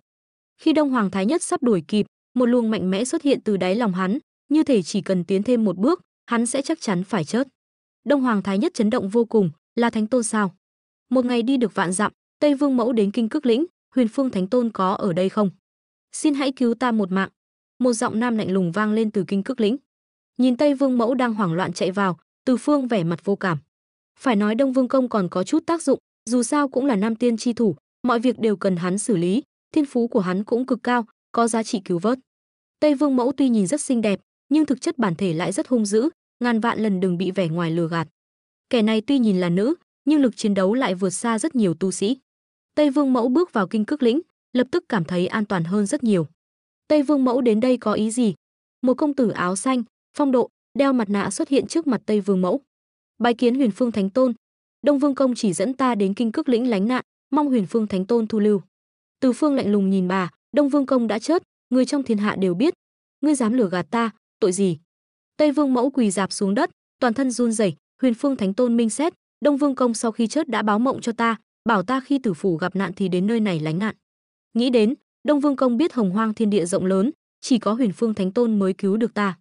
Nói đến đây, Tây Vương Mẫu đột nhiên nghĩ đến một chuyện. Tính ra, người đối phó với tử phủ ngoài yêu tộc, còn có cả thánh nhân cao cao tại thượng kia. Bà dâng lên oán hận ngập trời, bất mãn với sự bất công của thiên đạo đã đạt đến cực hạn. Thánh Tôn, tại hạ nguyện dâng tử phủ cho Thánh Tôn, mong Thánh Tôn chấp nhận. Chỉ có Thánh Tôn mới có thể đối kháng với thánh nhân, chỉ có để ngài tiếp nhận tử phủ mới có thể bảo vệ tử phủ an toàn. Bà rốt cuộc đã hiểu rõ sứ mệnh của mình, sứ mệnh duy nhất của bà chính là giao tử phủ cho Thánh Tôn. Từ Phương khẽ cười, lộ vẻ hài lòng, nếu sớm nói như vậy thì tốt rồi. Quả nhiên là kẻ ngu muội. Hắn bấm tay, làm ra vẻ đang tính toán, thì ra là vậy. Bản tọa đã hiểu. Đường đường là thiên đạo thánh nhân, vậy mà lại nhỏ mọn như vậy, âm thầm tính toán Đông Vương Công cũng thôi đi, lại còn lợi dụng tử phủ để tính toán Đông Hoàng Thái Nhất cùng yêu tộc, đúng là tiểu nhân. Tây Vương Mẫu lập tức kinh hãi, bà không ngờ, thánh nhân không chỉ bỏ rơi tử phủ, mà còn lợi dụng tử phủ để tính toán yêu tộc.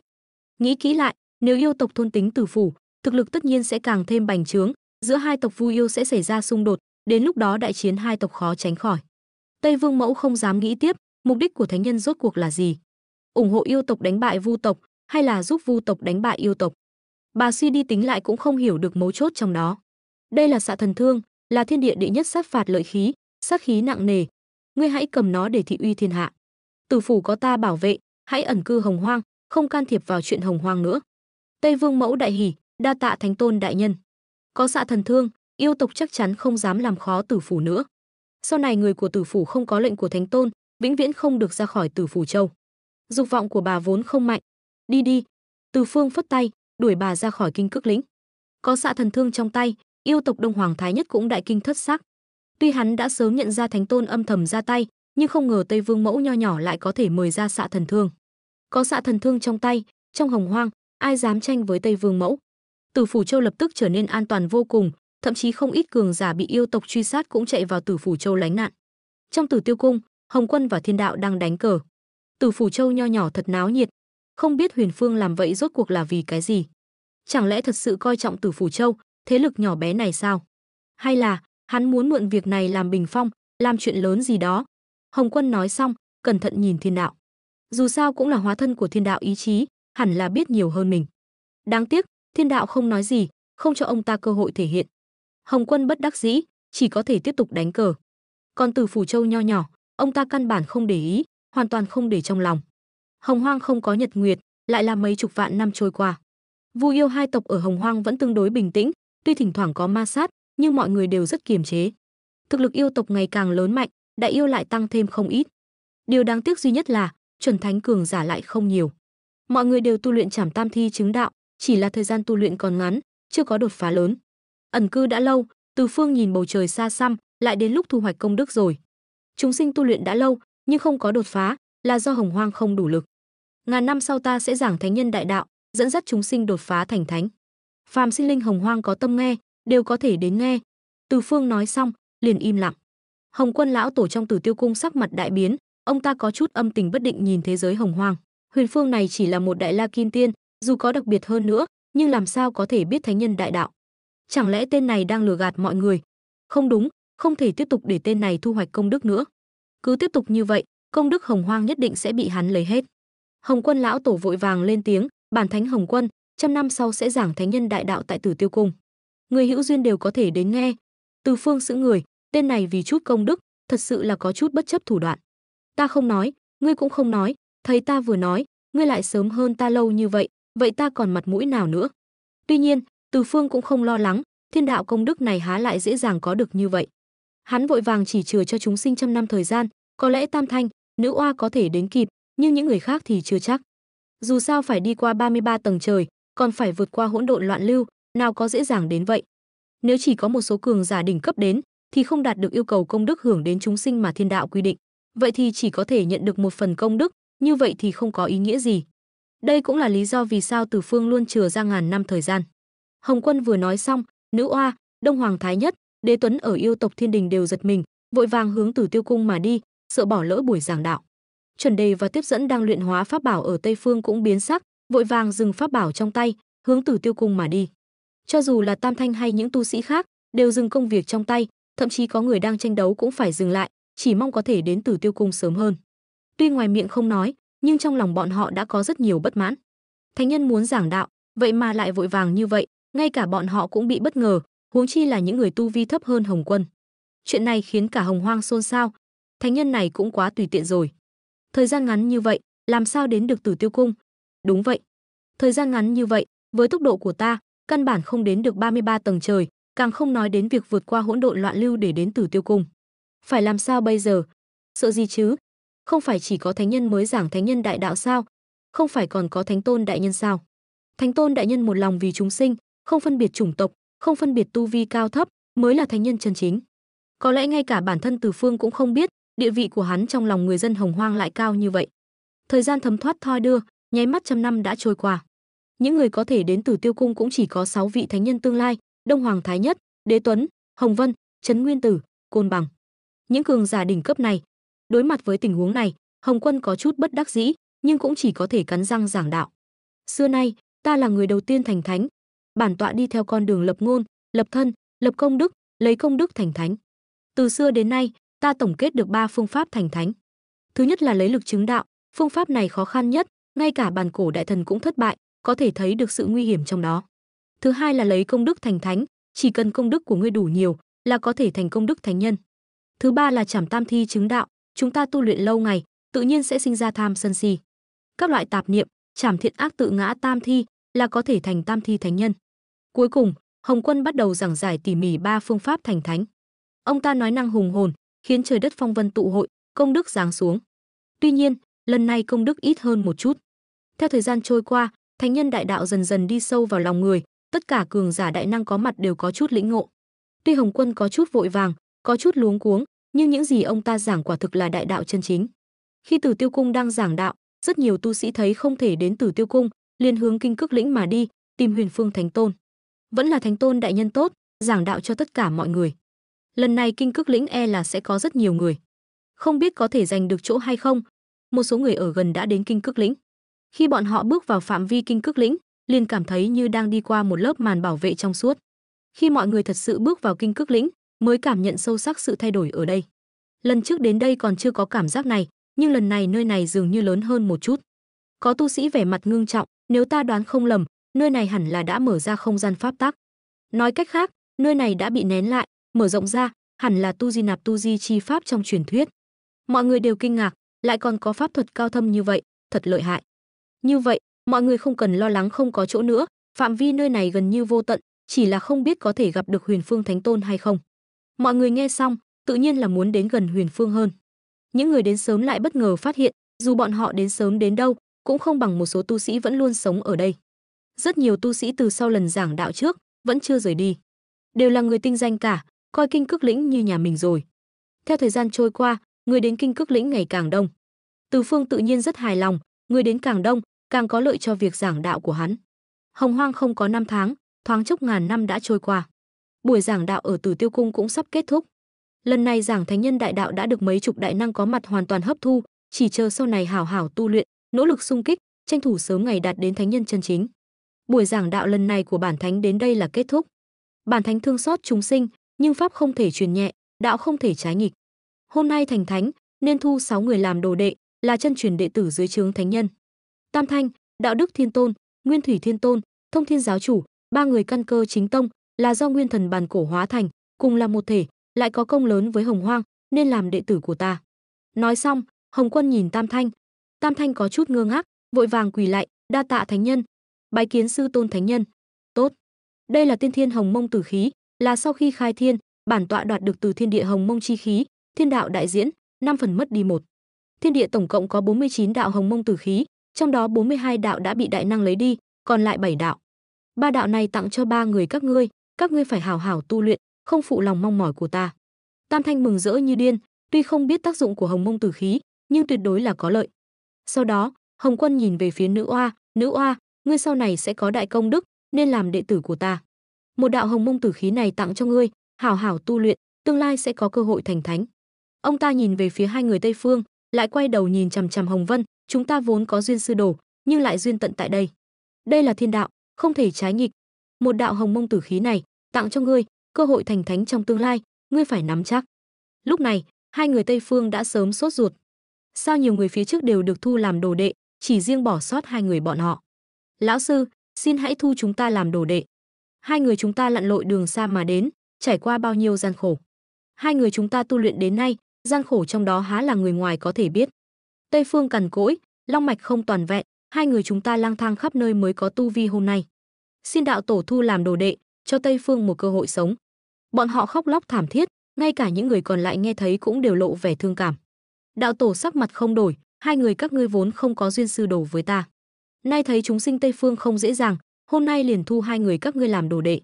Các ngươi phải cẩn thận, hảo hảo tu luyện, đừng phụ lòng chúng sinh Tây Phương. Nói xong, ông ta lấy ra 2 đạo hồng mông tử khí, đây là 2 đạo cuối cùng, các ngươi phải cẩn thận bảo quản. Các ngươi nghe đã lâu, nên biết thiên hạ thánh vị có hạn, dưới trướng bản tọa nên có 7 vị thánh nhân. Các ngươi phải cẩn thận tu luyện, sớm ngày thành thánh. Nghe Hồng Quân đạo tổ nói, mọi người đều kinh hãi. 7 vị thánh nhân này chẳng phải là ứng với 6 vị đệ tử dưới trướng và Hồng Vân sao? Mọi người mới phản ứng lại, thì ra 6 cái bổ đoàn kia đại diện cho 6 thánh vị. Côn Bằng hối hận không thôi, thậm chí có chút phẫn nộ nhìn Hồng Vân. Lúc đó nếu không phải Hồng Vân mở miệng muốn nhường chỗ, làm sao hắn lại mất thánh vị? Lúc này, Côn Bằng đối với Hồng Vân đã hận đến cực điểm. Những người khác thì hâm mộ không thôi, không ngờ Hồng Vân tuy mất tư cách đệ tử đạo tổ, nhưng lại nhận được một đạo hồng mông tử khí, đại diện cho việc hắn tương lai cũng có cơ hội thành thánh. Các ngươi tu vi chưa đủ, bản tọa sẽ ban pháp bảo để giúp các ngươi. Hồng Quân đạo tổ đứng dậy, đi ra ngoài Tử Tiêu cung. Ông ta cả đời có được vô số bảo vật, chỉ là đến cảnh giới thánh nhân này, đặc biệt là ông ta đã hợp đạo, rất nhiều bảo vật hoàn toàn không dùng đến. Đã như vậy, chi bằng chia ra, để mọi người có thủ đoạn phòng thân. Mọi người nghi hoặc, đi theo Hồng Quân ra ngoài. Chỉ thấy bọn họ trong nháy mắt đã đến một vách núi.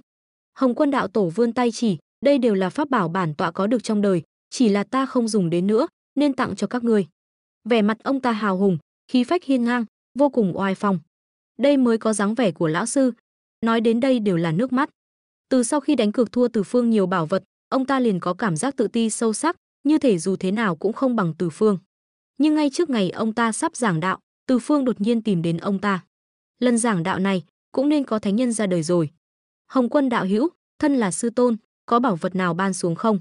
Hồng Quân vừa xấu hổ vừa bực bội. May mà ta còn có hồng mông tử khí. Từ Phương lại lắc đầu, như vậy làm sao thể hiện được sự hào phóng uy nghiêm của thánh nhân? Không ổn, không ổn. Hồng Quân nghi hoặc, tên này rốt cuộc đến làm gì? Huyền Phương đạo hữu, có gì chỉ giáo? Từ Phương mỉm cười, ta định cho ngươi mượn một ít bảo vật. Tuy nhiên, chúng ta phải định ngày giờ, khi nào trả, phải trả bao nhiêu, đều phải nói rõ ràng. Nếu ngươi thấy được, chúng ta hãy bàn bạc kỹ hơn. Hồng Quân suy nghĩ một chút, tên này chắc không phải ngu ngốc chứ? Không sợ mình mượn rồi không trả sao? Dù sao mình lấy được rồi ban cho đệ tử, đến lúc đó hắn muốn thì đi tìm bọn họ. Hơn nữa, đến lúc đó bọn họ đều đã thành thánh nhân, dù Huyền Phương có lợi hại đến đâu, cũng không đến mức ngay cả liên minh của tất cả thánh nhân cũng không phải đối thủ chứ. Được thôi. Tuy nhiên, ta muốn mượn không ít bảo vật, ngươi đừng hối hận đấy. Hồng Quân âm thầm tính toán, đây là muốn chiếm đoạt bảo vật của Huyền Phương. Từ Phương lại như không nhìn thấy tâm tư của ông ta, không sao. Ta cho ngươi mượn bảo vật, ngươi ngoài việc phải trả lại, còn phải đáp ứng ta một chuyện. Thế nào? Nói đi, chỉ cần ta làm được, ta nhất định đáp ứng. Từ Phương cười nói, bảo vật cho ngươi mượn, khi ta trở lại, ngươi phải lập tức trả lại. Còn ta khi nào đi, khi nào trở lại, vẫn chưa có ngày giờ. Điều kiện của ta cũng đơn giản, hy vọng Hồng Quân đạo hữu sau khi tấn cấp Hỗn Nguyên, trong vòng 3 nguyên hội, không được ra tay với ta. Hồng Quân mừng rỡ như điên, đồng ý. Ta đồng ý. Tốt. Những thứ này, ngoài Định Hải Châu ta còn dùng, còn có một số bảo vật ta đã chia cho các tu sĩ ở Kinh Cước Lĩnh, còn lại đều cho ngươi mượn. Nhân quả đã định, ngày sau ta trở về, ngươi phải trả lại, nếu không, thiên địa diệt trì. Nghĩ đến uy thế lúc đó, Hồng Quân cũng không khỏi dùng mình. Hiện tại ông ta chỉ có một suy nghĩ, dùng mọi cách giải quyết Huyền Phương. Hồng Quân lắc đầu, gạt bỏ suy nghĩ trong lòng. Tam Thanh, lại đây. Đạo Đức Thiên Tôn, Nguyên Thủy Thiên Tôn, Thông Thiên giáo chủ kích động tiến lên. Bọn họ nhìn bảo vật đầy đất, trong lòng kích động. Đạo Đức Thiên Tôn, đây là Thái Cực Đồ, vốn là sau khi bản cổ khai thiên, bản cổ phủ vỡ vụn, cán phủ hóa thành Thái Cực Đồ, có thể định địa thủy hỏa phong. Bảo vật này là của bản cổ, có duyên với ngươi, nên tặng cho ngươi. Những bảo vật khác, ngươi tự mình lấy đi. Đạo Đức Thiên Tôn kích động quỳ xuống, đa tạ sư tôn ban bảo. Nói xong, hắn thu lấy Thái Cực Đồ, sau đó phất tay, thu một phần bảo vật trên phân bảo nhai vào tay áo, cụ thể là bao nhiêu thì không ai biết. Thấy Đạo Đức Thiên Tôn có chừng mực, không tham lam, Hồng Quân hài lòng gật đầu. Sau đó, ông ta gọi Nguyên Thủy Thiên Tôn đến. Đây là bản cổ phiên, là do lưỡi bản cổ phủ hóa thành, nên thuộc về ngươi. Cũng hãy lấy một ít bảo vật đi. Nguyên Thủy Thiên Tôn cung kính dập đầu, đa tạ sư tôn ban bảo. Nói xong, hắn cũng thu lấy một số bảo vật. Có đại sư huynh làm gương, hắn cũng không dám lấy nhiều, chỉ lấy 10 mấy món. Cuối cùng là Thông Thiên giáo chủ. Khi Thông Thiên giáo chủ đến trước mặt Hồng Quân phá lệ mỉm cười. Bản cổ phủ còn có sống phủ đã hóa thành hỗn độn chung, tự có người hữu duyên đạt được. Tuy nhiên, vi sư cũng chuẩn bị cho ngươi không ít bảo vật. Nói xong, ông ta lấy ra 4 thanh phi kiếm và một bức trận đồ. Đây là Chu Tiên kiếm trận, 4 thanh phi kiếm, lần lượt là Chu Tiên kiếm, Sát Tiên kiếm, Lục Tiên kiếm, Tuyệt Tiên kiếm, cùng với Chu Tiên trận đồ này, tạo thành Chu Tiên kiếm trận. Đây là kiếm trận đệ nhất Hồng Hoang, sát phạt lực vô cùng khủng bố, ngươi phải cẩn thận sử dụng. Thông Thiên giáo chủ vô cùng kích động, đa tạ lão sư ban bảo. Nói xong, hắn cũng muốn lấy những pháp bảo kia. Chậm đã. Bản tọa còn chuẩn bị cho ngươi không ít bảo vật, cũng coi như bù đắp cho ngươi. Đây là Hỗn Nguyên phù trần, là bảo vật vi sư dùng khi du ngoạn Hồng Hoang, uy lực cũng không tệ, tặng cho ngươi. Những bảo vật khác, ngươi tự mình lấy đi. Thông Thiên giáo chủ lúc này mới đi xuống. Hắn phất tay, thu lấy 10 mấy món bảo vật, coi như xong việc. Hồng Quân đạo tổ lại chưa hài lòng, lấy thêm chút nữa, lấy thêm chút nữa. Thông Thiên giáo chủ thụ sủng nhược kinh, mọi người đều kinh ngạc. Hồng Quân đạo tổ đối với những người khác thế nào không nói, nhưng đối với Thông Thiên giáo chủ lại đặc biệt yêu thích. Đa tạ sư tôn. Thông Thiên giáo chủ bị ép lấy thêm một ít, lúc này mới thôi. Tiếp theo đến lượt Nữ Oa nương nương. Là nữ đệ tử duy nhất của thánh nhân, Nữ Oa cũng được sủng ái hơn những người khác. Lúc này, trong tay bà đã có rất nhiều bảo vật, Hồng Tú Cầu, Bảo Liên Đăng, Tử Ngọc Liên Đài. Thấy bọn họ đều được không ít bảo vật, chuẩn đề và tiếp dẫn đều sốt ruột. Nhìn bảo vật trên phân bảo nhai càng ngày càng ít, đến lượt bọn họ thì chỉ còn lại vài món. Nữ Oa sư tỷ, xin hãy chừa lại cho chúng ta một ít. Tây Phương cằn cỗi, hai người chúng ta không có gì thân, hãy chừa lại cho chúng ta một ít bảo vật phòng thân. Nữ Oa ra mặt mỏng, chỉ có thể dừng lại. Trên phân bảo nhai chỉ còn lại hơn 10 món bảo vật, thật sự có chút không ra thể thống gì. Vậy được rồi, những thứ này vẫn nên để lại cho sư đệ thôi. Hồng Quân đạo tổ sắc mặt không vui. Thật ra, địa vị của hai người Tây Phương trong lòng Hồng Quân đạo tổ thật sự không cao. Không còn cách nào khác, nếu không phải vì cân bằng thiên đạo, bù đắp tổn thất cho Tây Phương, thì dù thế nào cũng không thể để hai kẻ vô sỉ này thành đạo. Hai người này gần như là dựa vào sự vô sỉ và khóc lóc để giành được thánh vị. Trong lòng Hồng Quân cũng rất khinh thường. Đây là cả chiếc thần trưởng, là bảo vật không tệ, tặng cho chuẩn đề ngươi. Đây là thập nhị phẩm công đức kim liên, là pháp bảo hộ thân, tặng cho tiếp dẫn. Cuối cùng, ông ta đem những bảo vật còn lại đều cho bọn họ. Trong số những bảo vật này vẫn có bảo vật không tệ, ví dụ như Bát Bảo Công Đức Trì, là nơi sau này Tây Phương Bát Bộ Thiên Long xuất hiện, còn có Thanh Liên Bảo Sắc Kỳ cũng lẫn trong đó. Tuy hai người bọn họ nhận được bảo vật chỉ bằng một người trong số các sư huynh sư tỷ phía trước, nhưng hai người cũng rất hài lòng, dù sao bọn họ có thể nhận được những bảo vật này đã là rất khó khăn rồi. Những người nghe đạo còn lại sắc mặt cũng không tốt lắm, dù sao bảo vật trên phân bảo nhai đã được chia hết, trong lòng mọi người tự nhiên là ngứa ngáy khó chịu, ghen tị không thôi. Hai, xem ra là không có bảo vật của chúng ta rồi. Chung quy là một hồi sư đồ, lại có thân phận như vậy. Thôi vậy, tâm tư của thánh nhân há là chúng ta có thể dò xét. Mọi người đều thất vọng. Vốn tưởng rằng có thể ôm đùi thánh nhân, bây giờ xem ra, thánh nhân căn bản không coi bọn họ ra gì. Hơn nữa, mọi người cũng đều cảm nhận rõ ràng, lần giảng đạo này của thánh nhân là vì ai. chính là vì mấy đệ tử của ông ta và mấy thánh vị dưới trướng ông ta. Còn những người khác đều chỉ là vật làm nền mà thôi. Được rồi, phân bảo đến đây kết thúc, các ngươi lui ra đi. Hồng Quân không quan tâm đến suy nghĩ của bọn họ. Lần phân bảo này của ông ta chủ yếu vẫn là vì chăm sóc đệ tử của mình, những người khác đều là, trong mắt ông ta không hề quan trọng, ngay cả Hồng Vân ông ta cũng không thèm liếc mắt nhìn. Vốn là quân cờ của thiên đạo, cần gì phải để ý. Phân bảo nhai kết thúc, mọi người tản ra, mấy vị đệ tử thánh nhân lại ở lại. Hồng Quân dặn dò bọn họ, sau lần giảng đạo này, các ngươi phải cẩn thận tu luyện, sớm ngày đạt đến thánh nhân chi vị. Khi chúng thánh quy vị, chính là lúc thiên đạo đại hành. Đồng thời, ông ta gọi riêng nữ oa đến, ngươi sau này sẽ có đại công đức với Hồng Hoang, phải lĩnh ngộ thiên đạo ý chí, sớm ngày đạt đến thánh nhân chi vị. Tuy dặn dò riêng, nhưng ông ta cũng không dám tiết lộ bất cứ điều gì về con đường thành thánh của nữ oa. Thật sự là dòng sông vận mệnh không thể thay đổi, chỉ cần nói ra bất cứ điều gì về nữ oa, e rằng con đường sau này của bà sẽ bị ảnh hưởng. Nếu vận mệnh của bà thay đổi, vận mệnh của cả Hồng Hoang cũng sẽ thay đổi. Tuân theo sư tôn chỉ thị, ta trở về sẽ hảo hảo tu luyện, sớm ngày đạt đến thánh nhân chi vị. Nữ oa sắc mặt ngưng trọng, xem ra nhiệm vụ trên người bà là nặng nề nhất. Hồng Quân lúc này mới để bọn họ rời đi. Giảng đạo ở Tử Tiêu Cung kết thúc, giảng đạo ở Kinh Cước Lĩnh mới vừa bắt đầu. Lúc này, Kinh Cước Lĩnh đã tụ tập hàng chục vạn cường giả Hồng Hoang, những cường giả này gần như đều là tồn tại đỉnh cấp thiên tiên trở lên, có thể nói là nhóm người tinh nhuệ nhất Hồng Hoang. Bọn họ tụ tập ở đây chính là vì nghe giảng thánh nhân đại đạo.